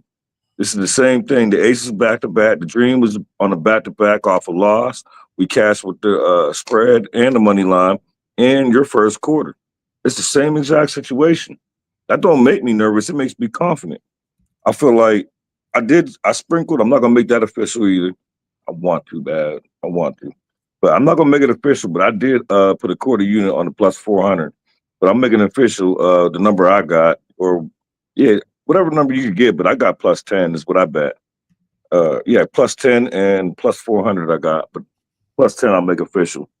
I think the Aces, I'd be surprised if they lose this game, but I'd be really surprised if they get blown out. Like, and then the thing, I see another trend. The Aces first half, I was told about this morning. When they coming off a loss, the Aces first half is like 5-0 or something like that. They're undefeated first half. So my thing is, if they're covering the first half, there's no way they're gonna get blown out the second half. And the Lynx, they blow out dumpster fires. They don't blow out good teams. And I think this Aces is a good team. I think they're getting healthy. I think Asia, like everybody was looking forward to it. Like, I don't know. I just like the Aces. I think it's a good spot for them. I think they win this game, and 100% think they're gonna cover this spread. I love hearing all of it. By the way, you can get a 10.5 at minus 105 currently at Caesars, which I'm surprised of. So we'll give you that for sure. I was hoping that Heidemann, who hurt her ankle in the third quarter of the Lynx game on Tuesday, might not play, but looks like she will be in the lineup. I also, I like fading a team after they beat up on the worst team in the league. Lynx just beat this guy 91-68. Now I know you could say Connecticut's worse than them or whatever, and that's all valid. But the Lynx opened up the second half against a weakling and destroy them. So I like it all. I'm comfortable. Yeah, it's a team coming off a blowout and a team that just got blown out. Yeah, which is again the wheelhouse, absolute wheelhouse. Everybody's looking at it like, oh, they just blew out the sky. Oh, Aces just got blown out. Oh, Aces just played yesterday. So a lot of people on the Lynx. So I get it. I even got laughed at earlier. No, I like it. I can't receipts for that one. I like it. We're on the same page here, and Jeff Matthews on Aces first half spread and money line. Let's talk about our final spot here on the board now. In NBA, I'm coming off a very strong year. My strongest year public that I've ever had. I've only had one losing year public in NBA, but I haven't had big winning years. And this wasn't that huge. I think I closed around 20 units up on the season. But I stopped betting totals. And I'm looking back at, why am I struggling in WNBA? And I know that I need years and years of doing it to elevate my game. And this is part of the process. But why am I betting so many totals? AM on the over 159.5 and Wings Valkyries. So I am on the under 163 in this basketball game. And again, it is more kind of psychological and injury driven, and I'll explain why. Let's first go over the line history here. We have a total at 162.5. This opened up at 161. It got up to 163.5. I didn't know that. That was during our show. Damn, would like that. It's now 162.5. So we've had a 1.5 move to the over. From a spread perspective here, we have Golden State -4 at -111. They opened up at 3.5 -111. Here we have Kayla Thornton out, and she's their star. And she's out. They haven't played a game without her.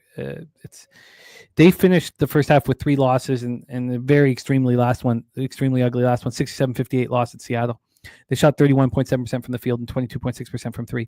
They have said, the coaches have said, we're experimenting with different lineups. This is our first game without Kayla Thornton. We are experiencing with different lineups. So Kayla Thornton not in the lineup. And that's why this line has moved towards Dallas. But we've known that Kayla Thornton was going to be in the lineup for a while.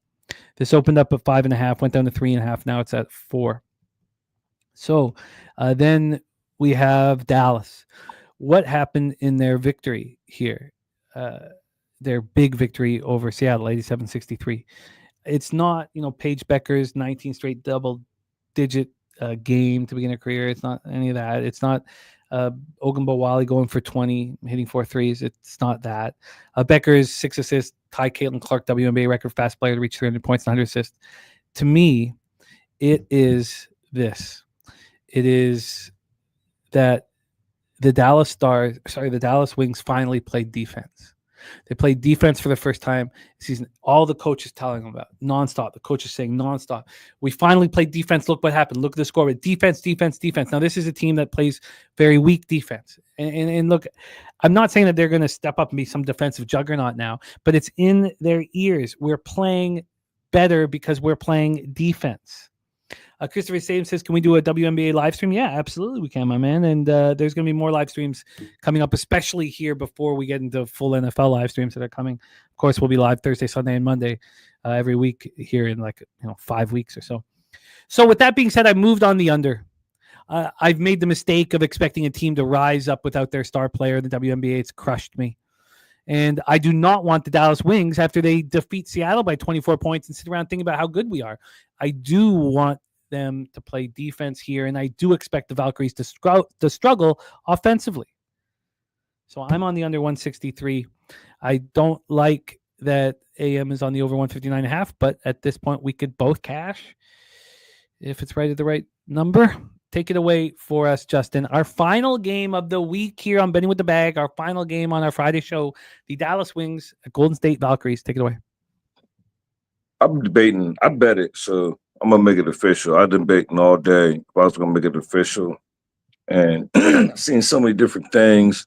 And the only thing that worries me about my bet, which it didn't worry me until after I bet it, is rust versus rest. But I'm on the Valkyries first half. Best number you could get. I got -2, but I don't know if it's going to be -2 with a 4.5 spread. Now it wasn't 2 when it wasn't 4.5 when I bet it. Oh yeah, you can get 2, no problem. Oh yeah, I won it. And when I bet it, I've been betting the Valkyries first half all year. Anybody who watches our videos know. And I had a 9-0 run betting the Valkyries first half from June 17th up until recently. But most of the time they was dogs. But I believe this is the revenge. Now, the only thing that worries about me in the first half is Russ versus West, because they haven't played yet. They haven't played since before the All-Star break.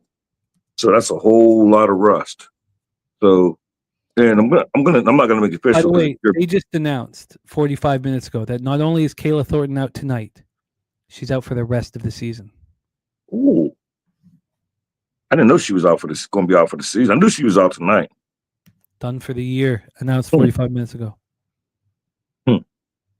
Interesting. I'm gonna tell your under. I do like that because mainly, Justin, if this was the NBA, I would be all over the Valkyries. But I've been making this mistake all year in the WNBA. It's different. And I loved it when I bet it. I loved it yesterday. I bet it yesterday. But then I overthought it after I bet it and was like, it's been a long time since they played. Yeah. Like, it's been a long time. Like, I should have did the full game because it might take them a half to get their legs loosened up, to see a couple go in. That's why I love your under. So I'm pretty much betting the under to protect my first half bet. But I'm gonna make it official. Valkyries first half -2. That way, I want to do 5 games I want to do 5 games when I come on here. So I'll make that official. But got a little bit of anxiety about it. But I love your under though. Well, we got your -2. I've got a lot to learn in WNBA because, again, like I'm saying, if this was NBA, it'd be a slam on Golden State, especially with Dallas coming off a 24-point victory when we know they're not a good basketball team. It would just be a slam. And they suck on the road. Like, that was an outlier that they just did when they pounded on the Storm. That was an outlier. Well, we got a nice number for you on the under, available at the sharpest offshore in Costa Rica. Under 163.5 at -115. Under 163.5 -115, half point higher than I am. And most of the books are at 162.5. So that is a really, really nice number. And the thing about it is, you said if this was the NBA, a lot of times you got to treat this like the NBA. The only thing is they're women. That's the only difference. Because the same spots be the same spots, like the Dream when we cashed. Wouldn't you have bet that if it was the NBA? You still would have been on whatever that Dream team was. Absolutely. That's not the mistake I've been making. The mistake I've been making is expecting the players to step up when their star player or star players are out. That's not been happening. And I don't mean it's going to sound like I'm being disrespectful, but I love all women. I ain't being disrespectful, but we can't expect that from the women like we expect it from men. Just bottom line. And like they don't step up the way the men do. Yeah, no, that's true. And there's a lot of there's a lot of intricacies in WNBA, and I'm starting to figure them out. A lot of tangibles, intangibles, and I'm starting to get them. But right now, there's only 13 teams, so it's got to be the easiest sport to catch. CFL, we have 9. Oh, see, maybe I need to get in the CFL. Yeah, man. All the PJ Walker slander from Gorki. Yeah, I couldn't feed into that because I know who PJ Walker is, but I don't know what he's doing in the CFL. So, well, it was his first foray. Really, he got signed late in the year last year, and so wasn't he a Panther a couple of years ago? Oh yeah, man. Yeah, dual threat. He's perfect for the CFL, and he sucks. No, look. There were a lot of people with Calgary Stampeder bets. Okay. And he came on and didn't look good in the last 5 minutes. So now he sucks. There was a lot of that talk in social media, which only makes me want to back him next week, honestly. But we'll have to wait and see what that line is and all of that. I like it. I like where we stand, and I've got a lot of work to do now. We also have first pitch popping off here in Milwaukee. We got a huge day of sports and action ahead of us. The roller coaster starts in seconds. Yep. 9 teams, Christopher, my man. 9 teams in the Canadian Football League. We're still hoping we get a team in the Maritimes and Halifax to make it an even 10. Let's review WNBA action here. Justin, go over your card. I got you the 6.5 and minus 117. We're giving him lines available unless they've been tweeted out. So he's getting the 6.5 and minus 117. The Aces plus 10.5 and minus 105. The Valkyries first half minus 2 at minus 110, and the under 163.5 at minus 115. 4 bets in WNBA. Did I miss something? Nope. Okay. That's everything here. Well, you said 163 for the under, right? 163 and a half. And a half, minus 115. And if you are liking, and we certainly are liking what Justin's bringing to the table for us in WNBA, can't wait to rock in NBA and NFL with him here on the channel. But our guy, Justin, is putting out a video alongside Ron Crawford and Ramon Scott, a great group there. Well, no, it's funny about that video, funny but not funny. Mm-hmm. They're waiting for me now. We do the video at 4:00. Okay, well, you can bet. No, but I told him, I texted him and told him I was going to be a few minutes late. What a great group that you rock with. Thank you so much for making time for us, Justin. You crushed WNBA. The only loss was a plus 210 money line. That's when you know that you're reading things really nicely. I'm taking my swings. So keep up the great work. Please support Justin, as selfless as you find in our industry. I'm going to pop his X handle here in the chat. Please support our guy wherever he is and whatever he's doing. And he needs more followers. He asks for nothing in return. If you don't follow him on X, please hit this link and start following him. Justin, spectacular work. Any last words for the Capper Sport in the show? Let's kill it. Like, we ain't got, like I told you earlier when we was texting, we ain't got no other choice. We got to win. So nothing else to do but to win now. We capped it. Let's do it. Absolutely. Well put. Well said. Our guy, Justin Mcelvy, going off to go rock with our friends over at Tony's Picks. So appreciate y'all. Cash. There he is, our guy, Justin Mcelvy in the house. It is time to put a bow on the proceedings. Let's bring back our guy, Jose Bouquet here. Oh, I got to do it. My pleasure. My absolute pleasure, Jose. I love closing the show because that means I get to drop our guy LJ's song. And we have another one. We have a second song, which we don't want to tell you guys too much about, but we have a second song coming out here very, very shortly. Well, I'm excited. I'm excited about that. I have so much work to do now. I wanted to sweat out my anxiety, but I'm not going to have time. My wife's leaving in 45 minutes. I got to get this action in, so there'll be no sweating out anxiety. I'm just going to go right to the bank. Let's review action here quickly. In CFL, I'm on the Elks plus 9 and the Elks team total over 21.5 and minus 120 today. We had Gorki, our guy Gorki, making his betting with the bag debut, and he's taking the team total over 34.5 for the Roughriders at plus 125, going for a big score there. Bobano's on the Elks team total over 20.5 and minus 130, and the over 53.5 and minus 120. That's tonight's action. I'm interested. I'm going to back the Argos. I think the problem is the Bombers are angry. God, maybe I just stay off. I got to figure out that game tomorrow. But I did double up on the BC Lions. This is another one of those spots that I absolutely love. When, we talked about why Bobano really talked about why he thought it was a letdown spot for the Calgary Stampeders. Yesterday, and he was right. He was absolutely right. The Tiger Cats 4-game winning streak, I think, is very fraudulent. I think they're a good football team, but their 4-game winning streak is fraudulent.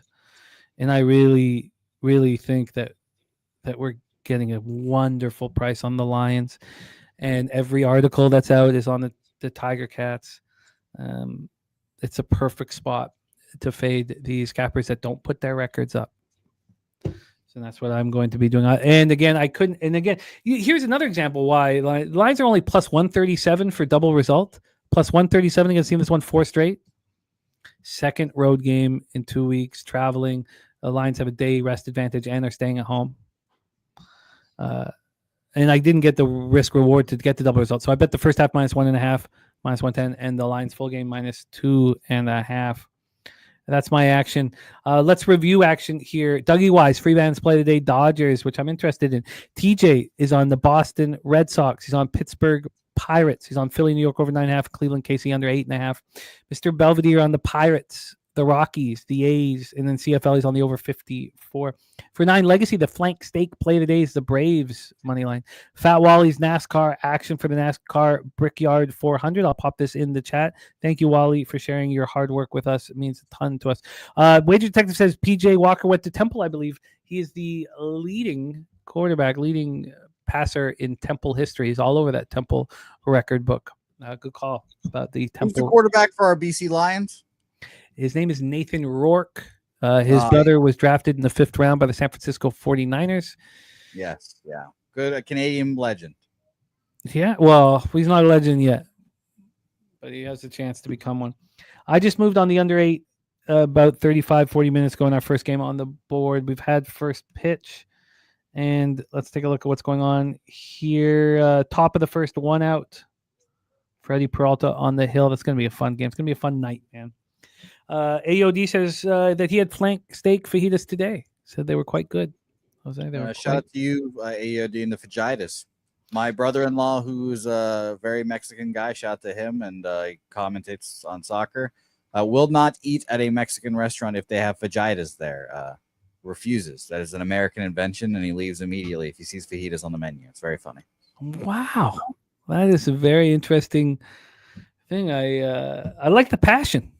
Yeah, immediately leaves. He's like, you're not going to fuck with my home country's food and serve me fajitas. I'm out of here. So shout out to him. Very funny. Wow. I respect that. We've gone over all of the MLB action, and I've got to sit with it here right now. The Pirates interest me very much. Wine time on it and Jose on it. Jose will go over all of his action. I'm going to move on that over 5.5 in the Yurfie and Phillies Yankees. If their Nerfy or the Yurfie isn't too expensive, there was a 5-cent move against that first 5 over. It is a very high over, and my ROI on 5.5s are weak. Then I may move on the Dodgers. We'll have to talk about that a little more. I'm going to let you guys have the Tigers. I guess it makes sense from a market standpoint. Going to join on the Cardinals, so we'll all be on that one. That first 3 under in Cubbies, White Sox, I'm not going to move on. The Braves first 3. What the hell do I do with it? I've got it's very fishy with the Eovaldi spectacular number. Maybe it's the first 5 plus a half. I've got to figure out what the hell to do there. Then the A's first 5, I will be betting. The Twins -1, I will be betting. And those are the bets that I will be betting. We're going to have to do a little more what we'll add here. And then we just dropped WNBA. I'm close to God. I guess I should just let the Mercury Liberty game alone. But I do feel like the Liberty want to send a message and I'm close to them. The under I will be betting here shortly, and that makes me nervous.